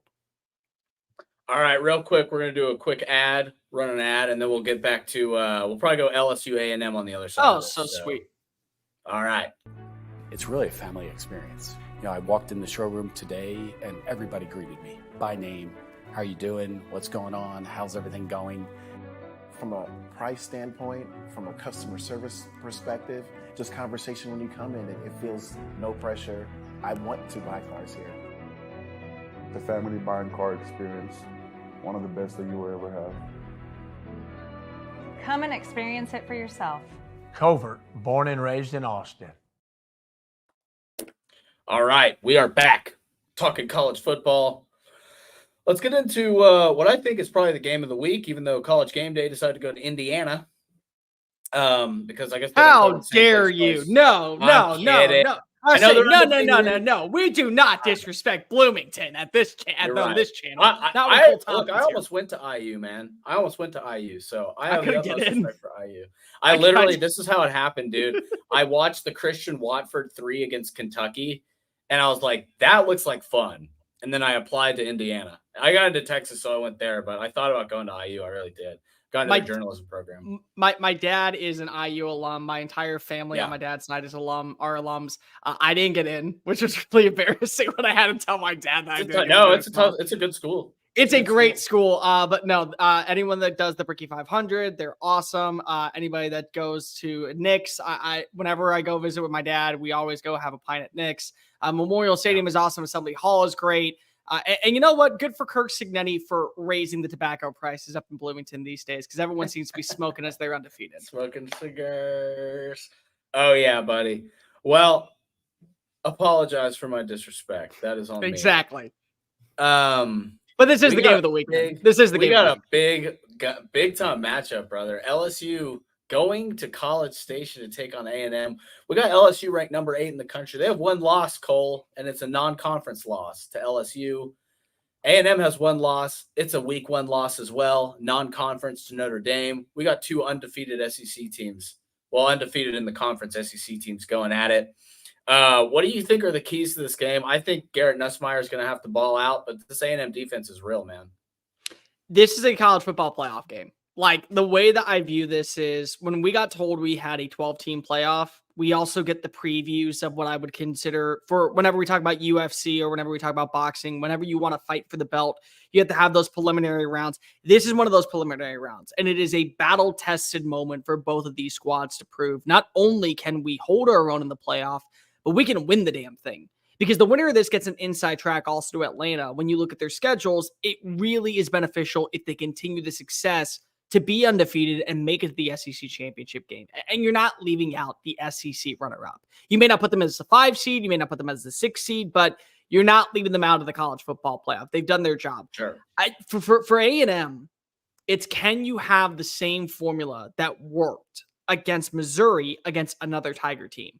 Because of when they were able to run the football with ease, averaging over 5.7 yards per play, Le'Veon Moss, number 8, was a literal bowling ball that just bounced off of Tiger defenders and found his way into the end zone. They were controlling the tempo. They were controlling the time of possession. They weren't trusting Connor Wigman to have to be the solution and the savior.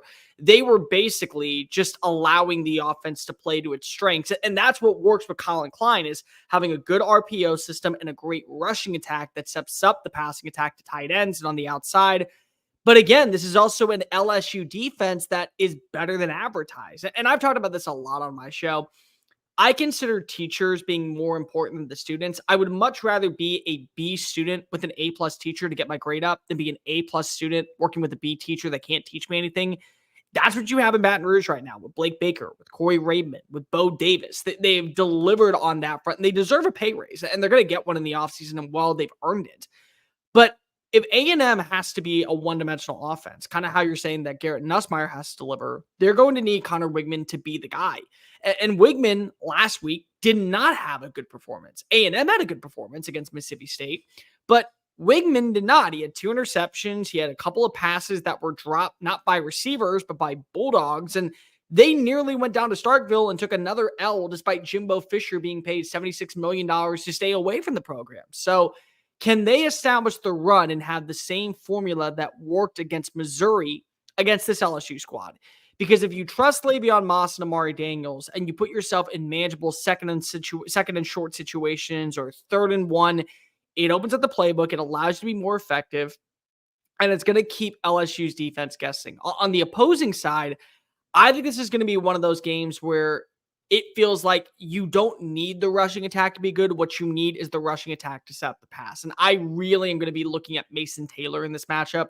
They have some very good cornerbacks at Texas A&M. I think people have forgotten just how well Mike Elko and Jay Bateman went into the transfer portal and brought in good, solid playmakers that were up-and-comers, but also proven experienced guys. They brought in a Marcus Ratcliffe and they brought in a Jaden Hill, but they also brought in a 5-star in Des Ricks that was at Alabama last year. So they have a good complementary piece of where you have the veteranship and the young guns. And then a guy like Will Lee that was basically the biggest X factor. And for my money, the player of the game in that Mizzou matchup. Like the way he just was physically outworking people. And more importantly, the way that he was playing a certain brand of football that showed elite number 1 coverage.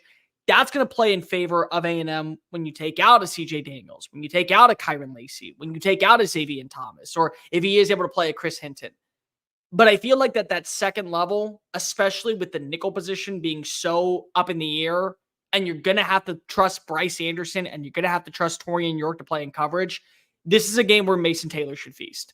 This is a game where you should be attacking the intermediate part of the field. This is a game where you should really be relying on 89 to move the sticks and put you in manageable situations. And honestly, I feel like this is a game where we're going to figure out exactly who these two teams are. They're very much flying under the radar from a national championship perspective, but I think both have earned the right to say with a win in this game, a win where in the last 6 years, the home team has walked away with the dub. Since 2018, whether it be in College Station or Baton Rouge, the home team has won. If they get this win, it kind of shows that they're better than what we even thought. And they probably can start actually having the legit conversations about being in the playoff hunt, being a team that can win a couple games, being a team that maybe is hosting a playoff game. And let's be real, 107,000 screaming Aggies in the middle of December might be nightmare fuel for Longhorn fans, but it is a cinematic performance in college football. And Death Valley in December is probably one of the worst places to go if you're a team on the road. Yeah, I went to LSU Alabama in 2012 when I was a freshman. That was Bro, I went to that game in 2012. Oh, really? I went to that game. Yeah, the 17-24 with TJ Yeldon. I got chased out of the stadium, dude. We were sitting up at like in like row like ZZ, whatever it was, like 2 from the top. And there was like Deliverance looking son of a gun smiling at us when TJ Yeldon scored. And you see he's missing a couple of teeth and a couple of screws up in his head.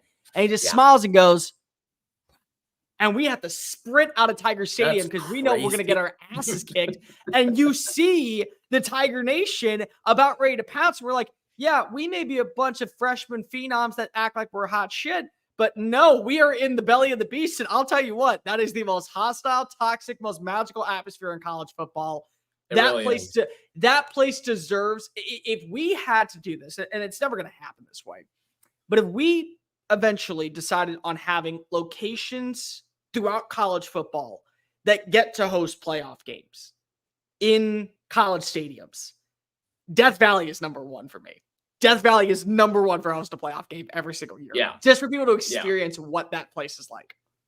Yeah, it was crazy. That TJ Yeldon run was insane. I remember watching a bunch of LSU fans beat the crap out of an Alabama fan. So you made the smart move getting out of there, brother. You made the smart move. Yeah, I saw 24 seconds, and that was like 10 seconds of running as fast as I could. Yeah. What is it with LSU producing badass receivers, man? I mean, every year that seems like they have an NFL guy. Kyron Lacey this year. Aaron Anderson's been really good. Last year, Brian Thomas Jr. and Malik Neighbors. Malik Neighbors is already like one of the best receivers in the NFL. I mean, what do they have in the water in Baton Rouge, Cole? What's going on down there? He single-handedly is saving my fantasy team right now. That's how much I love Malik Neighbors. Yeah, he's amazing. You know, there's a certain brand of, I don't want to say athlete, but what I want to say is aura that resides in locations. And for like Alabama for years, it was running back, and it still probably is running back. At Oklahoma, I know Texas fans don't want to hear it, but when it comes to quarterback play, for years, the gunslinger motion was residing in Norman. It just was a certain thing. Defensive line, you look at a team like Georgia. When you look at offensive line, you talk about Ohio State, you talk about Michigan, the bullies up front. There are just certain auras to when you grow up and you're watching as a fan or as a kid and saying, I want to go play for this school. You do it because of what you saw from those type of players. And so I think that the tradition of just being a great wide receiving core and being a great locker room that produces NFL talent has always allowed a team like LSU to bring in the right names. It doesn't hurt that you live in an area where they're producing athletes that are phenomenal. And Louisiana is probably a top two underrated state when it comes to producing NFL talent that does not get the same respect as Texas or Georgia or Florida or California or even Ohio for that instance. They do a great job of developing players and getting them ready, and they'll go everywhere. Like I remember for years when Gary Patterson was at TCU, he would own like the Shreveport area, and he would just go in there and take like 4 stars and go, hey, you want to come to the Lone Star State? We know how to produce. Like Jamar Chase at one point was not going to go to LSU. He was going to go to TCU. Like they just do a great job of finding athletes and then developing them. And I think that there's just a traditional aspect about certain coaches that they look for and certain concepts that they require to be elite. And whoever is the coach, they're basically told, hey, we are known as wide receiver you got to bring in a coach that can bring out the best version of our wide receivers. And we have athletes but it's your job to refine them. And that's really been the case, I think, every single year, whether it be underneath Brian Kelly, whether it be underneath Les Miles, Nick Saban, Ed Orgeron. For the last 2 decades, they have had wide receiver coaches that have elevated the status of certain playmakers that eventually become household names at the next level. Our last segment today will be about the remaining undefeated teams in the country, Cole. There are only a few left. We got Oregon, we got Penn State, we got Miami, we got Iowa State, Indiana Hoosiers, BYU, Pitt Panthers, Army Black Knights, Navy, and there's one more. Let me pull up the list. I believe there's one more. Oregon should be on this list. Boise State should be on this list, but Boise State, yep. No, they should be, but they're not. They lost to Oregon. That's right. Should be. Right. It should be Boise State. They should have won that game. They really should have won that game. Did you say Iowa State? Yeah, I said Iowa State. I'm pulling through the list right now. It's giving me trouble. I don't know why, but those were the those are the teams. Yeah, I got them all. Pitt, Army, Navy. Yep, that's it. 9 teams. Yep. I say 9 because it was 10 last night up until Kennesaw State decided to give us the show. State, buddy. Well, you know what? Good for them. They have been waiting to get their first win in FBS level history. They did it. I love Kennesaw. It's a great location in Georgia. It's a fantastic school. I love the game day atmosphere. The Owls. Bohannon has been there for years. Good on him. Now we can also end the conversation about Liberty going to the college football playoff because, my God, that was so freaking annoying. Like, oh, they're undefeated, so I guess we have to put them. No, you don't. You don't have to put them in. They're not the best team. They're nowhere near the best team. It's a 3-man race. It's Boise, it's the military schools, and I put them together because of I feel like that you kind of have to. And then it's Memphis, which people seem to forget about because if they could still go to the American Championship, and if they're an 11-1 team, they also have a win over an FBS school in Florida State. Doesn't look that good, but it is a win over a Power 4 win. It's a Power 4 win. I'm sorry. Like that speaks more volume to me. Yeah. Okay. So Oregon's schedule coming up. Let's see when we think they might lose a game because they beat Ohio State, which was their biggest test this year, right? They play Illinois this week. They got Michigan, Maryland, Wisconsin, and Washington. I see them running the table there. What do you think? There's a team that you mentioned that has 2 games, and they have a shot to be the biggest spoiler in the Big Ten this year, and it's also going to help out an SEC squad. They travel to Wisconsin Camp Randall Stadium in the middle of November. That place is a frozen tundra. Yeah.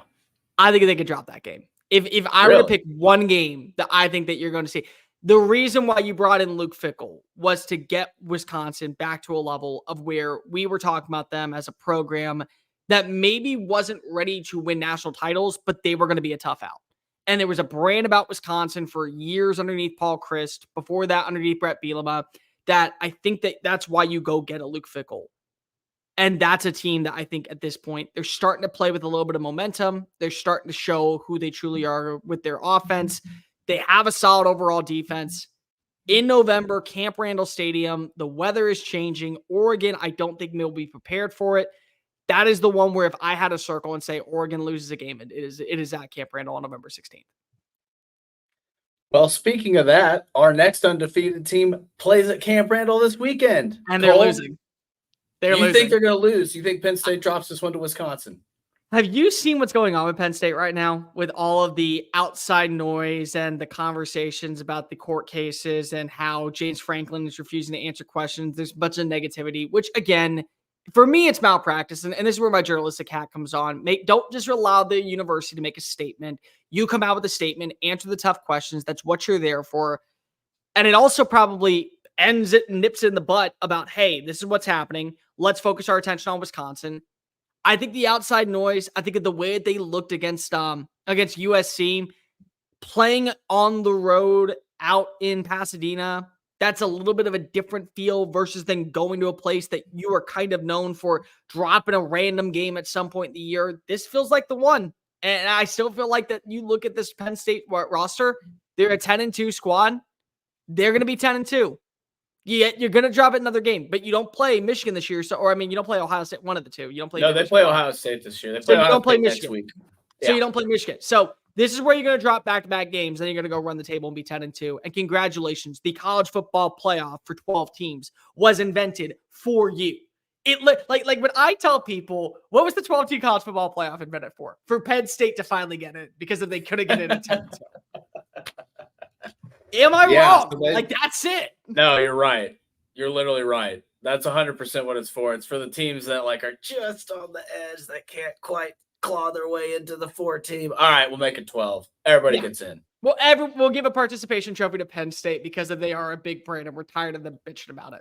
And they'll get crushed by Georgia or Tennessee or whoever. Watch them be the 6th seed and lose the 11th seed at home in Happy Valley. That's just going to be Penn State. Penn State is the ultimate tier 2 squad in college football, where they're good enough to win against inferior competition, good enough to beat teams on their own level, but they'll never get the upset. They'll never beat an Alabama. They'll never beat an Ohio State, but they'll always be in the conversation of a top 10 team. They are the very top of tier 2. In fact, in the Big Ten, when I do my tier rankings, there is a tier 1 that is usually Ohio State and insert random team here. There's a tier 3 and just Penn State. They're tier 2. Yeah. They're just pure. They're the only one in tier 2 every single year. Yeah. So they get Ohio State at home at least. So they have a better shot because at least they get them at home. But yeah, that's probably a loss as well. Let's see Miami's schedule, because Miami is still undefeated, Cole, and they are still behind Texas, who took a loss because they've taken some real bad teams down to the wire, my friend. They had a very close win over Cal, the Calgorithm, which we all love. Everybody loves the Calgorithm. That's a good bit.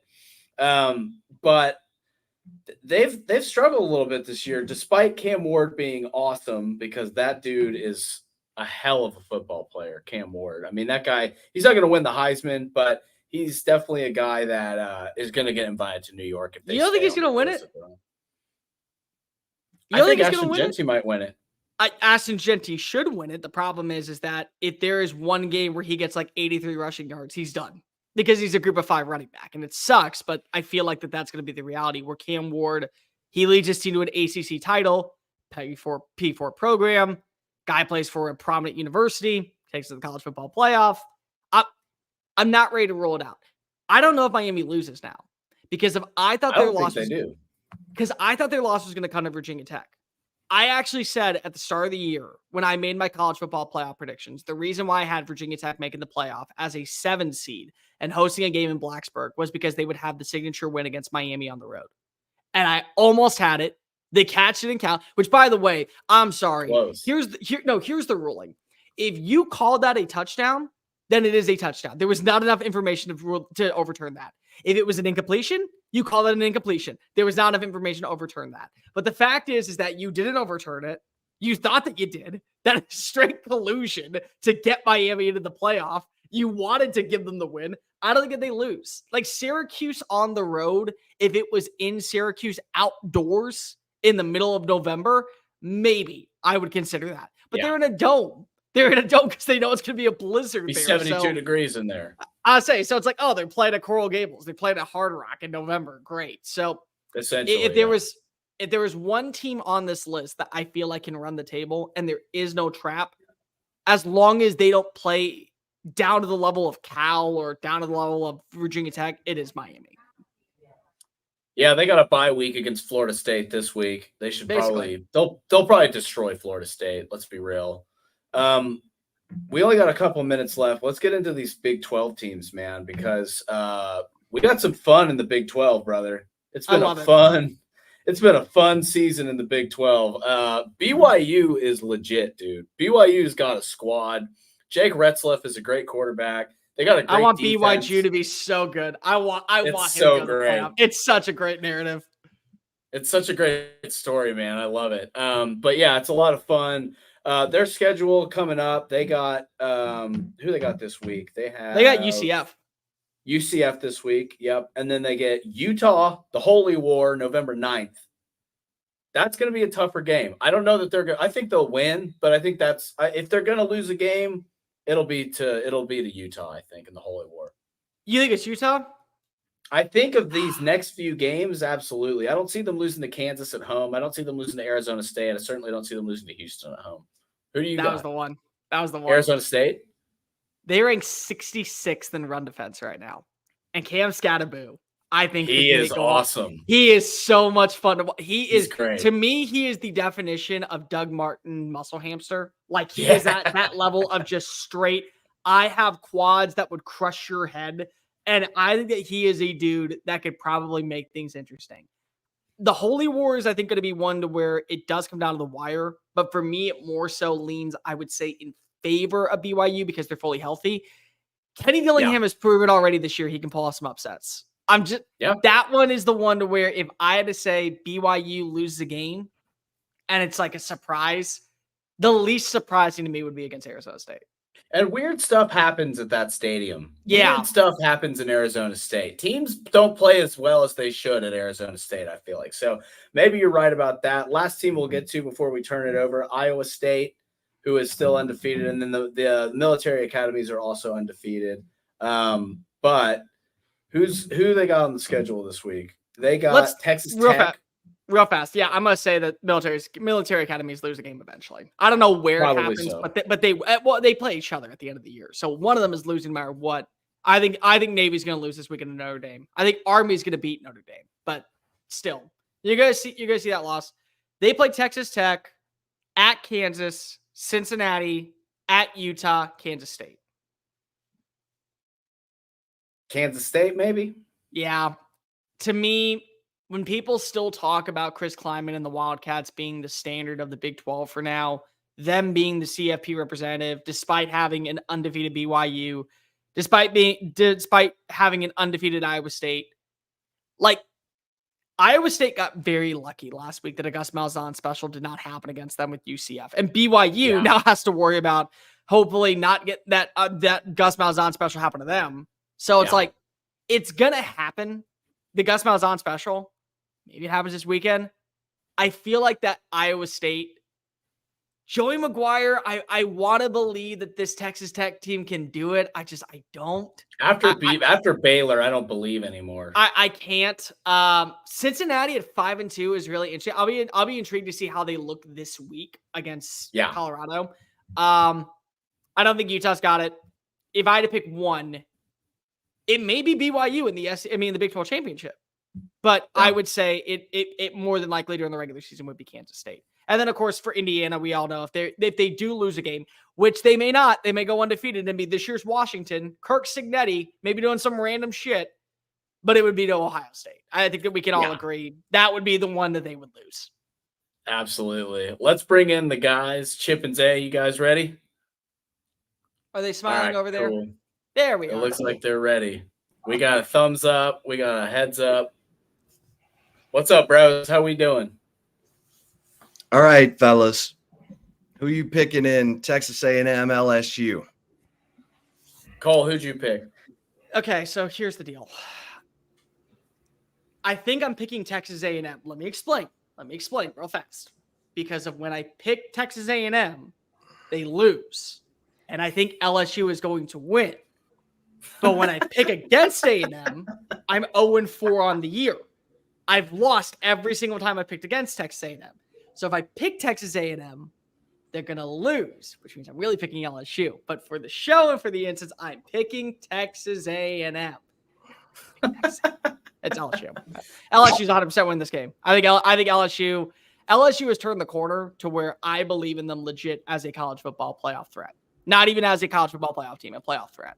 I think they're going to win this game. Honky Badger is going to guarantee himself winning SEC Defensive Player of the Year. I'm all in on Honky Badger doing it. Then Texas fans need A&M to win this game. Yes. Because they do. That way you put that SEC loss on LSU and you control your own destiny against A&M for tiebreaker purposes. Yeah. And Chip, here's the deal. They're going to lose next week to South Carolina. So it's all going to be fine and dandy. Everything will be good. Dylan Stewart's going to kill Connor Wigman. It'll be fine. So, everything's going to work out the way it's supposed to. It's still Texas A&M. Until proven otherwise, it's still Texas A&M. Yeah, then if Sorry, LSU go ahead. is sitting there at the end, it's going to come down to who had the better record against common opponents, which means Texas needs to beat the crap out of Arkansas, and it's going to get fun when we get to the tiebreaker.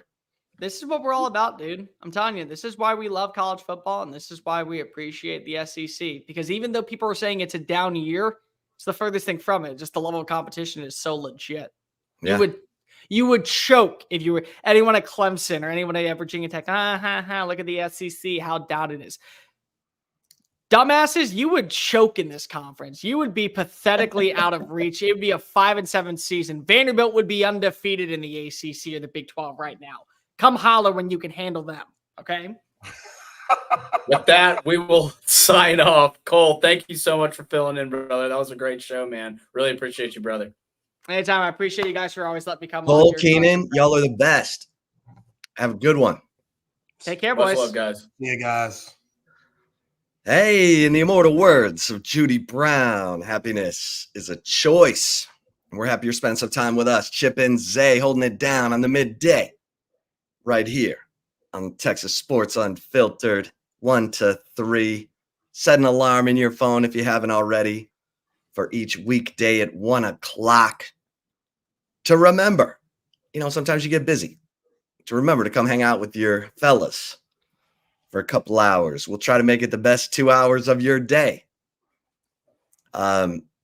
Zay, how's your off the rails Thursday going? Solid. Can't complain. One of my favorite times of the year when football and basketball season are mixed together. Yeah. It's a lot going on. It's cool watching the NBA last night, but oh yeah, I know you were staying up late for that Suns Clips game. yeah, Suns. Here we go again. The Suns, for all that talent, are they going to underachieve like they did last year when they got Oh, they won. I know. That's what I'm saying. It looked like that. Devin Booker fouls out. They need Kevin Durant to beat Kevin Durant, which was a ridiculous shot. The shot he hit over James Harden, good grief, man.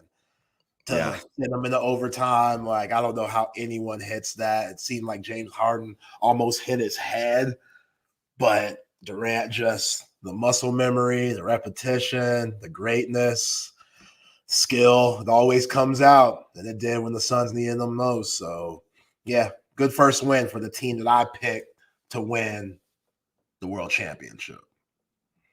In the new Intuit Dome. That was dope. Yeah. Yeah. That's pretty cool. It is cool. They got a basketball court outside. People be running games full court.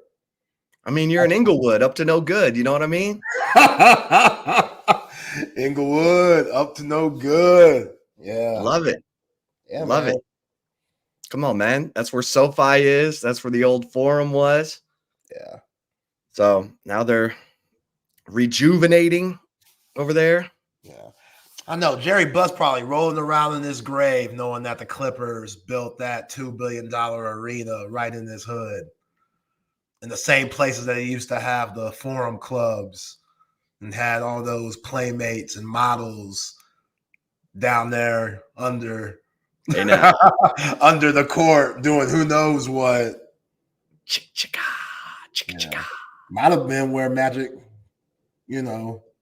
got. Uh-oh. Just saying. Oh. Just saying. Magic was out in these streets, obviously. Oh, yeah. Yes, he was. He owns that. He does own it. We will be joined by Lance Taylor of nextroundlive.com and, of course, lanceslock.com around 1:30. Today, Zay, we like to kind of kick things off with a little Texas talk. Steve Sarkisian gave an update on Quinn Ewers' practice week about 2 hours ago. I wrote up a little story if you want to catch all the details at horns247.com, but he said it's been a good week of work for Quinn said he felt like he's really dialed into the game plan, feel like he's playing with confidence. Of course, he doesn't get hit in practice, so we'll have to see how it looks on the field. 3:15 in Nashville. They're at Vanderbilt. So this is it's a big week. It's a big week for Quinn. Huge. Yeah, it's a huge week for him, and I'm not buying anything Sark says. What is he going to say? He sucked this week?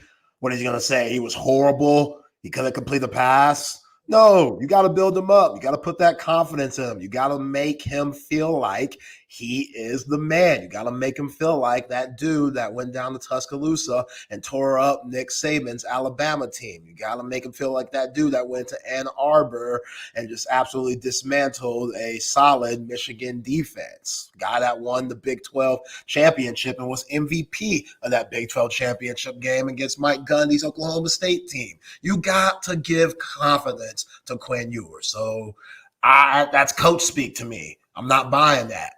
At all. Because you're right, Chip. Dude doesn't get hit in practice. What are we really seeing? Halloween time. It's easy to complete passes when Casper's around. Right. Go right through Casper. He's a ghost.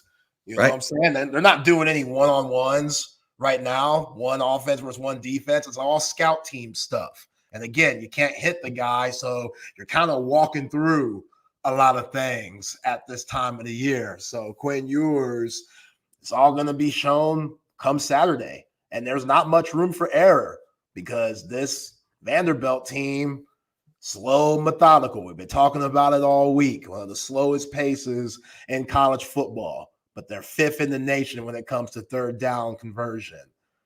So they'll run it. I'll be like, all right, we kind of stopped them. They run it again. All right, 3rd and 5, 3rd and 4, 3rd and 3. And here comes Diego Manziel Pavia doing some crazy stuff, pulling a rabbit out of his hat, and you get got.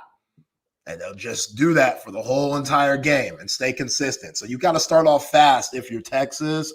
I think they can, but these last 2 weeks, Quinn Ewers has started off really slow, and against a team that just plays slow pace like Vanderbilt does, that's the last thing you want to do. You want them to play catch up to where they're one-dimensional. They have to start throwing the ball, and you could really settle down and lock in on defense. Yeah. Coach 420, if you're watching us on the YouTube channel, feel free to comment. If you're listening on the app, join us on the Circuit of the Americas COTA text line, 512-222-9328. Let us know what you're thinking about this Texas Vanderbilt game. Coach 420 says Texas bottles up Diego Pretend Manziel. O-line and the run game go for 200 plus. 38-14 Texas. Texas sends a message in this game. I would agree with that.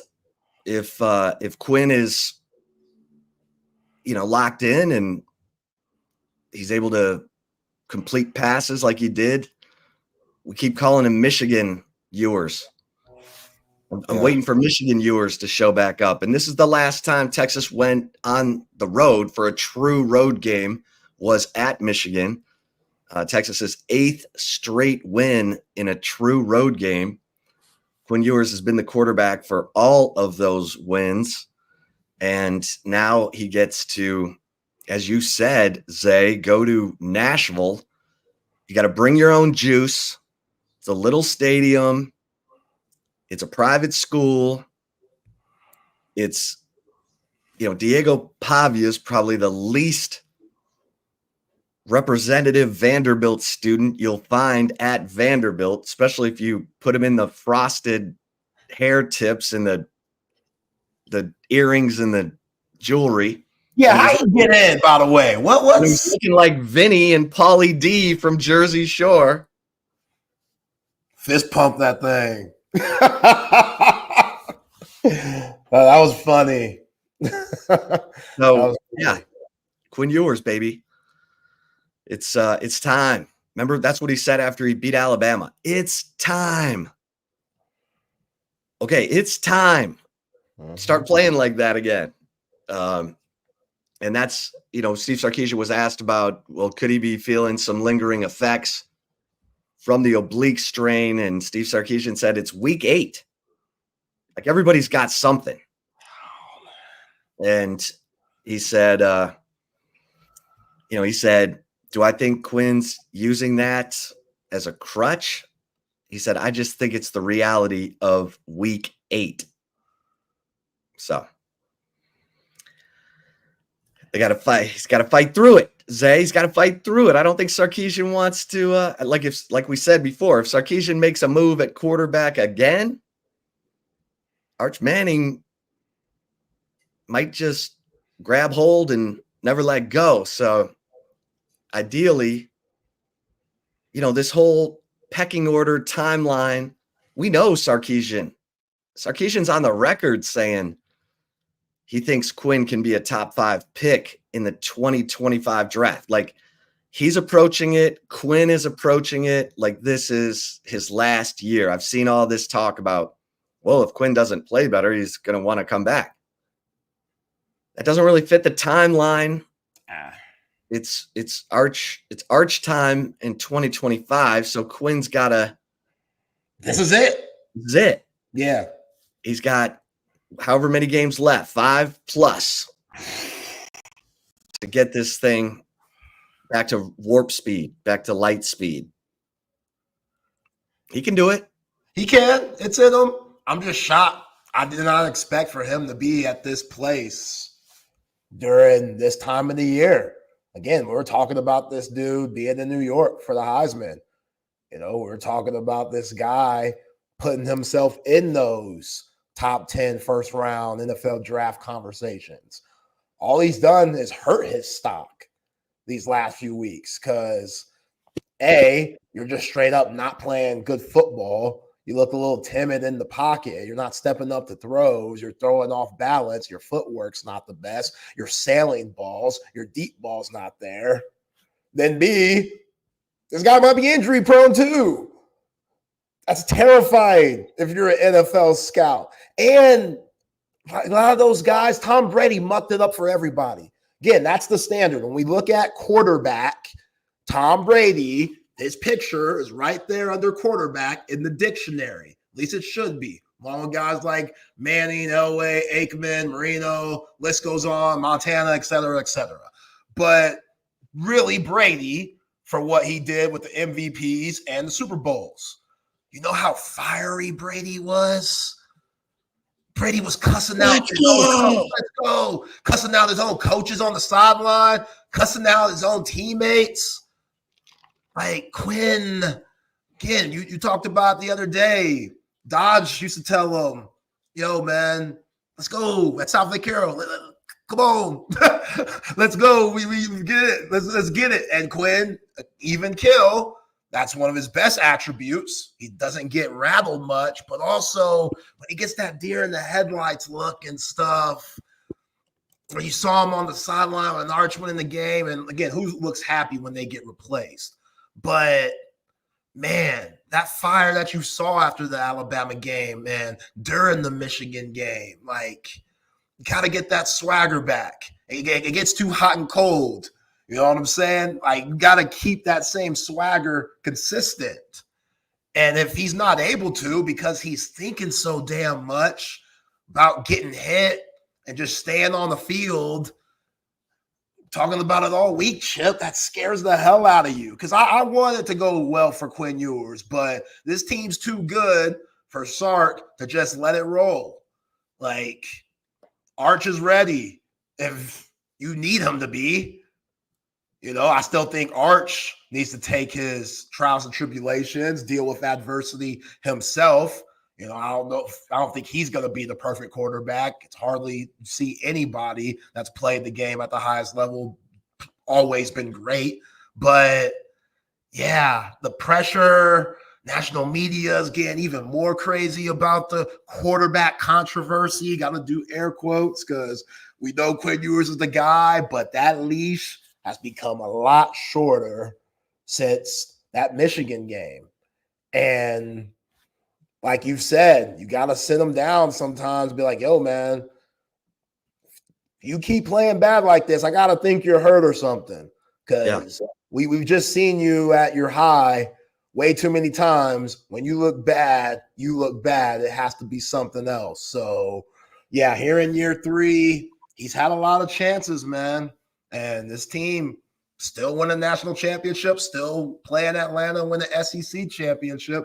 But the QB play has to be better. And the offensive line, they can't have another episode of what we saw against Georgia. The communication, getting bum rushed, getting bulldozered over, that stuff needs to be cleaned up too. And I'm sure Kyle Flood, he wasn't probably the happiest guy on campus this week and paying attention to detail, preparing for Vanderbilt. Can I say something really petty? Yeah, that's what we do here. Trey Moore needs to watch those Georgia defensive ends. Oh, my Lord. Trey Moore needs to watch those Georgia outside linebackers. He needs to be studying film of Jalen Walker and Mykel Williams. Those dudes are wrecking machines. I mean, they gave Mykel Williams a sack, and he's laying face down on the turf. Kelvin Banks put him in the turf, and then somehow Quinn reached out. He trips over the yard line on the field. I swear he touched him a little bit. It was like a fingernail or something. But really, that's the sack that Kelvin Banks gives up, first one of the season. Come on, man. Yeah, he was pissed. He slung him to the ground. And Quinn stayed back there forever. Throw the ball, step up. But it is what it is. This is a big old wake-up call that could be the best thing that ever happened to this team. But they got to get on track and start ascending again, because you have to do this. Georgia's doing this. I mean, hell, Florida's doing this. You got A&M's doing that. We think LSU's doing that. So you got to keep up. You got to keep pace. We'll talk to Lance here in a minute. Alabama is not doing that. And that's when the fans get restless, because they know what it's looked like at Michigan, and everyone's going to say, Michigan. Come on, man. Michigan's defense is still legit. They're still top 10 in run defense, which means you've got to be able to sling it to beat them, which Quinn Ewers did. And Texas should be able to do what it wants in this game against Vanderbilt. Texas has the better athletes. But when you have, Quinn Ewers is not the most experienced quarterback on the field in this game Saturday. Diego Pavia took his JUCO team to the national championship. He took his high school team to the state championship. Quinn did that too. And then took a moribund, toe-tagged college program, New Mexico State, to 2 bowl games. This guy, all he knows how to do is win. And you have to love his fire, because the guy's relentless. He's a wrestler. He's constantly trying to figure out a way to get you down, to pin you. And I love that mentality in a competitor. It scares you if you're going up against it, but that's what you want to see from Quinn. And I know you saw it in Colt. You saw it in Vince. Vince didn't even know what he was doing in 2003 when he led Texas to that win over K-State. And he became the starter after that game. But he was such a competitor, he made it happen. He willed it. And then he got better and better and better as a quarterback, to where he was he led FBS in pass efficiency his final year at Texas. So that's what you want. You want to see that ascension. Sign of a well-coached team is week-to-week improvement. And the quarterback is such a big tone setter, especially in Sark's offense, where to get those explosive plays, you've got to be accurate with the football. Everything is designed for those receivers to catch the ball on the run, so that they're not running a dig route where they got to start from zero. They're already going 18, 19, 20 miles an hour when they catch it so that they can turn upfield and get those explosive plays. And that's what you need to see. So, yeah, Quinn, he ain't going to cuss nobody out, but sometimes you got to grab a face mask every once in a while. And you could do it in like a constructive criticism way to where it's positive. It's just like, my quarterback, he ain't playing this game. When things go bad, sometimes you got to yell. Sometimes you got to speak up. Sometimes you got to get the guys close in and have a little pep talk on the field. As the quarterback, that's motion right there. That's a lot of good things happen when the leader of the team steps up like that. But the way that he looked against Georgia, it seemed like he didn't have that in him. It seemed like one of those, how can I say something when I'm playing like this? I don't feel myself.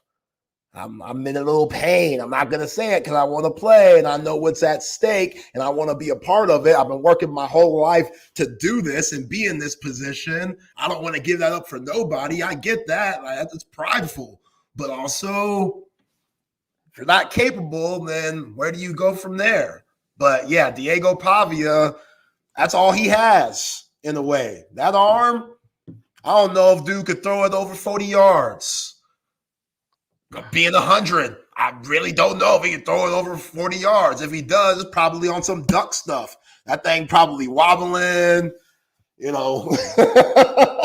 It's probably not the best ball, but the dude has really, really good recognition of when the pressure's coming and he escapes those things. And when your quarterback's leading your team in rushing, especially with how slow they play, it's just like, damn, we can't get off the field. This guy's getting these 3rd and 5s with his legs. That hurts. As a defense, demoralizing. That's just a shot to the gut. So if Texas can limit that and get Vanderbilt off the field, because if they have to play catch up, you're good. You're good. Yeah, let's see what those wide receivers could do. Them wide receivers ain't nothing to write home about. Eli Stowers, that's it. And that dude used to be a quarterback. A&M signee. Yeah, A&M signee, which personal, any bulletin board material you could take, use it. This dude was a former Aggie. He still got that blood in him. I don't care if he's in Nashville or not. So, yeah. The player availability report came out last night, and Isaiah Bond did aggravate the ankle injury. And he's questionable. I'm hearing he might not go because they need to get this ankle sprain healed up. And Quintravian Wisner is probable. Probable? What happened to him? I think he might have a chest contusion from a helmet he took. But I think he's tough as nails. He's going to play. It's probably on that targeting hit that he took. Yeah. Which it didn't look like targeting to me, but the dude, whatever. If that's targeting, what happened to the game I love, Chip? What happened to the Brian Dawkins, John Lynch's of the world? We don't see those guys no more. Oh, man. Remember Chuck Cecil? Hell no. Who the hell is that? That's God. What year was that? It was like early 90s. He played for the Packers. He was a headhunter. Everything was crown of the helmet, man. He was leaving the feet, crown the helmet. I'm worried about him. We should do a wellness check on old Chuck Cecil. He was a absolute missile. Played at Arizona and was just savage. But but that was back in the day. Now they're wearing the great Gazoo helmets, some of the guys, because we need to look out for these fellas. In the heat of battle, they don't look out for themselves. So Tua, wear that Guardian helmet. Stop being Tua hard-headed, no pun intended, because he's soft-headed. But For him saying, I'm not wearing the Guardian cap, you need everything. Anything that they'll let you wear to protect your head, Tua Tagovailoa, please wear it. Because nobody's trying to see you laying on the ground, throwing up gang signs and stuff. That's not a good look. That's terrifying. We don't want to see that. That's terrifying. And in a selfish way, I need Jalen Waddle to pick up the pace on my fantasy team. And Tua's the only quarterback that can get those guys the ball, it seems like. Everyone on my fantasy team went down last weekend. Jaden Daniels. I've been dealing with Malik Neighbors being out. Chris Godwin's out now. Like, my team is done. Yeah. I don't know how you stay healthy in the National Football League. I really don't. Week to week, like, I don't know how you stay healthy. I mean, you could do everything in the world, from eating the right way, taking out processed foods, vegan, no dairy, all that stuff. You could weight train, all the stuff in the world to try to prevent it. And that one hit could have you out for months, let alone the whole season. Like, I do not know how these guys do it. Like, it's incredible that Brady, I know it's quarterback, and he got hurt that one year when they made the Brady rule for him after that when he tore his ACL. Can't go low no more. But, yeah, the fact that you could last over a decade, some of these guys, it's nuts, man. Well, it's interesting. You mentioned this yesterday, the hesitancy of guys on defense to hit quarterbacks when they're running. Like, Pat Mahomes is kind of looked like he's going to run out of bounds. And so defenders will let up, and then he'll cut back into the field and go, because, defenders, they don't want to get flagged for blowing up a quarterback. Diego Pavia is thick. Like, that dude's built like a fullback. So Texas is going to have to be really, really, alert as to when to be able to blow that guy up and when to, look for him to slide. But see, I want that smoke with him, man. That's what I'm saying. Like, if Zero gets a good lick at him, because nobody's gotten a good lick. Like, he's delivering the boom. Right. He's on this big AJ and Justice. Like, he brings the boom. That's what we do. Can you believe that? That is the dumbest dance of all time, and it's everywhere. And I'm just like, Costco guys, they're blowing up. This just shows where we are as a society right now. We're in a tough spot. We're in a tough spot. We're in a tough spot. That's why you gotta listen to Chip and Zay. That's right. Get away from it all for a minute. From it all, man. We might talk about it a little bit, but not in the best way. Yeah, man. Diego Pavia, lower your head if you want to. Blow him up. I'm okay. I don't want a targeting call because I don't want guys to get suspended for a game, but at least let the ref go check it out on the screen, on the review. At least let the ref go review it a little bit. You get to catch your breath. Just make sure it's clean. Don't leave the feet. Don't use the crown of the helmet. But, nah, man. Light that dude up. He only had 200 pounds. He looks bigger on film. He's so compact. Yeah. Like, he's a muscled up, he's a muscle hamster. Remember Doug Martin? The muscle hamster? He's the muscle hamster. Forget Johnny Manziel. Pavia's the muscle hamster. Because he's hard to bring down. He's a wrestler. I'm excited for this game, man. I think, CB, greatest volunteer producer in the history of radio, says Texas needs to play angry. Yeah, they need to play like Georgia played last week. Georgia looked like they'd been insulted, like mama's been insulted all week. Yeah. They were so pissed off. That was so impressive watching Michael Williams and Jalen Walker, and those dudes were on a rampage. That's what happens when you get them guys from prison and put them on the field. Damn. They play like that. We got Lance Taylor. What's up, LT? Hey, fellas. I'm going to assume not to pile on because things aren't well in Birmingham with Alabama losing 2 of 3. But has it been a rough week in Austin? Yeah. Yeah. I mean, everyone's questioning Quinn Ewers. Everyone's, losing their mind. It's crazy because I still think Ewers is going to be a starting quarterback on Sundays. I think Jalen Milroe will be one. You start to look at, Jackson Dart has had his struggles.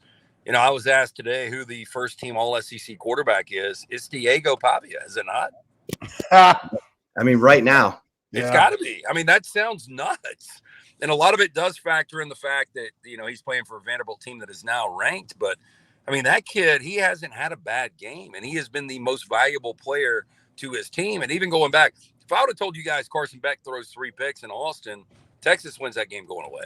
And so, he didn't play well. Their defense was just lights out. Yeah. Yeah. I mean, that Georgia defense was on a rampage. Ooh, they're better than my Rams defense, who will play tonight against the Vikings. I mean, Michael Williams, welcome back, my friend. I think I said it on this show, and you guys probably talked about it, but 0 sacks against Bama, 0 sacks against Mississippi State. They were 3rd worst in forced turnovers. They forced 4. They have 7 sacks. I mean, it was a clinic, and that's, to me, and I know I'm on a rant here, and I'll let you guys take over, but to me, Alabama would be undefeated with Nick Saban because Nick Saban, much like Kirby Smart, who learned from the best, found ways to get his team motivated. Even coming off that big Georgia win, they wouldn't have been flat at all for Vanderbilt. He would have told them how bad they suck all week. And Kirby just had the ultimate, we'll call that rat poison because that's what Nick Saban called it. But, I mean, he told them all week, nobody believes in you. Everybody's doubting you. You guys suck. And, boy, they went out, and that was a statement-ass game. Yeah. I mean, look, it was a loss everyone expected Texas to take at the beginning of the year. It does absolutely nothing to Texas in their – You're right. To all their goals. If they'd have lost to Arkansas or, Kentucky, we'd be talking about kind of like what happened with Alabama, losing to Vanderbilt. But you lose to Georgia, no problem. Just make sure you bounce back. And that's where we're going to. Oh, guys, I think Texas is in the 12-team playoff. This game would be a little more interesting maybe if Texas beat Georgia this weekend in Nashville. I think Vanderbilt can make it interesting just because they seem to play with everyone. But, I think Texas, if they are to absorb a second loss, it would be in College Station. And I think even with the second loss, they're getting in. So I think Texas is in a great spot. And look, I mean, week in, week out, you hadn't been able to really identify who the best is in college football right now. And I don't think you have a so-called elite team that's going to run away with this thing. So I agree with you, Chip. I think Texas gets in, and then it becomes a short and abbreviated season. And, whoever's hot at the right time and stays healthy ends up winning this thing. Yeah. All right, Lance. So tell us how this week has been for Alabama faithful. Kalen DeBoer, like you just said, lost 2 out of the last 3. You go up to Knoxville and don't make it out alive. Jalen Milroe, a couple of really bad turnovers. Your thoughts on the Crimson Tide? Yeah, Zay, I thought Jalen Milroe, great kid. I thought he played his worst game this season, definitely. Bad spot. It's self-infliction right now for Alabama. I think there is so much more balance. We're going to see so many more one-possession games. But, you go back to South Carolina, the turnovers, the penalties, the same thing with Tennessee. I mean, 15 penalties on the road in the SEC. You can't beat a quality team with that. And Alabama now has 62 penalties on the year, 5th worst in the FBS. So the penalties weren't great in Nick Saban's final year, but they're even worse under Kalen DeBoer. And Jalen Milroe playing his worst game with a guy that develops quarterbacks so well in Kalen DeBoer is a head scratcher. I think Alabama fans, the majority, are saying Kalen DeBoer is over his head. This job is not right for him. I will stand by it. I think Kalen DeBoer is still a really good coach. I'm not going to say he has coached well the last few weeks, but this is the new world we live in. And I do think Alabama bounces back this week against a shorthanded Missouri team. But Alabama fans are extremely upset. This is something they haven't experienced in a long time. I mean, 2 losses by the end of October, first time since 2007. They are 15th nationally right now, the lowest they've been ranked since 2010. You know, this is, I know everybody's going to call them an entitled fan base, but they're not used to being in this situation. So Alabama fans are extremely upset right now. All right, Lance, who do you got in LSU at A&M? So Connor Wegman's got to play better. That's what's amazing is Mike Elko has been able to figure out a way for A&M to win 6 consecutive games since the Notre Dame loss, with Wegman not playing really good football. Garrett Nussmeier on the other side has played really well. Now Nussmeier is going to go against the best pass defense he's seen. Home team has won 7 consecutive in this series. I like A&M to find a way to win this. I do think Blake Baker and that defense, they've gotten better each and every week. But I've just got a feeling home crowd is going to mean something here. You guys have been to that stadium. I never have. I've heard Cal Field's an amazing atmosphere. This is the biggest game of the college football weekend. And I think A&M finds a way to win this game. Yeah. So do you think Connor Wegman is on any type of short leash, especially with the way the backup played in those few games where they missed Wegman? Yeah, I did think Marcel Reed, their ability to run the football, I think it was a different dynamic. I think Elko really believes in Wegman, though, and I think he's going to let him play through this. It is interesting because Blake Baker's defense, 7th most pressures right now in college football. They get after the quarterback. And so I think this is going to be a challenge, but Le'Veon Moss, I think they're going to lean on him to run the football effectively. I don't know. I mean, it's a great question, Zay, because I could see if Wegman struggles again and he's got more interceptions than touchdowns on the season. If he turns it over a couple of times, I could see maybe them, yanking it back. If that is the case, I think LSU wins this game, though. Yeah. By the way, were you shocked that Sark pulled Quinn Ewers for Arch Manning for a couple of those drives against Georgia? I had Georgia +5, and it seemed like for a minute that Texas maybe was going to be able to make that comeback. And when I saw Arch enter the game, I was with a couple of buddies, and I was like, this is the wrong panic move. I know Sark gets paid a lot of money, and he knows a million more times football than me. I just didn't think it was the right move. I think Arch is really good. He's not Quinn Ewers good. Quinn's a little off. He was off in the Oklahoma game. It got disguised because they were so much better than Oklahoma. But I would just continue to play through with Quinn right now. Yeah, and I think that's what we're going to see on Saturday. We'll see how good it looks. Okay, what's going on at lanceslock.com? I appreciate you asking that, Chip. So we are rolling already in college football this week, back-to-back winning nights. We continue to roll tonight. We've got a play in the NFL. We've got 2 in college football, and we've got 1 in the NBA. Coming off a 2-1 last night in the NBA, we had your Pistons, who were up 8 going into the fourth quarter, had them +5.5. They lose the game by 6. Complete meltdown late. But anyway, still a very productive night. We continue to roll tonight. lanceslock.com. World Series action starting tomorrow with my Dodgers hosting the Mets, a -140 favorite in that series. Got my USC Trojans hosting Rutgers late night. So really excited about the weekend. And my Rams are playing tonight, by the way, fellas, playing the Vikings. So a lot of stuff going on at lanceslock.com. All right. Have you arrived at your destination? I have. So, I've got a couple more minutes. Okay. Well, let's NFL wise, who do you like this week? Any games jumping off? So I think this week is interesting when you look at, oh my gosh, you asked me that on the fly, Chip. Well, what about Rams Vikings? Oh, I do. Well, okay. No. So I'm going to give y'all's listeners. Cooper Kupp coming back healthy. I think it's so important that the Rams sitting right now at 2-4, and you look at Minnesota coming off their first loss. Cooper Kupp completely changes the complexion of the Sean McVay offense. and everybody's talking about he's on the trading block, trade deadline next Tuesday. If he wins tonight, the Rams plus 2.5, I think Cooper Kupp's probably a Ram for the rest of the year because I think they can salvage the season. If they are to lose, I think Cooper Kupp's probably a Pittsburgh Steeler by next week.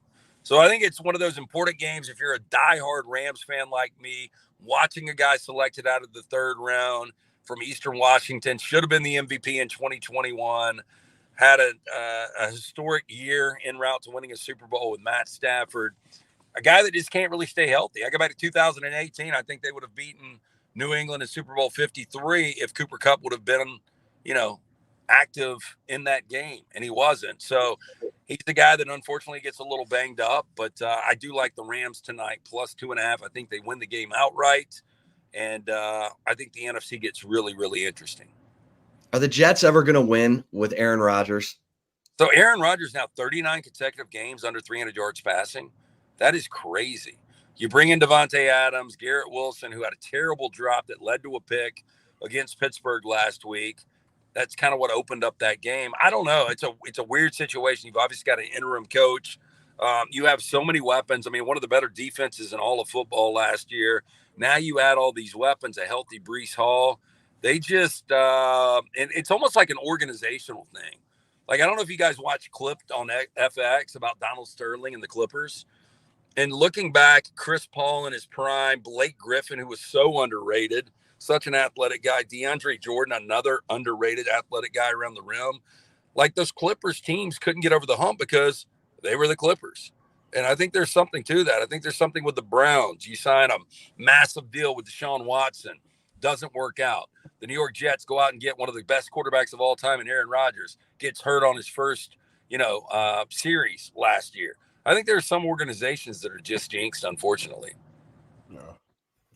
Do you like the DeAndre Hopkins move to Kansas City? Kansas City undefeated. Rashee Rice out for who knows when, but they get Nuke Hopkins. You think that makes them a little tougher?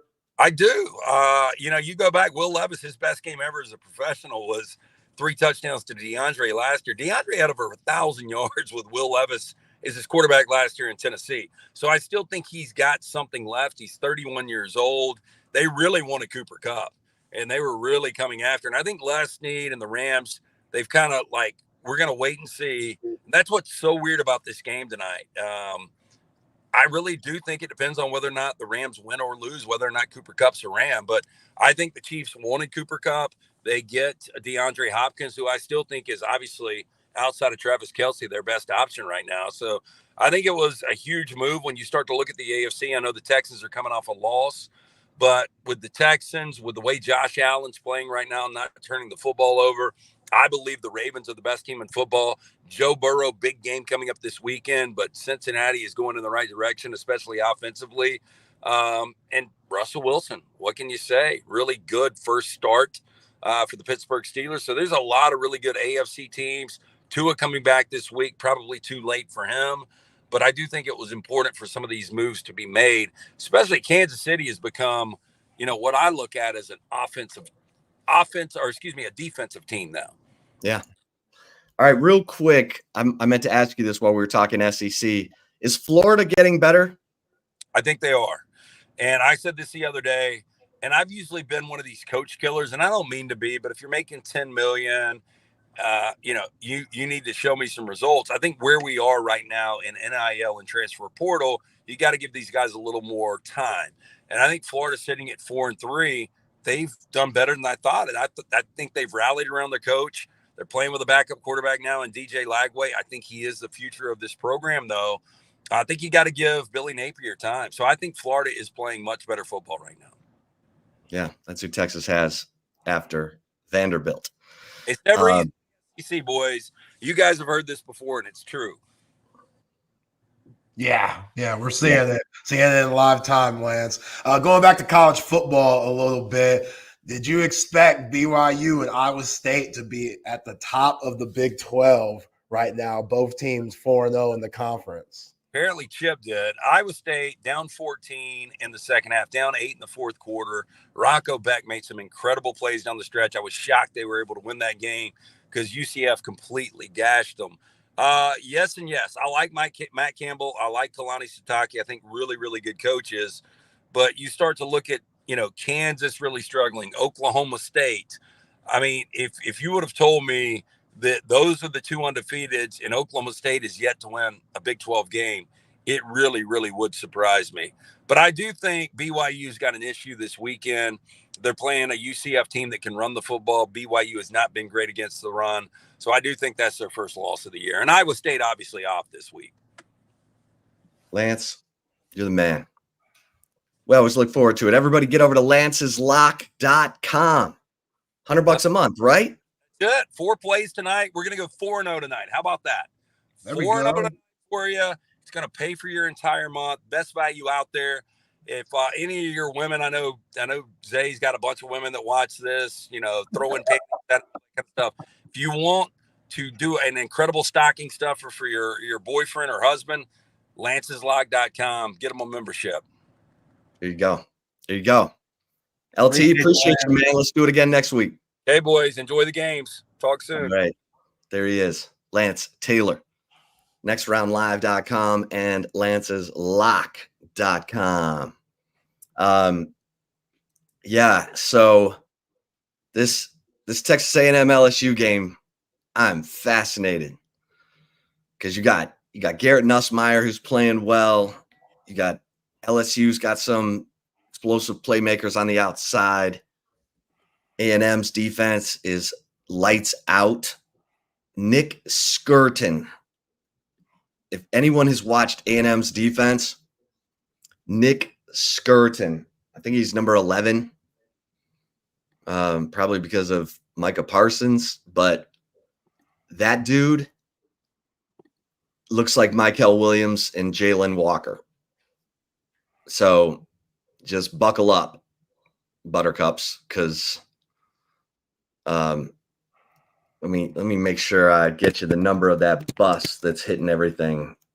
And he just looks like he wants to rip your head off. Yeah, number 11. The kid, he's from Bryan, and he went to Purdue because A&M didn't recruit him. And he goes to Purdue and has 10.5 sacks as a sophomore.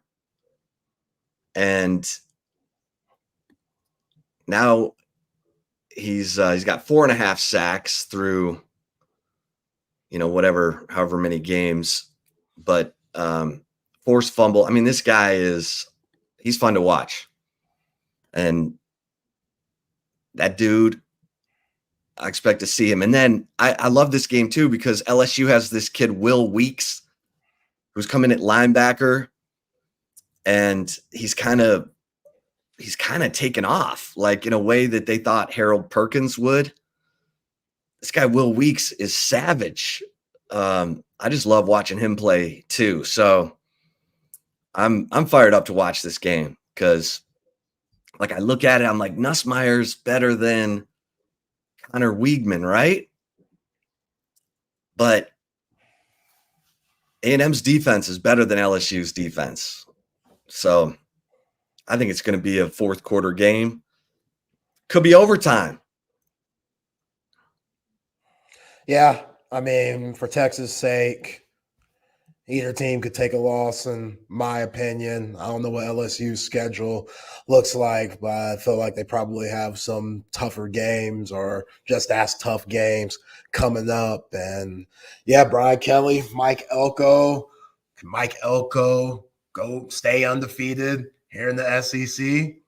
We'll see. Done a good job. After that Notre Dame game, we didn't know how the season was going to go for the Aggies. And, yeah, got to give him credit. I know we crack jokes on Mike Elko. He's as Aggie as it gets with his attire, but they playing for him. In the quarterback situation, he was saying ridiculous things like Connor Weigman could be questionable. He could be a game-time decision all season. Like, huh? Yeah, mind games. Yeah, it sounded like he was trying to – keep. Yeah, you got to throw that bait every once in a while. You got to throw it. So here's my analogy. So Marcel Reed comes in, plays well, wins at Florida, efficient, just kept the train rolling. Connor Weigman comes back, tears it up. So let's see if number 3 for Texas can do the same thing this week, because it's that competitive fire. It just needs to show up. But yeah, you look at the standings, Zay, and A&M's undefeated and LSU's undefeated in conference play. Georgia, Tennessee, Missouri, Texas, Vanderbilt each have 1 loss. So if you're looking at LSU and the rest of their schedule, it's not easy. They play Alabama at home. They play at Florida. They get Vanderbilt in Death Valley and then OU. So it's easier. Like this is technically their toughest game left against A&M, because they've already beaten Arkansas. They've beaten Ole Miss. They beat South Carolina. So if you're worried LSU is going to be the only undefeated team at the end, then Texas fans, you might want A&M to win this game, and then Texas puts the loss on A&M. And that way Texas has the tiebreakers over both. So it's going to be fun watching this thing come in for a landing. You know what I'm saying? Yeah. If you're Sark, you got to start running up the score on everybody. Yeah, It's nice, we're coaches, so, we're peers and stuff, and I wouldn't want anybody to run it up on me. Damn that. Screw that. All the cluster that we got in the SEC where all these teams could be tied, and they're going to start breaking down matchups and points and stuff. You got to make these wins look mad convincing. Like, run it up. Run it up. Leave no doubt. Leave no doubt. Keep that foot on the gas. You know what I'm saying? So yeah, it's going to be tough to do against a team that loves to run the ball like Vanderbilt, but that's why you got to jump on them early. Get that big lead to where they have to throw it to get back in the game, then start running it up on them. That's what Vegas thinks. The line's going up. Now it's Texas by 19. What don't we know? What's going on? I mean, they're expecting a big old bounce back game. They're expecting Texas to look like Texas. Huh? All right. Are you feeling that? I mean, I think Texas is going to win the game, but that's high. That's high. Oh, man. This is so we're year 1 in the SEC. I love it. Oh, it's fun. I love it. Yeah. I mean, yeah, to what Cole Thompson was saying, I think the competition is still at a high rate, even though these teams are being up on each other. Like, there's just a lot of quality teams. There's no big time head honcho at number 1 right now in all of college football. If you have a bad week, depending on the matchup, you could lose. That's just what it was. I think Texas is a really good team, but Georgia came to play. They didn't. That's why we saw what we saw. I think Alabama is still good. They go to Knoxville, don't play up to par. Josh Heupel and those boys get them. That could happen. You got to bring your A game every single week. That same Georgia team struggled with Kentucky. Yeah. I don't know about Alabama's defense. Oh, no, they got problems. They got problems. And you're going to, this SEC race, and this is what's so weird. Texas is still number 1 in scoring defense, giving up 9.7 points per game. Ole Miss is number 2, giving up 10.6 points per game. But Ole Miss already has 2 conference losses. Then it's Ohio State. Then it's Tennessee. And Georgia, which gave up, 40-something to Alabama is 15th, but after what we saw Saturday night in Austin, okay, Georgia is the league's best defense when they're on. Texas might be second, but Georgia is probably the best defense in the league, no matter what the stats say. And Tennessee's defense is legit. Their offense, they got a young quarterback, a first-time starter at quarterback. He's turning it over. But man, this is the race to the finish line, and it's going to be fun. Because you look around at the rest of the leagues, you got Ohio State and Penn State in the Big Ten, right? Oregon. Ohio State, you got Oregon, Ohio State, Penn State.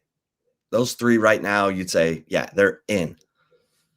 And then you look at the ACC, you got Clemson and Miami and SMU. Now, those start to cancel each other, but they don't play each other. That's what's so weird.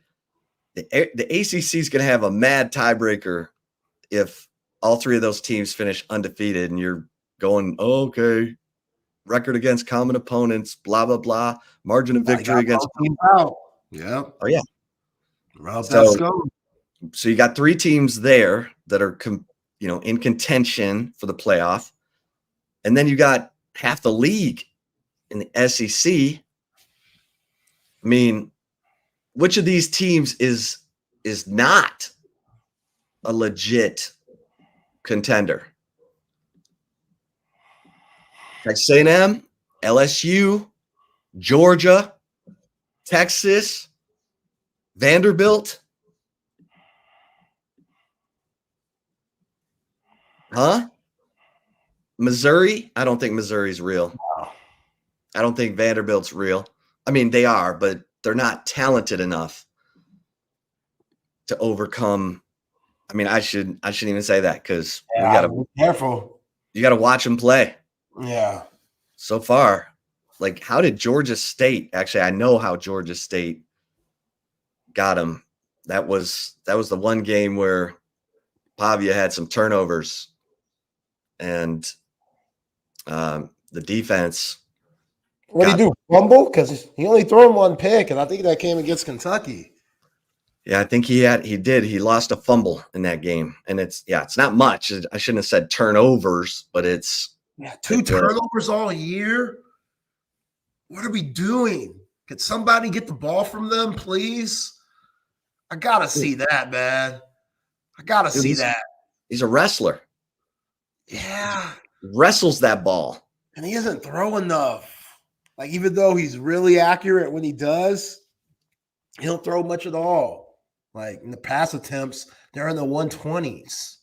There's only 133 teams, and they're in the 120s in passing attempts. Like, that's why they keep mucking up the game for all their opponents. Like, that's what makes them so scary. You cannot get caught up in their game. Like, you want them to be, when it's saying a shootout, but you got to be really efficient if you're Steve Sarkisian in this offense, because if you're putting and they're taking the ball 7-minute drives, 9-minute drives, 12 plays, 11 plays, you look up at the scoreboard and, damn, our offense hasn't been on the field in real time 20-something minutes. Right. And then you get out of rhythm. You kind of get out of a groove. You're just sitting on that sideline. You're getting cold. What's the temperature supposed to be in Nashville this week, by the way? It's October. Nashville should be like a brisk 50, huh? Let's see. Let's see what the weather's going to be in Nashville Saturday afternoon. Oh, come on. You're struggling. The actual hell. Struggling. Struggling. Okay, you ready? Okay.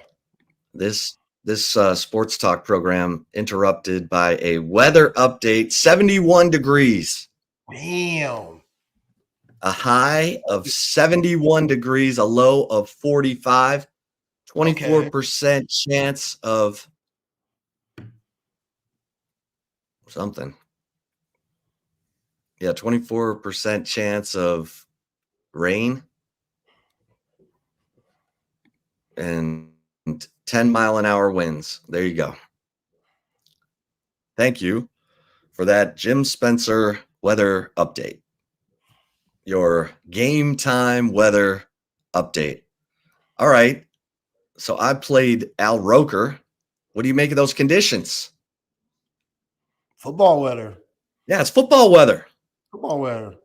That's when you should be playing at your best. Mm-hmm. Yeah. Yeah, I'll take it. Can we get a big run? We haven't seen a big run all year from the running backs. I'm not talking about Ryan Wingo on the reverse. Right. Jaden Blue, Travion Wisner. Like, is Jarrett Gibson getting any better during the week? Because at one point we were playing him, and then all of a sudden we saw his pass protection stats, and we haven't seen them ever since. Single digits when it came to pass protection. Horrible. That's what they're working on. What they're working on. But he could run the ball. Oh yeah, and he could be in this game Saturday with Wisner a little banged up, but yeah, Gibson's available. We just need to make sure he knows who to block. Yo, he couldn't play him against Georgia. Thank God he didn't play against Georgia. Oh my Lord. Woo! If he would have played against Georgia, I don't know how that game could have been any uglier, but yeah, he wasn't ready for that. Oh man. Kirby Smart, they wish he was out there. There were a couple plays where both teams' running backs got absolutely run over in blitz pickup. They had number 3, and we had Jaden Blue get trampled. But again, Michael Williams, Jalen Burke, those guys are, man, they made a lot of money. Oh yeah. Saturday night. There's no doubt about that. Yeah, you ain't getting in the way of them brothers when they have motivation like that. Absolutely not. Yeah, Scott, break them out of jail. Let's go, Jared. You got to be getting better each week. Tashard Choice, this is why you're one of the best. Let's get that pass blocking up so they're not so one-dimensional when Jarrett Gibson gets out there, and run the football with them. Like, they got to establish a run game. Again, Georgia's Georgia, unbelievable. It would have been hard for anybody to run on that team that night. But just overall, the consistency, Travion Wisner did have that big run against Oklahoma, but figured out Oklahoma's horrible. So, yeah, it counts, but a little asterisk there. I see that run game, man, especially to take the pressure off Quinn.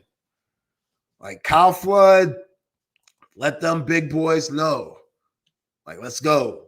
Let's run some guys over. This is Vanderbilt, for God's sake.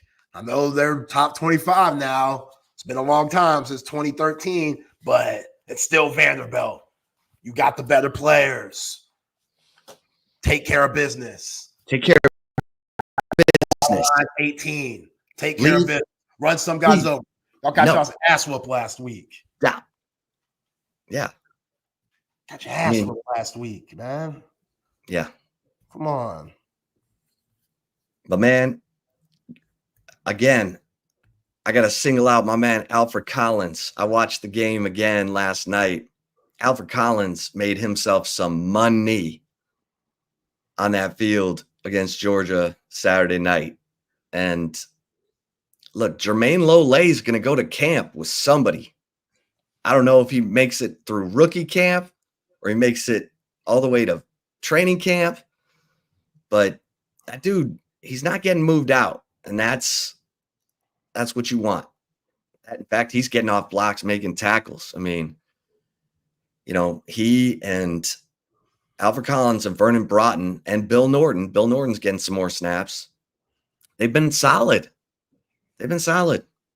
Teams, I mean, Georgia broke one right up the middle. Trevor Etienne. But it wasn't much. I mean, it was 17, but it was move the chains. Texas was having trouble moving the chains. That was after the Quinn Ewers interception, though, wasn't it? For the touchdown? Yeah. They had a couple, actually. Like, damn, we got to go back on the field. That was one of those, like, man, we just got here. I barely got a sip of my water. For Quinn Ewers, turn the ball over again.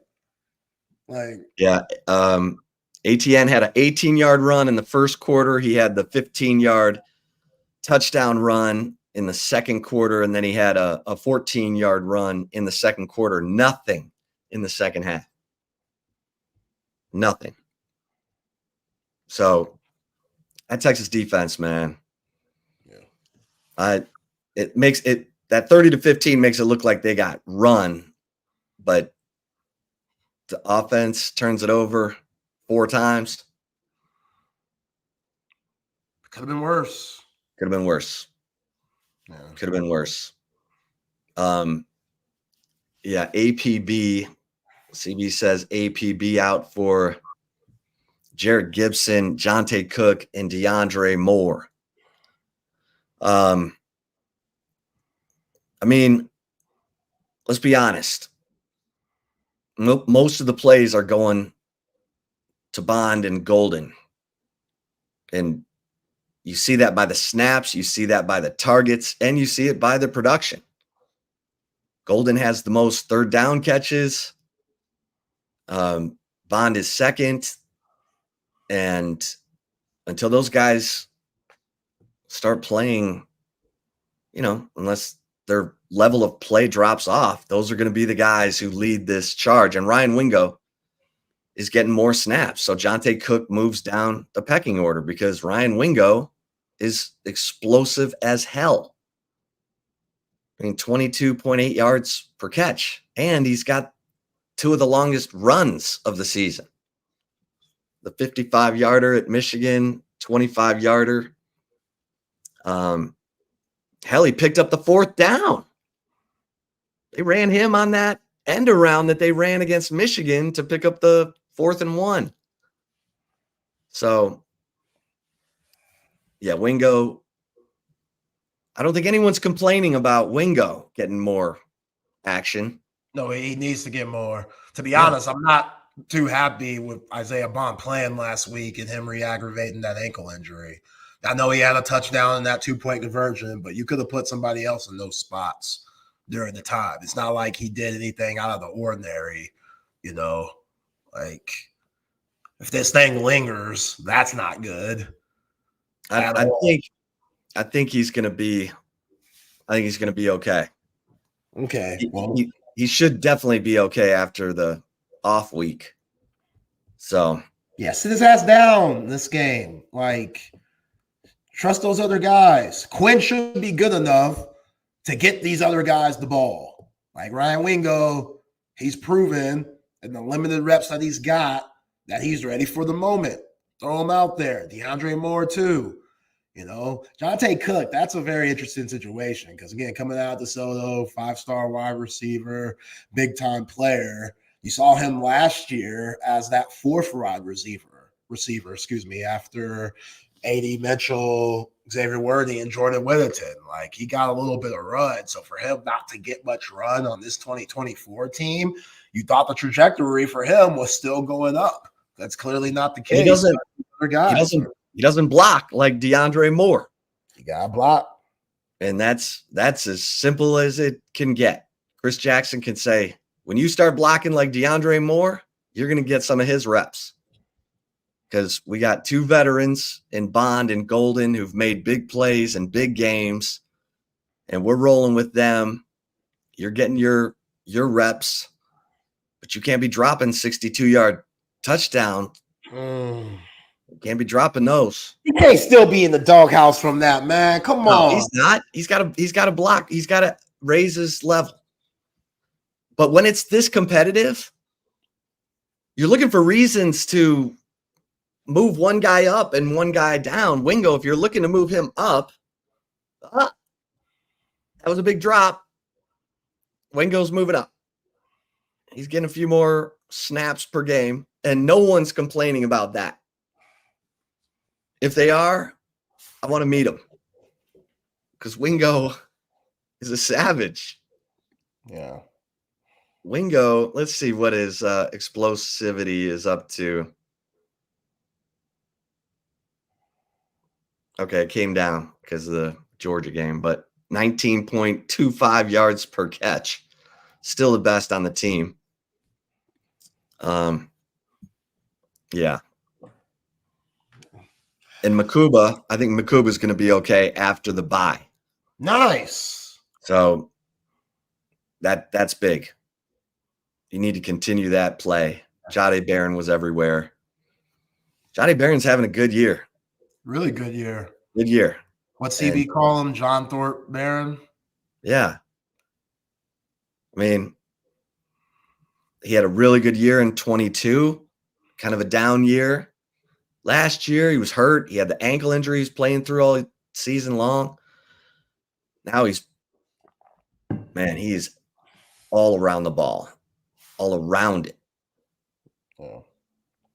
Yeah, he's definitely made some big time money. I think these scouts are definitely going to love his versatility and all the things that he could do in your secondary. And kudos to him for having that type of IQ. I mean, we know when it comes to breaking down film, the guy loves it. He has a great personality. He's one of those ones when this season's over, Texas fans are going to miss because Jahdae Barron, he bleeds burnt orange, ATX native, going to Pflugerville Conley High School. And yeah, he's one of those dudes that's just always going to come back home because, one, it's his hometown, and two, he loves the University of Texas, and he plays that way. So, yeah, it's going to be interesting to see how Pete Kwiatkowski and – Terrence Joseph / Blake Gideon are going to use him this week up against that power option stuff that Tim Beck loves to do with Diego Pavia, because you got to have those secondary guys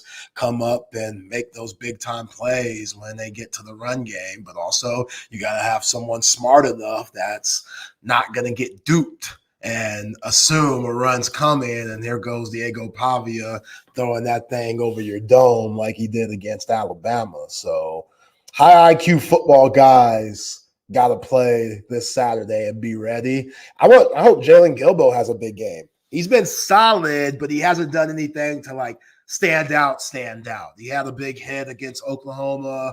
It's one of those things to where we're not talking about him a lot because he's not getting exposed. They're not really, right. He's not a problem. So that's good. That's good that we're not seeing him much. But also, when you look at Trey Moore, it's the opposite. It's we're not seeing you much. You're struggling. With Jalen Gilbo, we're not seeing you much. That must mean you're holding down the fort, your island. Nobody's jumping on your island. So I want Jalen Gilbo, whether it's a big time hit, on a 3rd and 3 or 4th down that Tim Beck and Clark Lee want to go for, something like that to move the chains. And here comes Jalen Gilbo making a big time hit, whatever. But he's a huge Jalen Gilbo guy. Jalen Gilbo has more tackles for loss than Trey Moore. Stop playing. He's got 1, and Trey Moore has a half. Come on, Trey Moore. Oh, man. You can do it. You can do it. No, I'm sure he's Scruggs gave him that name. Scruggs gave him that name. Jothorpe Barrett. No, Scruggs, that's a dope name. I'm with it. Come on, I like man. that ride too. I hope he wins the Thorpe Award, especially after he changed his number to 7, like Michael Huff, which we know Michael Huff took that award home back in 2005. But yeah, man. Well, he had two defensive touchdowns in 2022. That would help. Those make highlight reels. You're a top 5 team. I mean, he had 2 interceptions against Georgia. That's got to mean something. That means something. It's got to mean something. Yeah, Jose, this would be real sweet. Christmas coming up. Give my man Chip Trey Moore number 8 jersey. Definitely gotta get in the icy whites though. Yeah. You can hang it up back there by the VY poster. By the VY. I could put Shipley right over the name tag. That was a good number 8. Naaman Roberts asks, did you see the video of Georgia's front 7 shift right before we snapped the ball and 2 defenders had our O-line? Yeah, that's Kirby Smart, baby. Yeah. Kirby is the equivalent of Sark on the defensive side.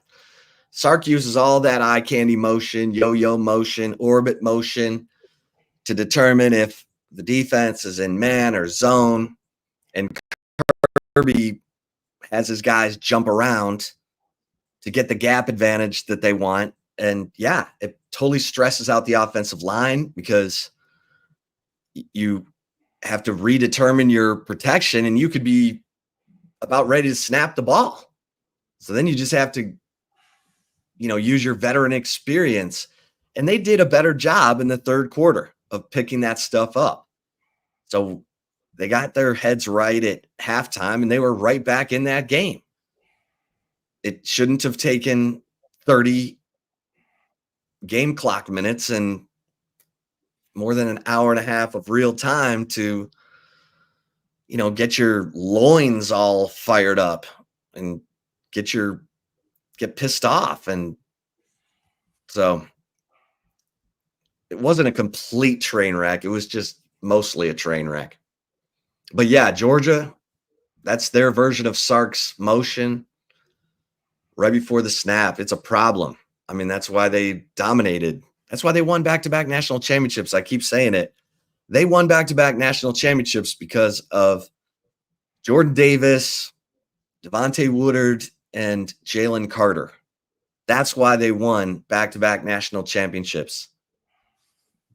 We can talk about Stetson Bennett and blah, blah, blah. But Georgia's defense made you one-dimensional, and they beat you up. So look what they did to TCU. Poor TCU.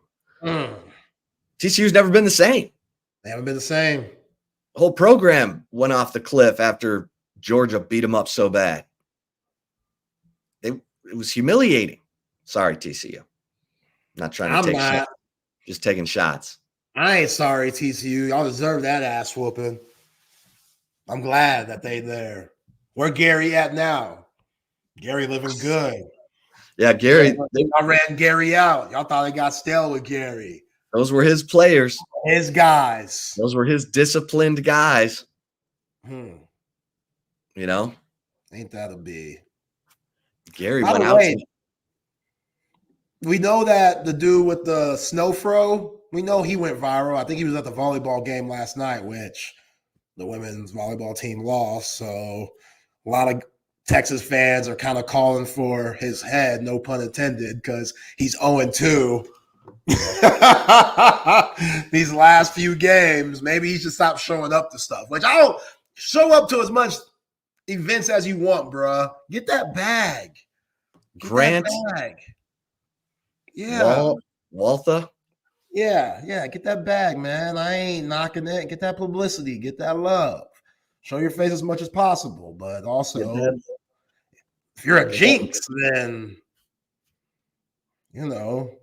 you could do it in different ways. 0-2, since you've been seen, that's not a good record, but.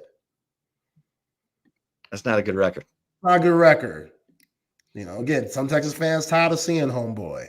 I get it. Grant. Yeah, what did we say? Grant Walther. Grant Walther. It's crazy. He's got 1,500 followers. He's made 2 posts. But by God, that picture of him with that hair during the game, Milk it. 3 minutes left, made him he wants McConaughey to cut his hair. I've had people say, no, don't let him do it. No, he's got to leave it. Come on. That's a part of him now. That's literally why you went viral and you want it to be cut now.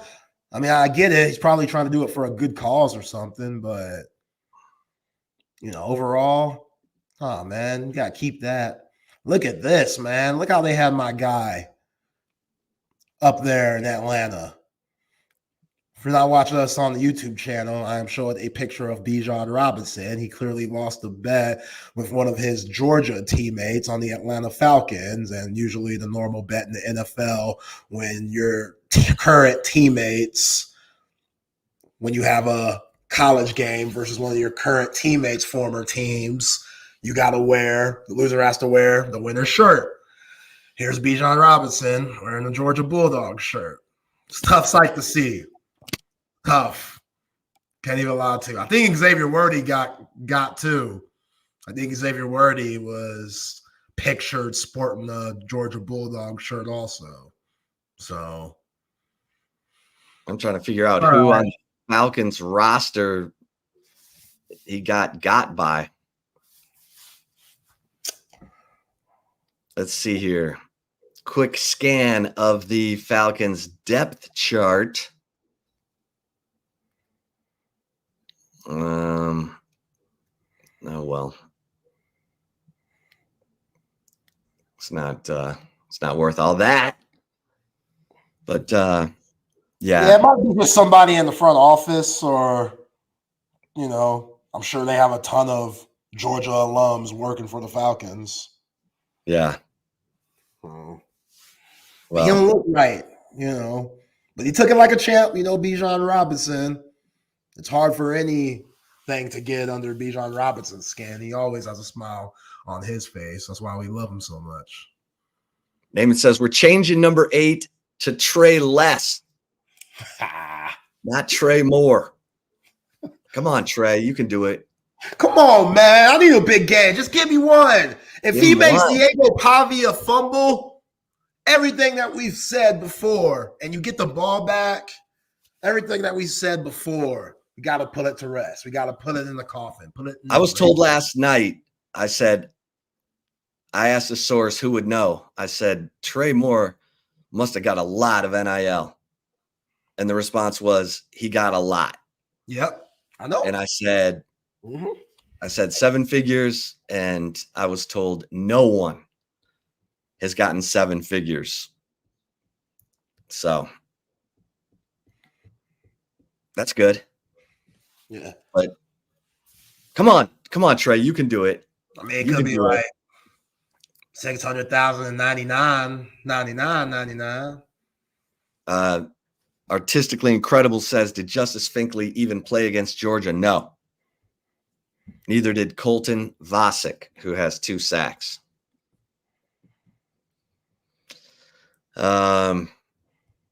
Yeah. Well, let's get some mentions in here because we are, we got to give some love to our incredible sponsors like passes.com. Ryan Wingo yesterday was like, meet me at passes.com. Look, you want to interact with celebrities. You want to have them call a friend, wish my happy birthday. You want to get some of their signed memorabilia. You're dealing with them directly on passes.com. Celebrities from Hollywood, the sports world, 40 plus UT student athletes, and Texas One Fund, which has always got cool opportunities available on passes.com. Get in there, check it out. Follow the accounts, follow Texas One Fund, follow Texas Sports Unfiltered so that you get notifications whenever there's a new post or opportunity to interact with these folks. It's a really cool creator content platform. Check out passes.com. And Cover 3. I mean, your college and NFL headquarters, you got games tonight. Head over to Cover 3. Get yourself, if you've never had the Sean Adams prime rib sandwich, tonight's the night. Get over to Cover 3 Anderson. Get up to Cover 3 Round Rock right off Old Settlers, or Cover 2 at 183 in Lake Creek. Great drink specials, incredible food, but go get the Sean Adams prime rib sandwich. You'll love it. And busr.ag. You want to put a little money down? Feeling it on a team? Go to busr.ag. Use the promo code TSU. Welcome. TSU welcome. And they're going to give you up to $2,500 to wager with, and audio-visual consultations. When you're ready for the big screen of your dreams, surround sound, surveillance, new lighting, electronic shades, audio-visual consultations has you covered. My man Tom McKay has been doing it for 30 years. He is the pro. You're busy. You don't need to be lugging 80-inch TVs around town, punching holes in your drywall. Just call 255-8678. 255-8678. And let Tom and his crew bring everything to you. All right, Zay. Hey, you see the hot girl that also went viral? UT game? No. You got it? You didn't see that? You said you just watched the game over. You missed that part? There was a hot girl? Yeah, she went viral too. You know, the stalkers. I was the creeps, watching they found her name. I was watching one of those cut up versions where it just goes play to play. What I missed. Oh, Lordy. So now we're looking for her too? No, they found her. Oh, they found her. Yeah, they found her name and everything. This is good for recruiting. I appreciate this. Okay. I appreciate this. This is good for recruiting. You know what I'm saying? Because I heard Deshaun Jackson almost went to LSU because of the women, but stayed home in Cal just because he had to represent for Cal. Hey, Zay, it's So some of these undefeated. guys, it's undefeated. It's undefeated. What you're looking at right there is undefeated, baby. Undefeated. Yeah. I'm Sark. I'm preaching this too. Like, hey, man, look, you can meet your future wife here. Wait, Ike says she doesn't even go to Texas. She don't go to Texas. Stop that right? playing. She don't even go to Texas. I don't know. That's what Ike says. She got the game though. But she got the game though. So I mean, if they found out who she is, who is she? What's her name? You already got intel on that? Oh yeah. Because Kiara Meyer. Kiara Meyer. University of Arkansas student of all places. How do you spell her name? K-A-R-A? Kiera.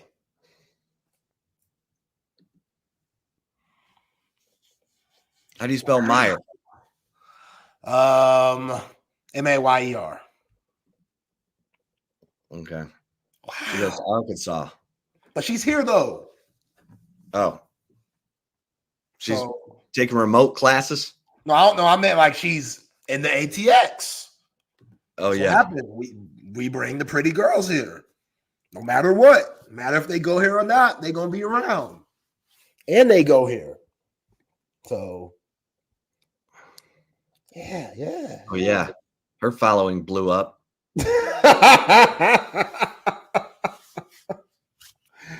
There's a lot of her though. Like, there's a lot of that. It's just that's the thing now in college football. They always show the pretty girl looking disgruntled at the game. But then there's always some idiot that goes online and is like, don't worry, baby. I'll come comfort you. Put your head on my shoulder, Put your head on my shoulder, baby girl. It's all good. It's all good. Yeah, they found her quick. Yeah. Imagine that. Imagine that. Oh, man. All right. So, Texas volleyball. For you folks out there who are panicked, just relax. Just relax. Jarrett, his teams, they figure it out. Don't panic. I get it. It's not the same team. They're missing Asia O'Neal and her unbelievable calm, competitive maturity. We call it competitive maturity. But they'll figure it out. They're too talented not to. Plus, they've won back-to-back national championships. So give them a minute. But I get it. 4 losses. Not used to it. I mean, And that was your SEC opener. yeah. We're getting spoiled with volleyball. That's all it is. Okay, That's how not it your should be. SEC opener. Sorry. That was you're going the second time through the conference now. And they're 0-2 to the Aggies. And the Aggies, did you see the guy? I got to show you this. This was an actual shirt at the volleyball game. Oh, yeah, I know what you're talking about. The Aggie dude with the – why do you got it on bootleg? Send that to me so we can post it officially. We're done with the bootleg. Well, sometimes we go bootleg, but not that bootleg anymore. That was season 1. You should have. Season 2. We've upgraded. Season 2, Chip and Zay. This dude's so whack, man. This dude is so whack. Okay, when you put that up, I'll start the chip shot. Okay. Because this is why you love the fact that Texas and Texas A&M are back in the same conference. Just think about all the dynamics that have happened in the last few months, okay? So that is an A&M fan who's wearing a T-shirt that says, "Welcome to the SEC 30-15," and then it has the Longhorns horns sawed off, and it's a maroon and white shirt. So this dude either made this shirt or bought this shirt in the last 4 days and is wearing it to the Texas A&M volleyball game. And the first words that pop into my head are living rent free. Because if you're making a T-shirt about another team's loss, man, that's some kind of inferiority complex. But this is why you love it. This is why you love it. Think about the dynamics we have between Texas and Texas A&M. Texas hires Jim Schlossnagle to take over the baseball program the day after his team competed for the national championship. And that set off all kinds of fireworks.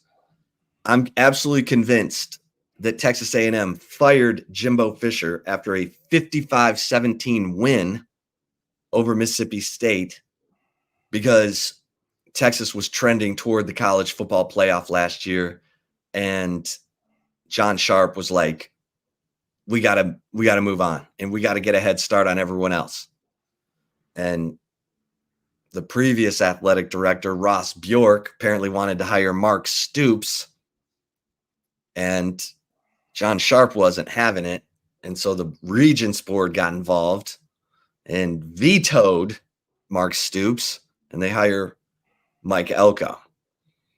But you've got, Anthony Hill was committed to A&M. Now he's tearing it up for Texas. You got volleyball.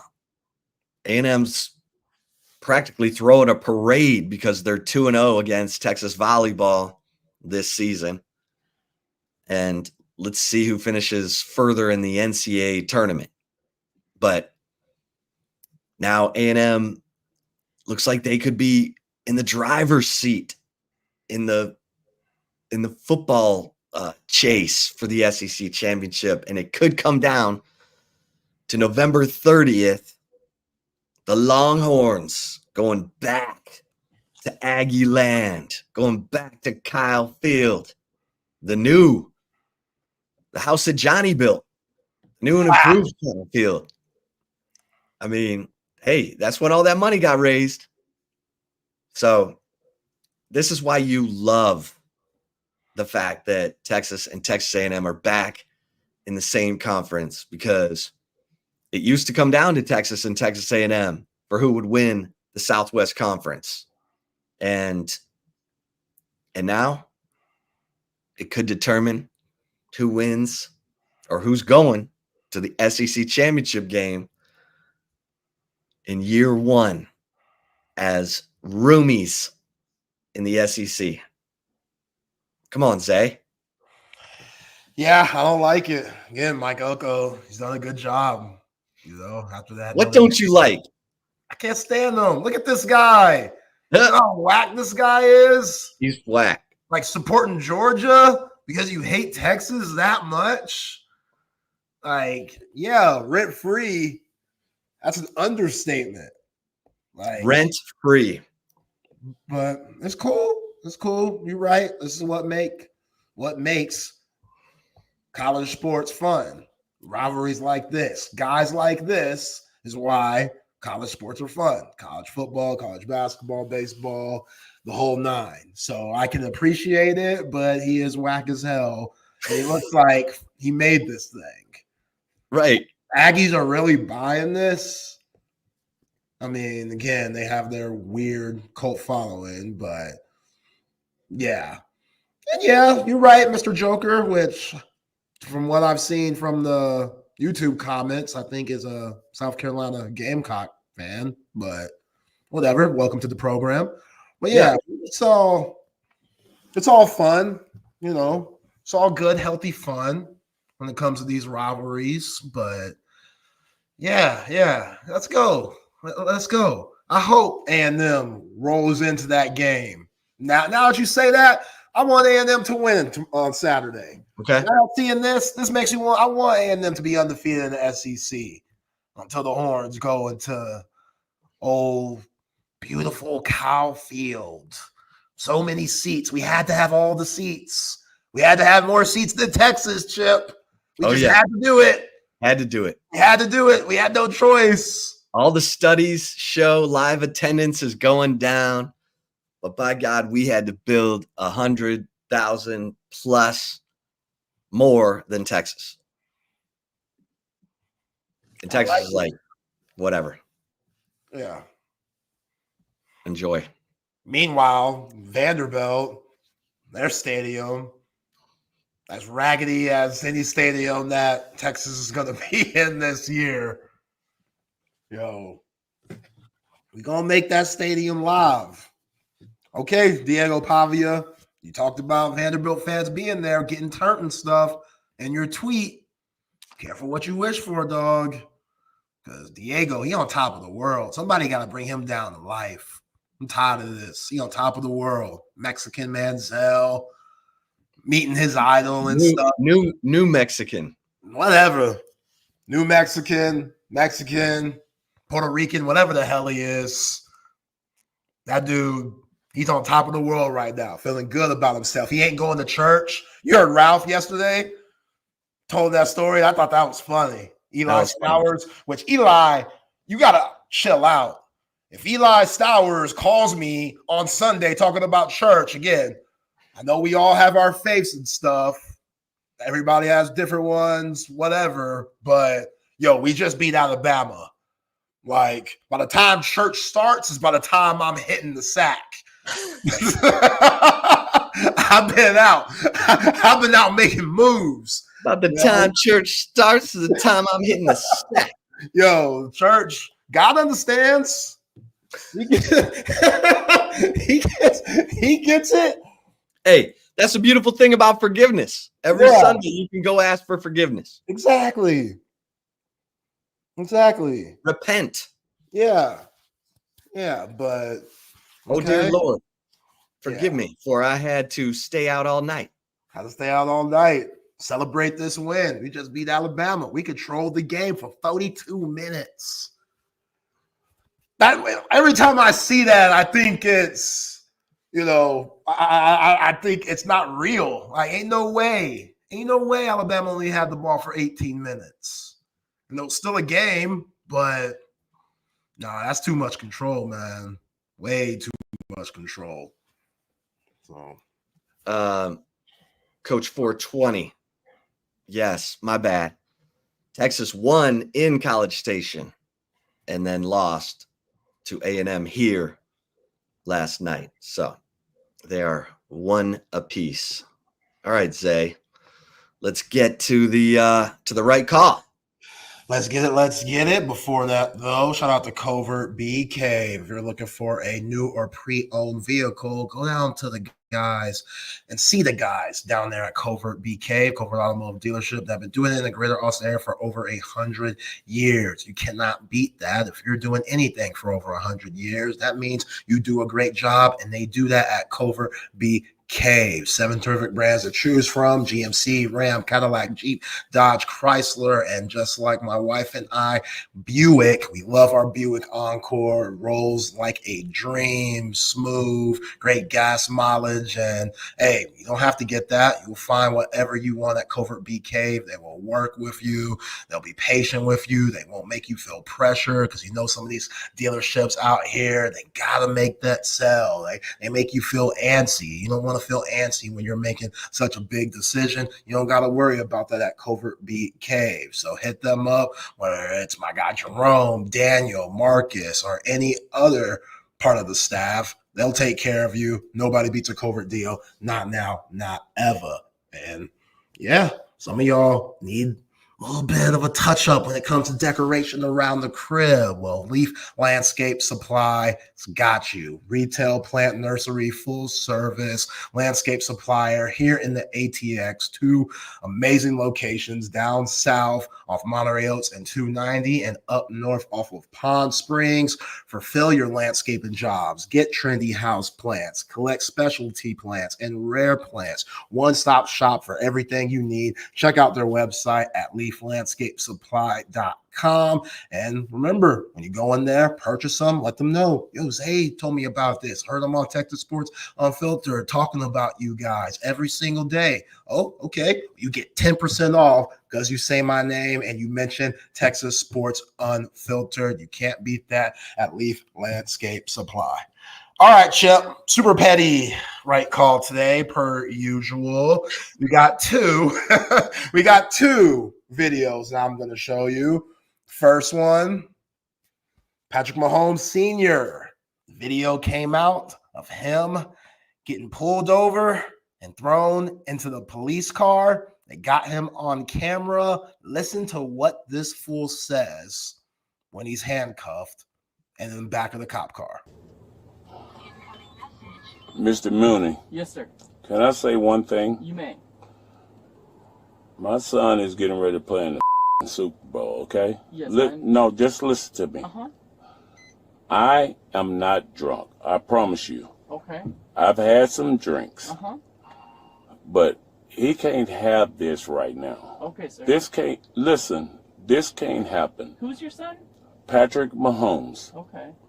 And he can't have that right now. I mean, I don't care what, I mean, I could have somebody come get me and take me home, but this right now is not the right time for that. I promise you. Listen, I don't say a lot of stuff about nothing. I've had a couple of drinks. Yes, I have. Yes, sir. But I am not drunk, okay? Okay, sir. I mean, I would probably blow over the legal limit. Okay.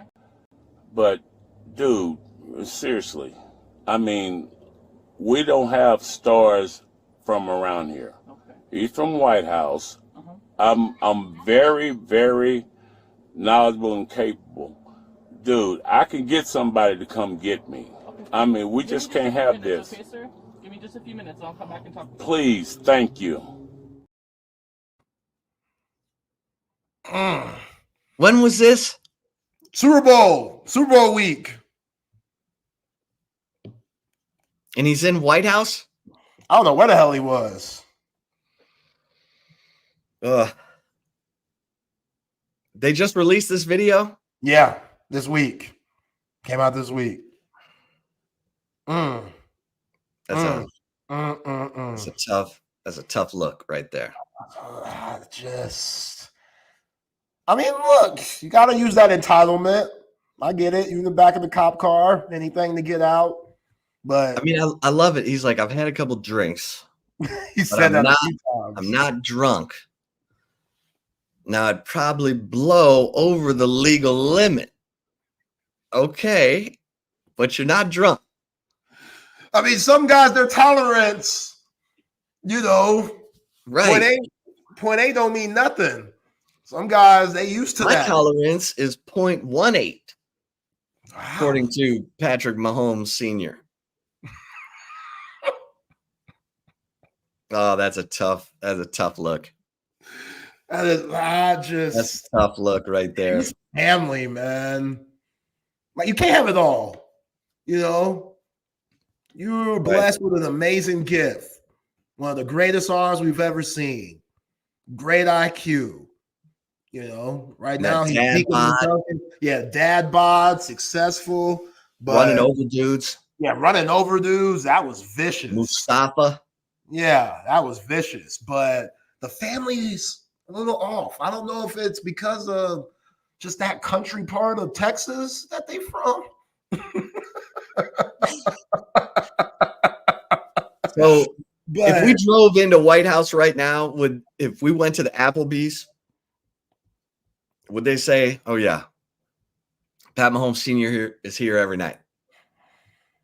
I mean, he'd be around. He wants to be out amongst the people talking about how great his son is. Absolutely, as he should. He should be proud. People coming up to him talking about how great Patrick Mahomes is. Yeah, and he should be able to do that. The cops probably telling them, "Yo, you could preach all this stuff to your Uber driver." Yeah, let your Uber driver know how good your son is. On the way home, they probably could care less, but yeah, you're embarrassing your son, man. That's just. Then the brother's crazy as hell. Now, I don't talk bad about Brittany Mahomes. I don't talk bad about her. She's a saint. That's a ride or die woman right there. Every man needs a Brittany Mahomes in her life, or in their life, excuse me. But the rest of them, they got issues. All right, here's the other story that I got. Anthony Edwards, Minnesota Timberwolves superstar. He's going through some Antonio Cromartie baby mama type drama right now. Baby mama drama. There's about 3 women that are accusing him of being, shout out to Murray, you are the father. Shout out to Murray, man. He's got 3 kids. He's got 3 kids who are 3 years old. No, I don't think so. I think they're all like infants. But he has a girlfriend. If you've been watching the Starting 5 documentary, which just hurt my wife. We were watching it together. She was loving Anthony Edwards. Then they showed the girlfriend, and she goes, "Wow, she looks old." And I was like, "Yeah, she is old. She in her 30s." Anthony Edwards, I think 23, maybe 24. And my wife, now she's awful. Now she's like, "Oh, he ruined his life," just like that. I'm over here like, what? Ruined his life? He's in love with this girl. But there might be a reason he's in love with her, Chip, because I think she's cool with him wilding in these streets like he is now. I don't think she gets embarrassed by Anthony stepping outside of the relationship and getting other women pregnant that aren't his girlfriend. She went on a 1-minute rant talking about it. Check it out. They say I'm one of God's strongest soldiers. Put me on the front line. Big girl said I would unbaby daddy him. If I got to unbaby daddy him, I got to unbaby daddy the first one. Damn. I say this. Y'all just finding out. Or y'all just like all this stuff that further comments up, you were saying that I was hurting on the inside or whatever the case. And you got to pick a side. You definitely look early 30s. Listen, y'all be trying to make them feel bad about basketball wives. I thought, I'm not a wife. I gotta make sure my man don't pull up before he see me on live, because he gonna be like, why you on live telling them people your business? But I don't mind sharing certain things with y'all. But I don't have a Rolls Royce. Let's see our bank. Okay, matter of fact, you send me a screenshot of your bank account with your name on your ID, and I'm gonna send you a screenshot of my bank account, my ID, and my name on it, and then we gonna see. Okay, so was the girl talking in the photo? Yes, that was the same girl. That's the baby Shannon. mama. That's not the girlfriend. That's the girlfriend and baby Okay. mama. So they're together. They're in a relationship. Now Okay. you can tell she's been sipping on that Moscato and probably some other things. She was a little loose in that video, but she can care less. She can care less. She ain't hurting. This don't bother her. She's tied to him for the next 18 years. For the next 18 years, probably longer. That dude, Anthony Edwards, when it's time to negotiate his contract, we're talking 300 mil plus. She ain't messing that up. She ain't messing that up. That's why all these other women are trying to claim that their kids are his. Because they know what that bag is like. And Edwards, I would say be smarter, but hey, if you don't want to use the Jimmy hat, that's your prerogative. You know? If you don't want to use the Jimmy hat, that's your prerogative. You know what I'm saying? We all got our needs. Maybe he likes kids. Who knows? Maybe he likes kids. But yeah, I like the way Homegirl went about this. Because she could have used it as a negative thing and messed up that whole bag for everybody. But instead, she said, you know what?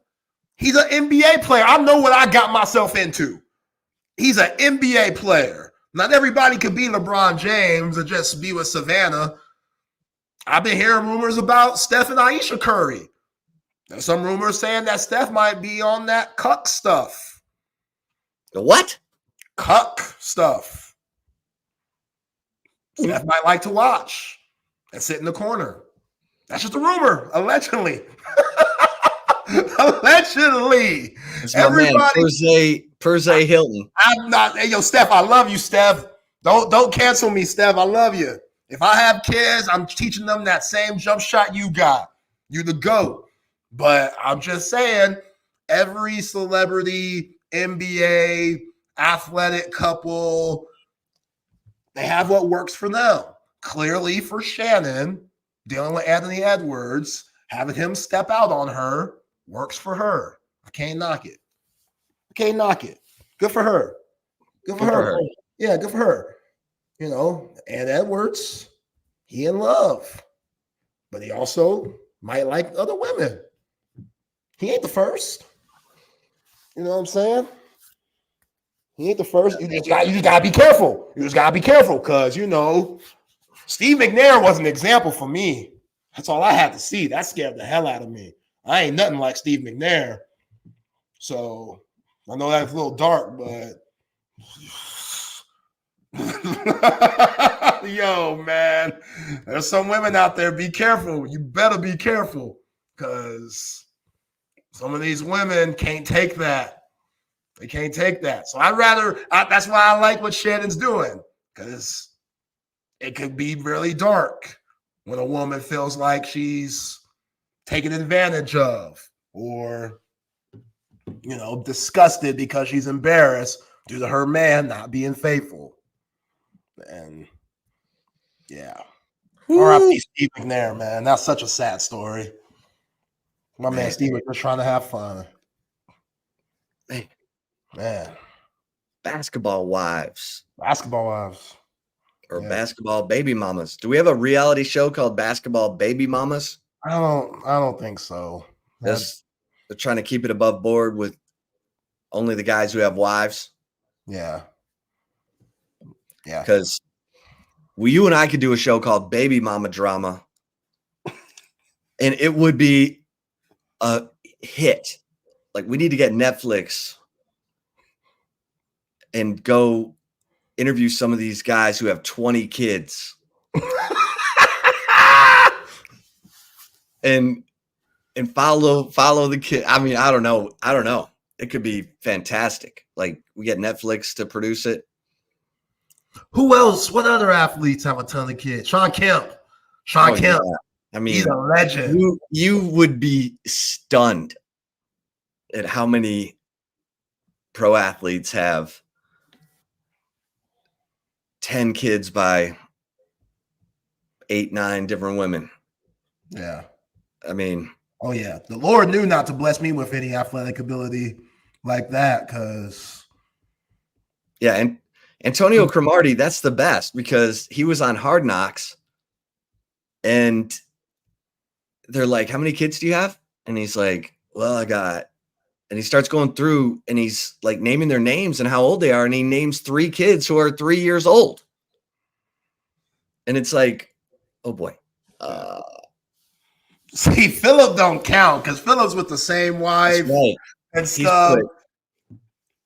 They're raising a baseball team. Yeah, he's on his Mormon type stuff. Yeah, his wife, she deserves a medal. Yeah. Tyreek Hill, he be wilding. That's right. He be really wilding. He's married to Kenny Vaccaro's sister. I think they're happy. You know? Hope so. Yeah. That's all you can How hope for. happy you gonna be when you at home with your husband and here come baby mama number 4 just dropping the kids off, says, "I'm going on vacation. You watch the kids for a week." That's tough. I mean, I know that's their brothers and sisters in the same room, but yeah. Tough.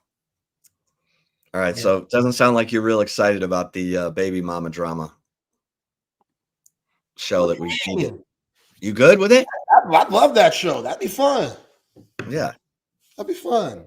You know, they're people too. Yeah. Yeah. Yo, you know how Basketball Wives started? Blame Shaq for Basketball Wives.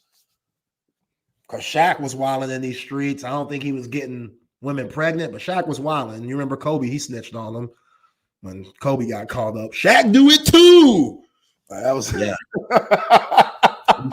on Pau Gasol too. Yeah, snitched on Pau Gasol, which Pau Gasol, I don't know. I'm in a dark place. I don't want to go that dark, but Pau Gasol, you gotta watch him. He's interesting to me. He's an interesting guy. Because I see him hanging out with Kobe's wife a lot nowadays. A lot. So I know Pau means well. He's there for the family. Kobe meant a lot to him. Good for him for doing that, but I don't know. Yeah, it meant a lot to him. He snitched on him. Yeah, he snitched on him. I don't know. Now Paul's single. Yeah. Vanessa's single. That's what I'm saying. There's a ton of scumbags out there. Their homie gets locked up or dies. Then they get with the ex of your homie. Oh, man, that's been a story told for centuries. I'll never go against the bro code like that, man. That's the homie. King, come on. Yeah. It's not good luck. Man, that was a blockbuster right call today. Well, some. That was Perse Hilton at his best. Well, some. Free Patrick Mahomes Sr. Oh my goodness. Free Patrick Mahomes Sr. Oh boy. Yeah. If I Patrick Mahomes, I'm getting him a driver, right? Like, is that? Yeah, but you gotta get through that whatever fog he's in to make sure that you can't put a breathalyzer on his phone so that Patrick can call the Uber for him. Maybe you can. I don't know. Let's bring in our man, Chris Phillips, SEC Unfiltered. What's up, guys? It's my second round today, man. I was on with BK this morning. There we go. Filling in for old Bucky. Working overtime. When are you going to Nashville?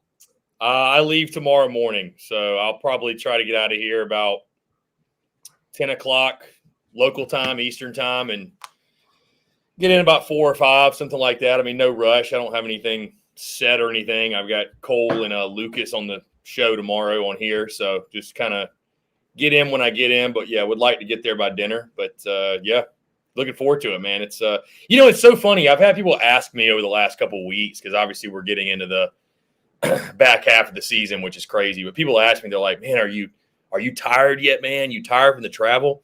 And I'm like, dude, like, honestly, the travel is like the adrenaline rush for me. I mean, don't get me wrong. I love doing this. I love doing the podcasts and the videos. But, like, sometimes it feels like Groundhog Day a little bit. Like, it gets a little bit monotonous. monotonous. I'm like, dude, it's the getting out of the studio that's awesome, like, because I spend way too much time up here. So I'm like, I love that I get to, go out on the road. And I mean, not that I wouldn't thrive if I was just chilling here watching the games, but it's nice switching it up. You know what I mean? So, yeah. So I mean, that part isn't the tiring part. It's like I get to Thursday though of each week, and I'm like, all right, I'm ready to hit the road. Let's go.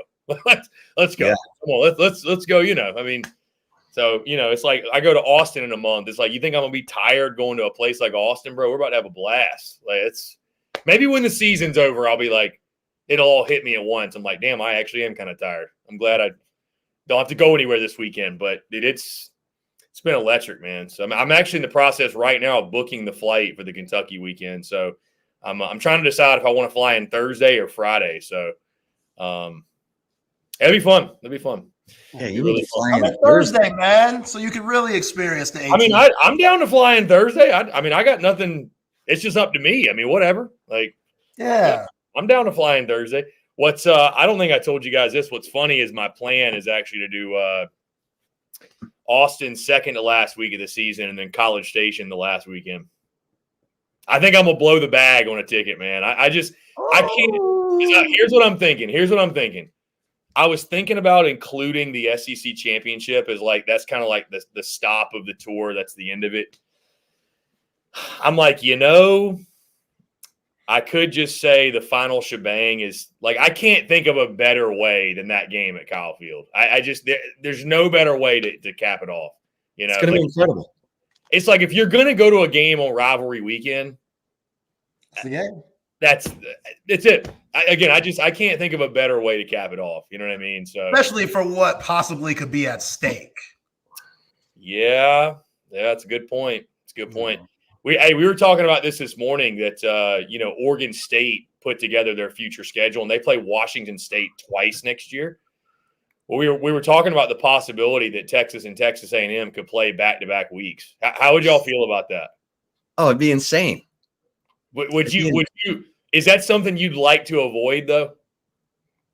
No. You don't care? The more those two can go head-to-head, all right, the better.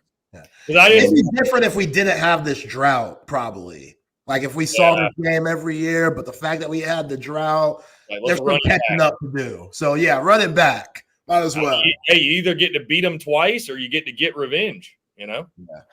So, by the way, Chris, you look great. Mississippi State made you look great on their video on Twitter. Oh, yeah. Yeah, that was cool. That was cool.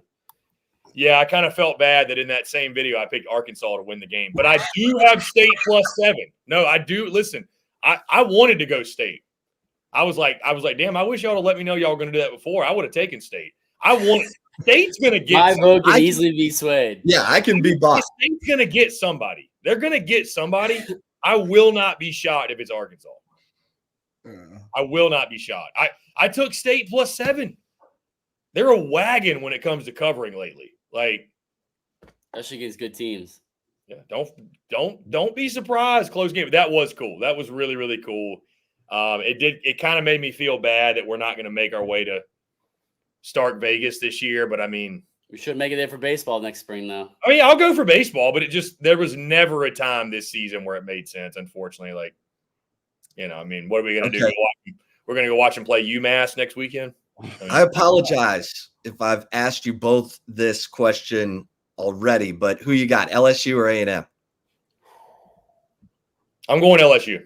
Yeah. There's no hesitation for me. Yeah. I got LSU. I know it. I know it's at Kyle Field. They haven't won there and blah, blah, blah.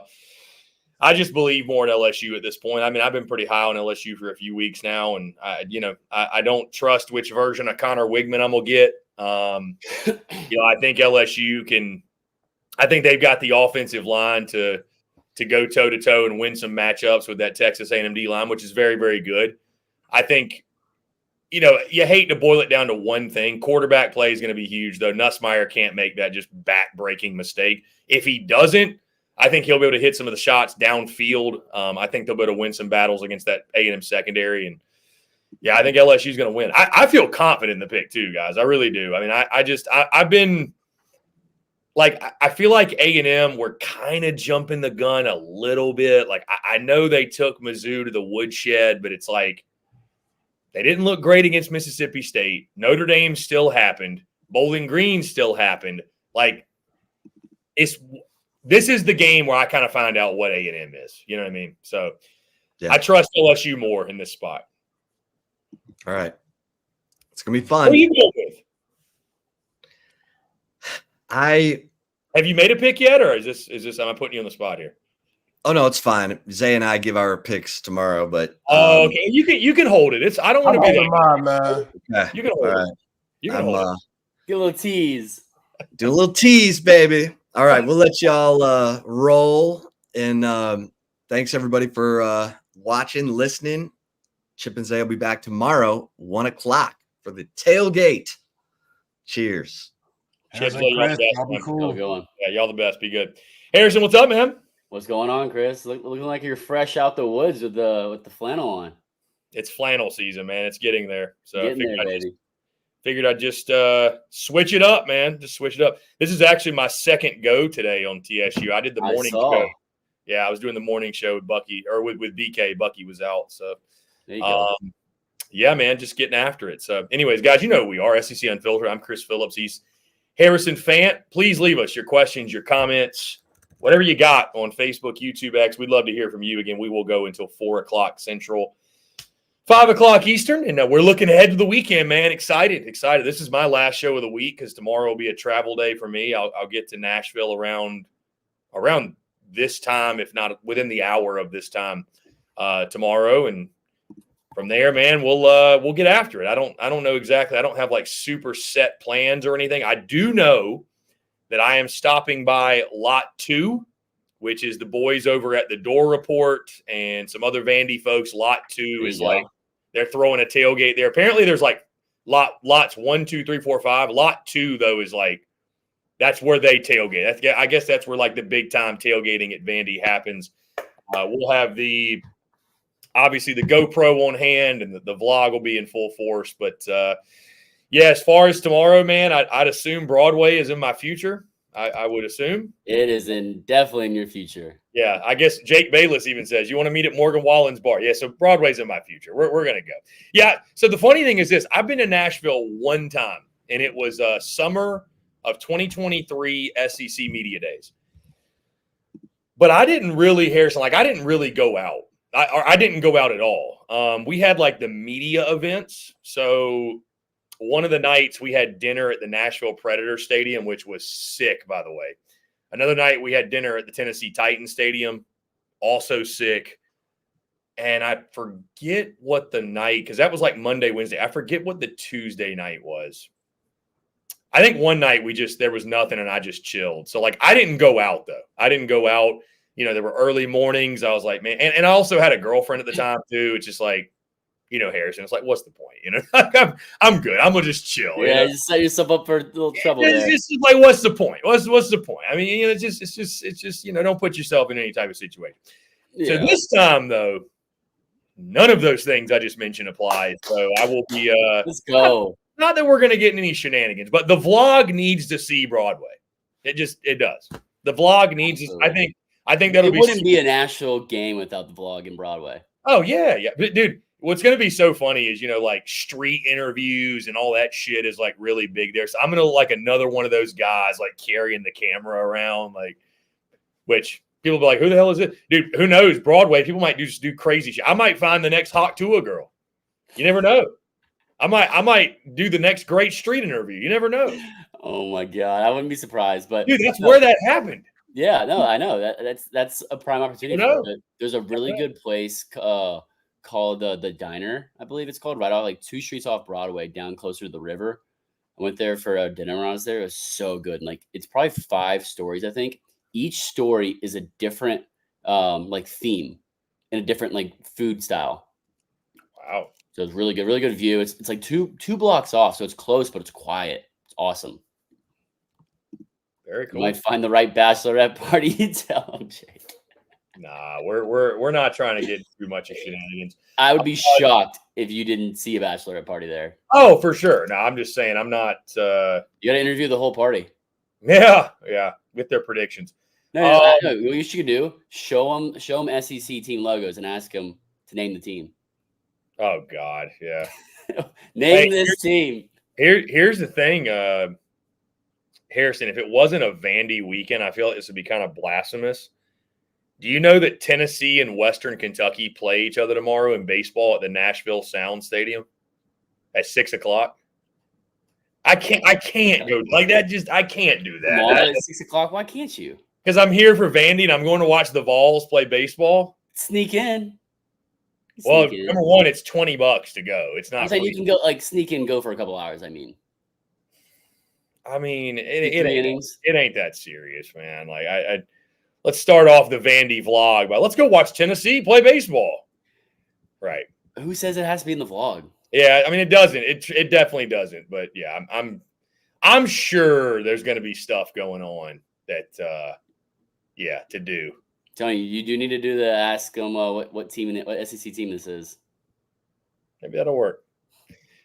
Yeah, maybe that'll work. Yeah, Jake Bayless with you might find the right bachelorette party. I don't know. We'll see. It's I think I've got some buddies in Nashville. A lot of great Texas folks will be there. A lot of great Vandy folks. Obviously, we'll have a really good time. I'm not concerned about that at all. My Airbnb is beautiful too, by the way, bro. Just how far are you from the stadium? I'm a 15-minute walk to the football stadium. So I'm essentially like on the edge of Vandy's campus.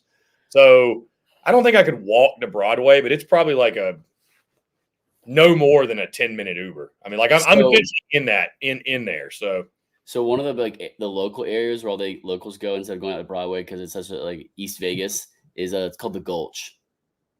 If you're familiar with that.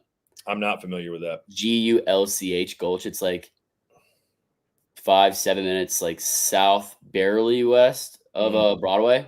It's like where the locals all go out. So definitely recommend that. Let's see. I'm going to give you a really good idea. Let's see. How confident are you that they cover 18.5? Very. Listen. Do you hammer in that? I picked them to win. I don't know if they're going to win for sure. I'd be surprised if they didn't cover. I really would. What did you put it on? Do what? What did you put it on for them to win? Well, I mean, I just made the pick. I haven't placed a bet. They're plus 600 money line. Plus 700 on my book. Yeah. Okay, bro. So where I'm staying is this whole the Gulch place. Yeah. It is 1 mile away. There you go. So there you go. Yeah. So let's see. From my Airbnb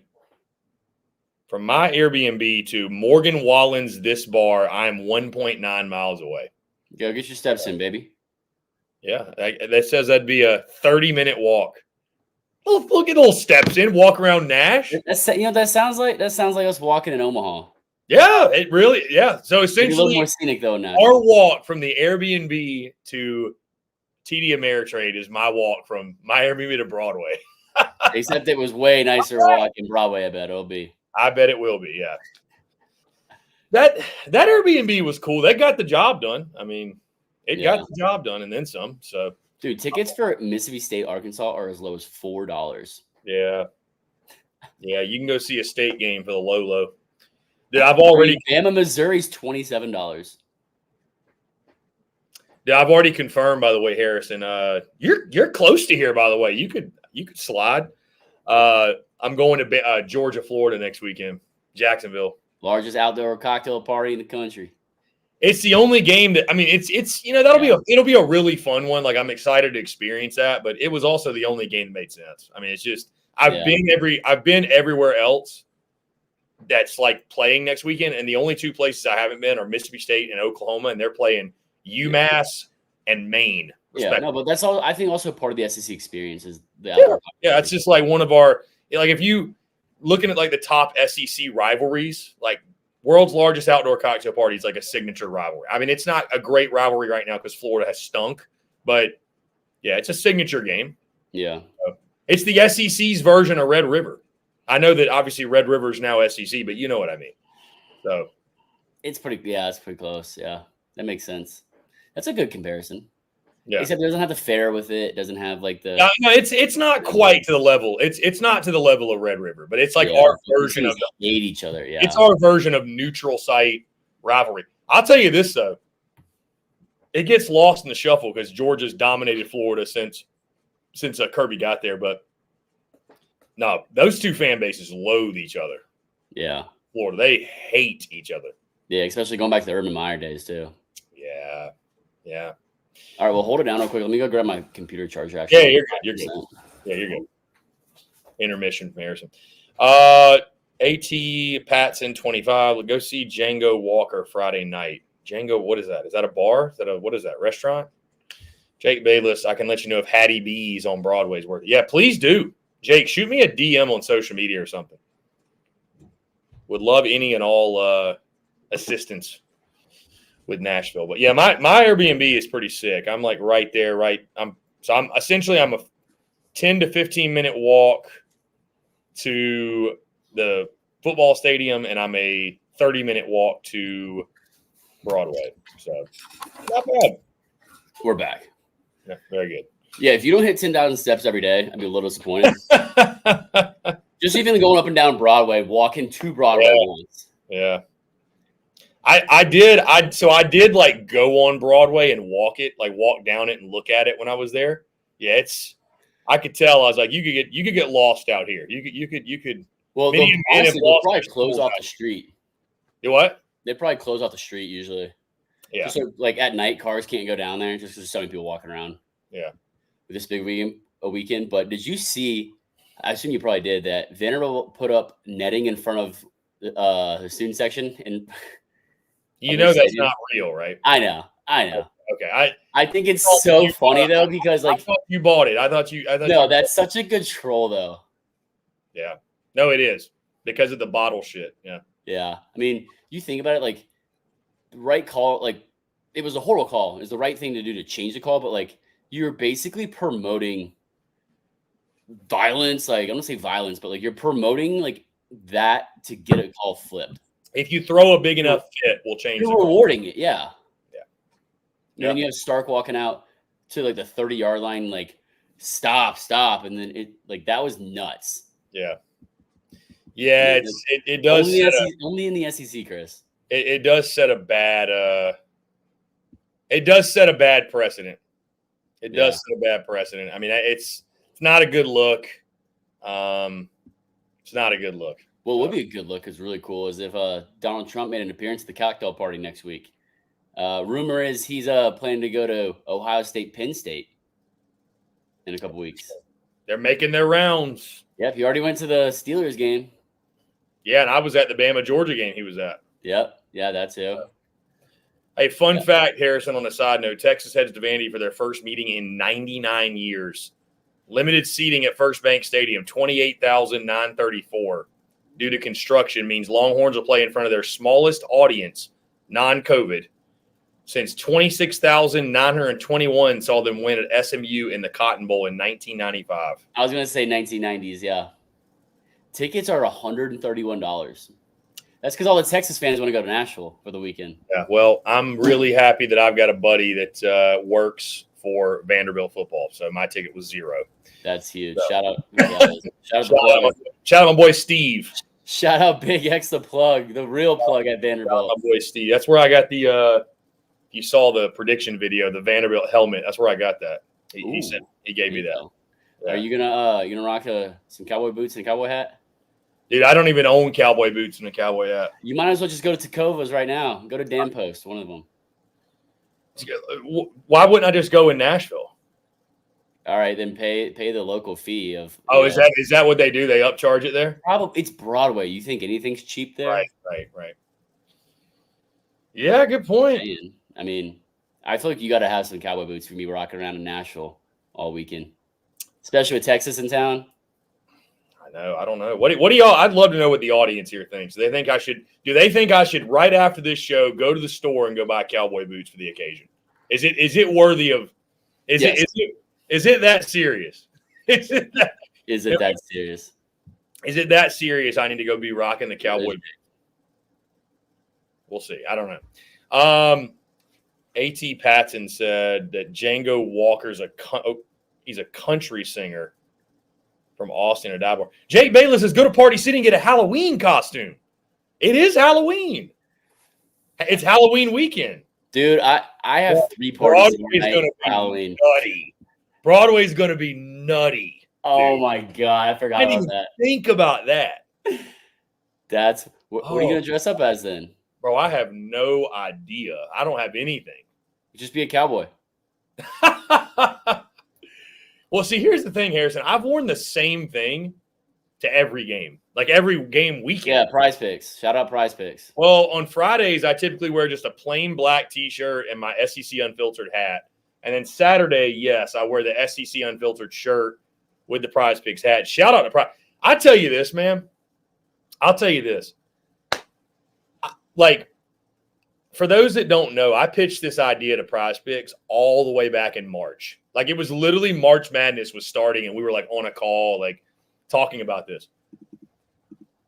Do you think Prize Picks ever thought – I mean, I know they believe in me a lot, and that's why we're partnered up and we have a great relationship. But, like, they couldn't have saw this coming, right? They're like, I hope Prize Picks is, like, sitting there, like, flabbergasted. Hey, I'm hoping they're racking in some No, they are. They're doing. We're traveling around the SEC. We are doing well for them in regards to conversions. I can tell you that firsthand. Like, people are signing up, playing Prize Picks, but like they should. Think about it. Like all these clips that have like gone viral, I'm literally wearing the Prize Picks hat. Good. Shout out Prize Picks. Shout out to Prize Picks. Shout out Prize Picks. Like, what a time. What a time. Coughlin says, get them. You'll need them when you come to Austin and go to College Station. Exactly. Get out of the way. Let's go ahead and get out of the way. I mean, I'm getting some soon. What brand would you go with? All right, talk to me, Harrison. Talk to me like I know nothing about cowboy boots because I don't know anything. All right, do you want like? Well, first off, what kind of material do you want? You want like a goat or like a more of a hide material? Because like a goat's gonna kind of scuff I'm looking more. for a high quality boot. Okay, you're gonna go to Tacova, Dan Post. Yeah, I'd say Tacova or Dan Post though. Dan Post. Yeah, DANPOST. Okay. No, Tacova's Rodney Smith. I'm gonna need a. All right. We need. I wonder, like, there's certain like sectors of Twitter. There's like Texas Twitter, Steak Twitter. There's politics. Is there a boots Twitter? Are there people that like die hard about their boots? I mean, there's a boots Reddit probably. There's a Reddit for everything. Yeah, that's true. I'm not a big guy. I'm telling you, go look up maybe like the Jasons. It's called the Jason. Only. Damn. Harrison, you own Tacovas, don't you? No, not yet. I told you I'm probably getting some Dan Post. Look at Dan Post, and you're gonna look at like heel height if you want a round toe or a square toe. I'd suggest a round toe. You could dress it up a little bit more. Yeah, no Ariats. No.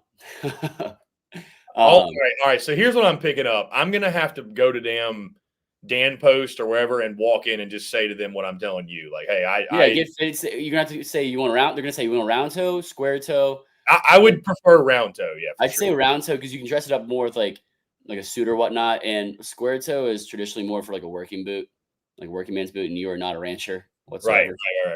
Right. CP, it's Texas. We know boots. Yeah, they do. I was thinking about just waiting till I go to Texas to get boots. Because I think BK and them have got like a boot sponsor. Yeah. Do they? They've got some. Well, maybe they don't have a boot sponsor, but they were doing some giveaway one day. Like they were giving away a free cowboy hat. And I was like, they were like, you come to Texas, we'll get you right with a cowboy hat. There you go. Get the cowboy hat when you get there. Get the boots for Nashville.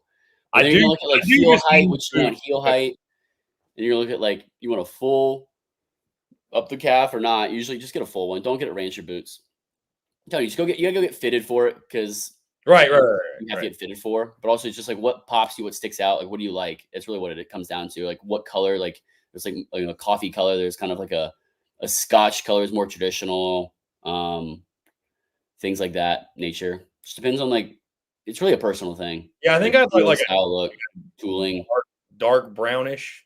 Yeah, and there's like I guess it's like called a cowboy heel. Is if it's like the heel is like slanted back towards the toe a little bit. But yeah, I mean, it's just all personal. Just go try it out. It's an experience too, is what everyone tells me. Experience getting the boots. Exactly. Really? Yeah. Oh, okay. Once you break those puppies in. That's the thing, man. I'd be wearing them to Nashville. That'd be their first steps in them. They won't be broken in. Yeah, but no, it's fine. It's fine. Am I supposed to go get 10,000 steps a day in some brand new ass boots? No, I wear them on like an easier day. I feel like your logic has some holes in it, Harrison. I mean, I'm not saying wear them every single day, but like you gotta wear them once. I'm only there for 2 days, technically. Exactly. Then wear them one of the days. I'd say probably first day then, or game day. Pick one. I mean, if you're gonna take care of them, you're gonna have them for 17 years at least. Yeah. You'll have them, and then they'll be broken in perfectly for Texas. That's a good point. I wonder if there's one of these places you're talking about around here. Rodney, I don't know how much I believe these Lucci's after hearing your take on Tacovas. Who are you speaking to? Oh, Rodney Smith in the chat. Well, apparently people are vouching for. Bro, I kind of want to post this on social media because I feel like people are going to come in the mentions with like venom. You know, like imagine the fights that's going to start.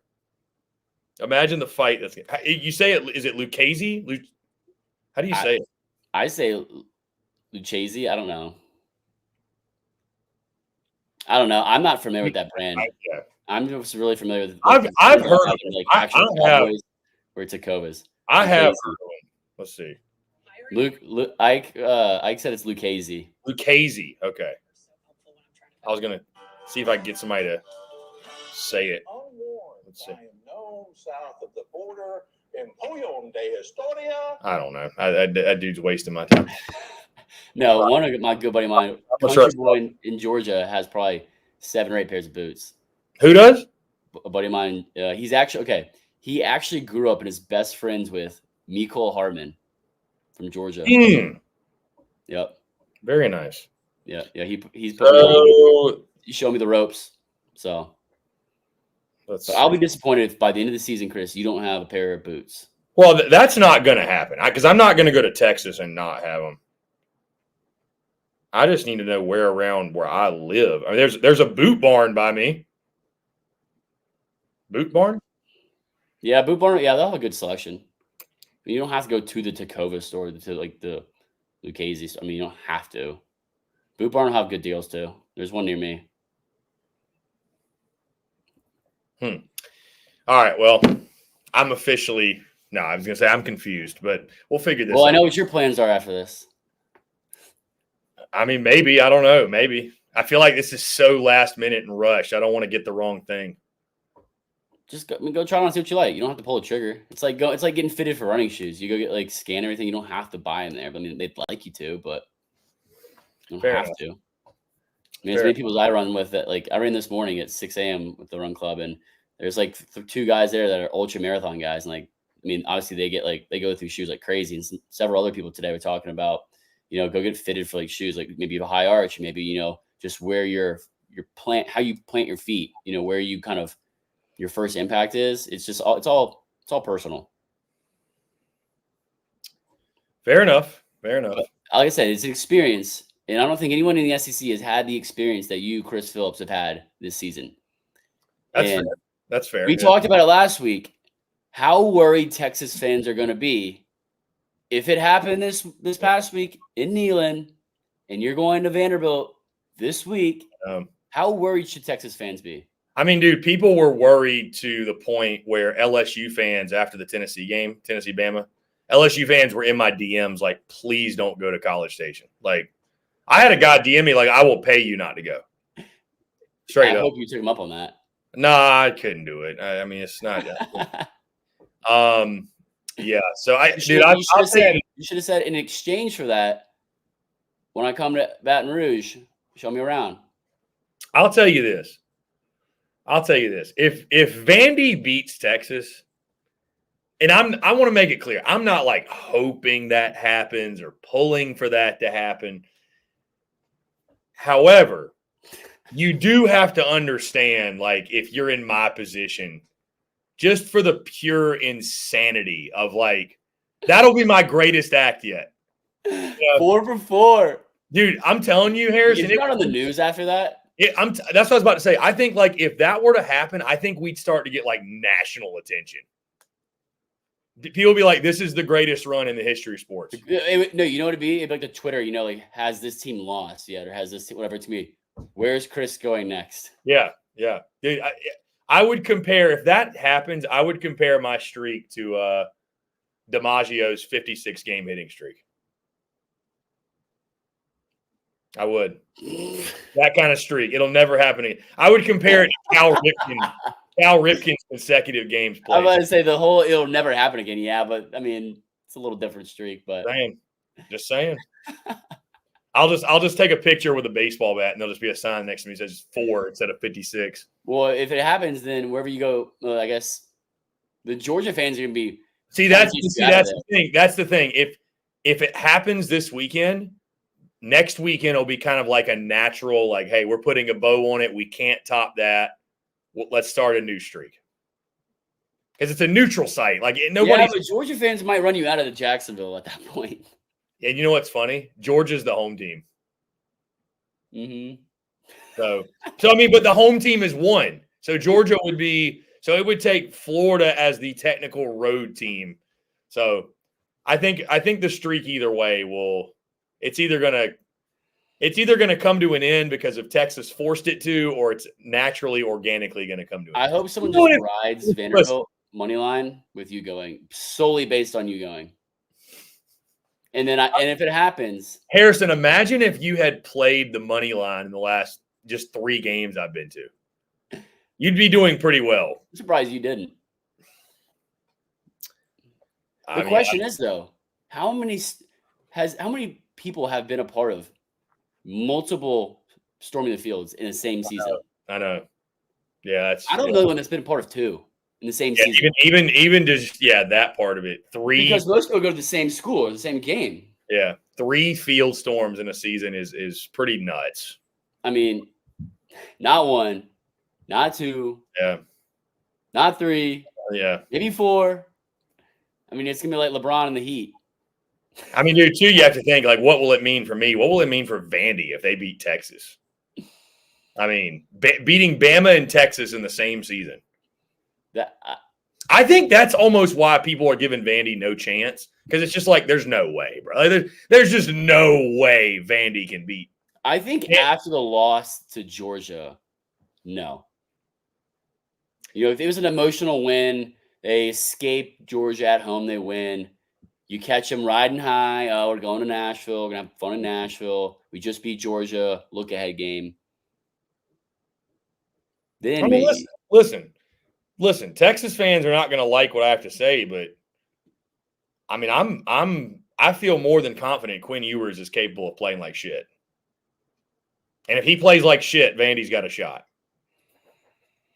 I mean, I'm just saying. It's not like he's been great outside the Michigan game and some non-conference games that I can't remember who the hell they played. UL Monroe was the game that he was out for that game, actually. Yeah, he went out in UTSA, like second half of UTSA, missed the second half, missed UL Monroe, missed Mississippi State. I mean, he played all right against Oklahoma. He played all right, And, dude, Clark Lee is going to take what he saw on film that Georgia did, try to replicate it. I mean, listen, it's a very fine line Vandy's got to walk to pull the upset. I will say, Harrison. You got to limit mistakes. You can't have careless mistakes if you're Vanderbilt. Harrison, I will say what I've said like literally the last 3 games. I just hope it's a good game in the fourth quarter. That's what I've said the last 3. I mean, I just hope it's a good game in the fourth quarter. That's it. Whatever happens from there, screw it. Listen, Texas beats Vandy. Texas could beat Vandy by 30. And I'll party with Hook'em on Broadway. I don't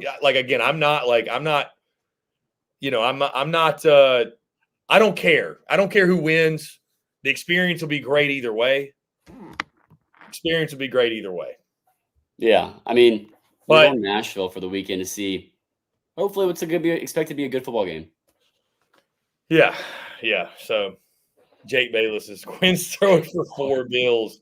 He might. I don't know. He might. The question, I mean, Harrison, even, you know what, like, just the satisfaction even if Texas wins, if it's like tied going to the fourth quarter, what is a good win for them though? The what? What's a good win for Texas this weekend? Like, what do you consider going in there and taking care of business? Y'all definitely chime in the comments. I think a successful outing in Nashville for Texas is probably. I think you have to cover. I think covering the spread is cover. Like 3 touchdown win or more. I think that's Texas will feel like, okay, we're back. You know, Georgia sucked, but we're still a national. It's got to be. We're top 35.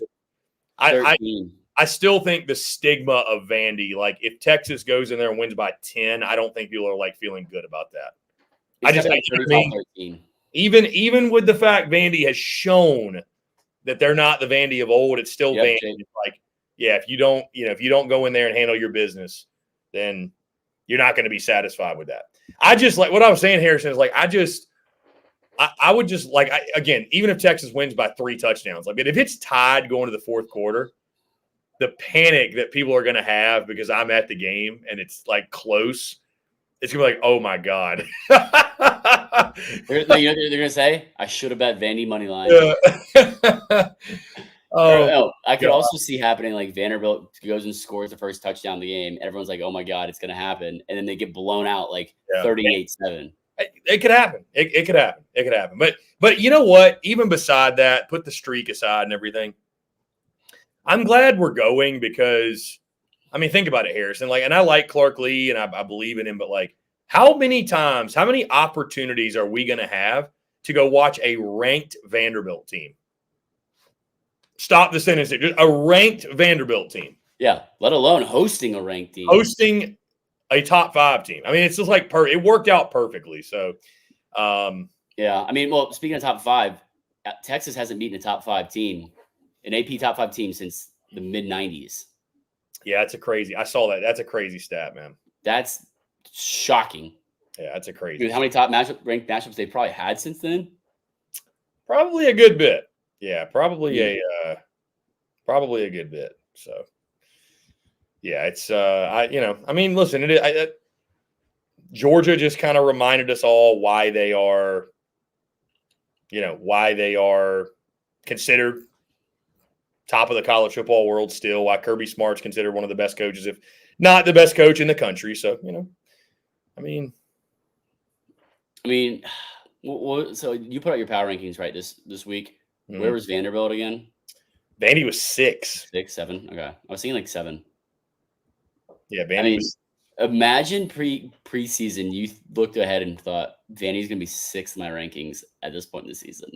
I would have never thought so. Maybe the stat was wrong. He says OU is number 1 when they. I think it's regular season is what it's technically like. Well, and I think don't quote me on it, but they haven't beat an AP top 5 team at home. At home. Maybe that's that game is neutral site. Yeah. The technical. I mean, it's the technical. Dude, here, crazy stat for you here, Harrison. I mean, do you realize this is Texas's first SEC road game of the season? It's the last weekend. Is this conference game number 3 for them or 2? 3 because they had State. No, excuse me. It's 4. 4. Okay. They had State, Oklahoma, Georgia, and now Vandy. Yeah. This is the first SEC road game of the year for them, and we are at the end. Well, no, Oklahoma's a road game. No, that it ain't at home. I mean, these people in the chat are going to correct you. That is not a road game. That is not a road game. That is a neutral site, and it's not even a neutral site. It is a like 50-50 home game. Yeah. The comments, please let me know. Do you consider that a road? Nobody I don't consider that a home game, but it's not a road game either. That's why they call it a neutral site. Exactly. And it's split 50-50. Yeah, but I mean, like you said, like think about this is their first like official road game. It's against Vanderbilt, and they're ranked. Yeah. Like the odds that Texas caught a ranked Vandy is just a hot ranked. Yeah, you got to be kind of pissed if you're a Texas fan. It's like we thought the schedule was going to be easy. Like what happened? But why is this? What is happening? I have a feeling that it's going to be. I know it's even though Vanderbilt's hot, they're good right now, top 25. They're ranked. I still think it's going to be 70% Texas fans. I still do, honestly. It's going to be overwhelmingly burnt orange in that stadium. It's going to be awesome to see, but it's going to be overwhelmingly burnt orange because it's Nashville. They're all going to go to Nashville the first chance they get. Speaking of which, are you bringing a cigar? I mean, you said every game should be a cigar game. Should, but it's not. So, I mean, you know. Yeah, I feel like you have to bring one, though, and if Vanderbilt wins, you have to light it. I don't know. I feel like that's a Tennessee. I feel like that should be reserved for. Did you bring one to LSU, though? I did not light a cigar on the field. No, that Tennessee game was the first game I've like smoked a cigar at, I think, period. So I mean, you never know. It's the state of Tennessee that counts. Keep it in the. It's so weird, man. Like, I almost don't remember what it's like to go to a game and not rush the field. That's like the most privileged thing of the season so far. So it's been so long. It's the most privileged thing. Or no, it's been like, so long. Let alone that, to see a good game. Yeah. I mean, I think every game you've been to this season's been good. Well, no, I went to Florida, Miami week 1, and that was a snoozer. And then week 2, dude, the season started not great. I went to but like the experience of week 1, though, I feel like kind of. Oh yeah, the Swamp was sick. Florida was sick, loved it. But Florida, Miami was a snoozer. Tennessee, NC State week 2 was a snoozer. Then it really got rolling with South Carolina LSU. That was a crazy game. South Carolina blew that game. Yeah, I mean, yeah. And then week 4, I went to Auburn, Arkansas. It was a good game, but it was sloppy. It was just really sloppy. Like Arkansas won that game as the road team. Yeah, I mean Tennessee, Alabama was a sloppy game too. Yeah, it was, but just two better teams. Like better, it was better sloppy. But yes, I mean, week 4 was Auburn, Arkansas. Then started this run. Week 5, Bama, Georgia. Week 6, Tennessee, Arkansas. Week 7, LSU, Ole Miss. Week 8, Tennessee, Bama. So I don't know, man. We'll see. I mean, listen, I'm fully prepared for Texas to walk into that building and flex their muscles. Take care of business. Flex that old money. It'd be 24-7 at halftime, Texas, and it's like, well, it was a good run. It's fun while it lasted, but hey, Georgia, and I'll have, like I said, I'll have no problem with it. I'll have no problem with it. Be fine. Hey, listen. There will be cold domestics waiting on Broadway, no matter who wins. So we'll have it, and it's a 4, and it's a Harrison, and it's a 3:15 local kick. Game's going to get over at like 6:45. We'll be able to go down, walk to Broadway, and have us a time, man. Yeah, and you get to watch the night game from Broadway. Go to Yeah, I need to know a good place to watch a game on Broadway. Dirk's Rooftop Bar is good. Is that Dirk's Bentley's bar? Yeah, they have like the first 2 floors. Like I know the first one for sure is like a live band. Just like whoever's live band it is, they usually bring in a really good. It's not like a local necessarily. And then the rooftop outside, it's like half inside, half outside. They have a huge like turf area outside. And like I watched the NFL draft from there. It was sick. Really? You get to see all of that. Like all of Broadway. What have you been in Nashville for? I was there for the trophy tour with the Braves. Oh, snap. I was there did you go to the Sound Stadium? No, I was there working. Like we had events every day. Oh. So Barstool does have a bar in Nashville now. Yeah, which is I think I might check that out. Barstool Bar. Yeah, I don't know anyone that's been there yet. I had a buddy go to Morgan Wallen's. Said it was fine. Wasn't anything special. Yeah. Riley Green's got a bar there now. Aldean's is really good. It's like how it's set up is really good because it's like you can like the second story like see down into the pit of the first floor where the band is too on the end by the wall like towards Broadway. Like kind of concert venue. Yeah, kind of. It's like PWP in Columbia. Yeah, kind of, but longer. Yeah. Okay. It's kind of like that. Yeah, I like that. It was good. And there's a lot of like windows you can see out too. Those are the 2 I went to the most probably. Harrison, what would be the college baseball equivalent to the run we're on with the tour? From our perspective. Like walk-offs? It would just be like walk-offs? It'd have to be walk-off. Yeah, like, yeah, walk-off homers. Yeah. I'd say it has to be walk-off home runs.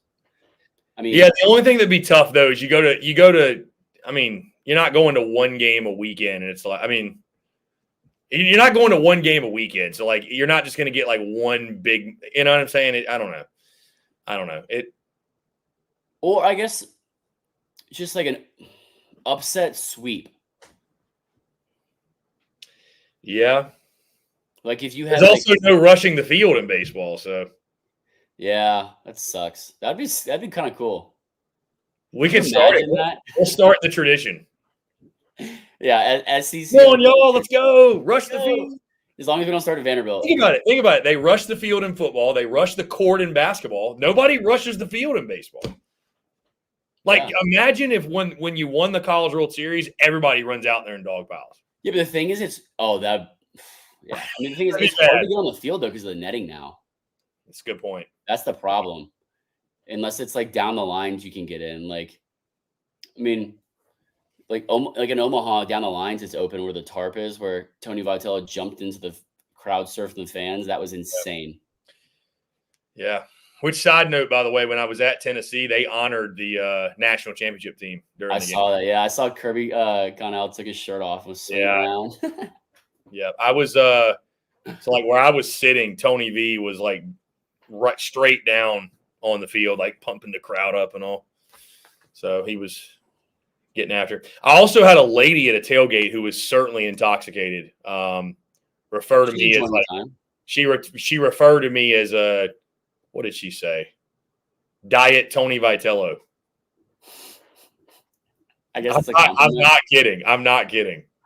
Diet Tony Vitello. Like I had the hat on, obviously, like the flows coming out the back, beard. Are you going mullet again? Yeah, it's there pretty much. Yeah, it's tight on the side. Business in the front, party in the back. But yeah, she referred to me as, and she meant it as a compliment. She was taken to your guy. She was an older lady, probably like. Oh yeah, she was taken to you. Like she was like in like 50. She was like Diet Tony Vitello. She's like this Tony V. They love Tony V up there, bro. They love him. I wonder why. Who I just wonder about. I think the same thing about Sarkisian, probably. Not to that extent, though. But I mean, listen, I ain't trying to get in his business. I just wonder who Tony V.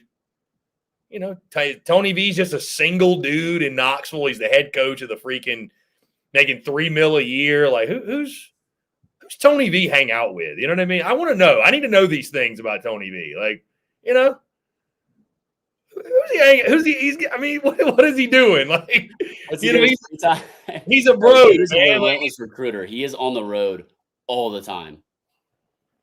He's personally recruiting on the road. It's nuts from what I've heard from inside sources. Hey, he might just be like to himself. I respect it. I respect that heavily. Yeah, maybe he's just so locked in that he just wants to chill and have a nice drink, a nice steak, watch Thursday night football and have a nice cigar at the end of the night. He and I are cut from the same cloth then. I respect that. I respect that greatly. No, I mean, I think he can have his pick of the litter though too. Nashville. That's what I'm saying. That's what I'm saying. That's exactly what I'm saying. I'm like, I just, good on him for keeping all that shit private, though. Good on him. Good on him. Like Lane Kiffin. Yeah, good on, dude. I was literally where I was staying in Knoxville. The guys I was staying with, dude, they literally showed me a part of town where like Lane Kiffin got. I don't know if you knew this. He got in a wreck with a girl in the car that like she was like one of their recruiting girls essentially. Probably was like early 20s. And she was in the car with him. They got in a wreck. Like, it's very well known. It's like, yeah, that's the corner where Lane Kiffin got in a wreck with that chick. So pretty wild, bro. Like pretty wild. That's referred to it as that. Yeah. Yeah, pretty wild. Okay. Do you think so? I have a huge diehard Alabama football fan friend of mine, and he has told me now 2 weeks in a row, fire him, pay Lane Kiffin, whatever. That seems kind of crazy. It does. But I also don't think they would. First off, they wouldn't fire him under a year, let alone I don't think 2 years. No, bro. I think they'd owe him like $80 million. So no. Yeah, like not even 2 years. I mean, plus it's like He told me, he compared it to Texas football. He said, Bama they don't have that oil money. Bama football is good right now. We can't afford for it to go down. We can't bring it back. Yeah, I mean, I think too, man, like Lane Kiffin is awesome for Ole Miss, but he's not everybody's cup of tea. Let's just put it that 100%. way. But also, he's not, a program like Alabama, I don't think they have any interest in hiring him. But we've talked about it too, about how I don't want to say he's comfortable, but 9-10 win seasons, they're thrilled with that in Oxford. I mean, some aren't, but like overall, the pressure is substantially less at a place like Ole Miss than comparing it to, say, Alabama, Texas, Tennessee, Georgia, Florida. Yeah, a bigger program. Yeah, exactly. Yep, exactly. So, I mean, would you say he has a better chance of going to Florida than some other school in the SEC? Yeah, I would say so. I think Florida wants him. Yeah. I've heard that he would walk to Florida if they offered him. Yeah, I mean, I don't know. I don't know if at this point he wants the pressure of that. I don't think anybody really knows what Lane Kiffin's going to do. I don't think Lane Kiffin knows what he wants to do half the time. Yeah, good luck getting inside his brain. I don't know anybody knows what he's going to do. He'll probably just tell you rat poison and get you out. Yeah. I remember. I can't remember what it was. It was so funny, but it was like he quoted a tweet of yours, and it was just rat poison. Yeah, no, I was gonna say Lane Kiffin. Let me double check. Yeah, still a proud follower of SEC Unfiltered. So good on you, Lane. Shout out, Lane. Shout out to Lane for following Supporting along. the brand. You know, we'll be in Oxford in the month of November for Egg Bowl. I've essentially got the whole month of November planned. Egg Bowl Friday night. No. Ole Miss, Georgia. Oh yeah, that's a week before Thanksgiving. No, that's the first week. That might be November the 9th. I think that's the November the 9th game. Okay, because the 16th is the Saturday after that. Then, yeah. Then the 23rd is Texas, Kentucky, and then final weekend is I'm planning on Texas, A&M, Texas. At A&M. I'm willing to drop whatever on a ticket, bro. Like at that point, I just for the sake of the tour, I just can't. I can't think of a better way to close out the tour. Hit up Jake. He's got season tickets. He'd sell it to you. Dude, I mean, I will hit him up, but I don't. I mean, those tickets, bro, are just. If you've got a ticket to that game, you have got gold in your hands. Well, bro. he invited me to A&M LSU this week, and we were trying to set some up with Jason and Gavin, a couple guys, but just didn't really get everything figured out and sorted out in time. So I can get a ticket right now with fees and with everything. Texas A&M, Texas for $752. But you know what's crazy, Harrison? That is absurd. But bro, I paid like $620 to go to Georgia, Bama. So I'm like, well, no, yeah, those I sat lower. But like, bro, just to be in the building for that game. Did you didn't sit? Yeah, you didn't sit with Cruz. Like I said, no, I didn't. I sat solo. But like I said, it's like, bro, like I feel like if you're like, yeah, I got a ticket to Texas A&M, Texas, people are like, oh shit, like. Why don't you hit up our other friend from Omaha? Our other friend from Omaha. Hit up the guys at Texags. Oh, I mean, I'll probably put out some feelers. I mean, I don't know. Like, I'm not. He'll be able to connect. Even when I do, like, I'm not asking anybody for a free ticket. No, but he'll be able to connect you with someone selling one for probably a better price than Ticketmaster, TickPick. That's a good point. That's a good point. Like I'll put it to you this way: if I could get a ticket to Texas A&M for $500, I'd be thrilled. Yeah. I'd be thrilled. Like that. That will be a good price for that game. As long as it's not the top row, top deck. Which is crazy, but still, I mean, you got to think about what game it is. Shout out Prize Picks. Yeah. Shout out to Prize Picks. Big time. I mean, listen, the tour wouldn't be happening without them. It wouldn't. Imagine if you ended the season on a field rush. I was going to say, do you think A&M would rush the field they beat Texas? But I think they would because it's been like a decade since they played. Yeah, and welcome to the SEC. That would be nuts. That would be. I mean, it'd be poetic. It'd be poetic. Oh. It'd be poetic.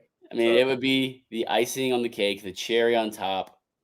I mean, you name it, that's what it is. How fitting. It'd be poetic, man. It really would. But 1 week at a time, 1 week at a time. We'll see. Maybe next year you'll be able to make it to the Red River rivalry and go to. That'll be, yeah, I'm gonna make that a priority next year. That's fair it up. That one is a non-negotiable. Try all the food that's horrible for your digestive system. Yeah, pray to God that Oklahoma is worth a damn so that the game is decent.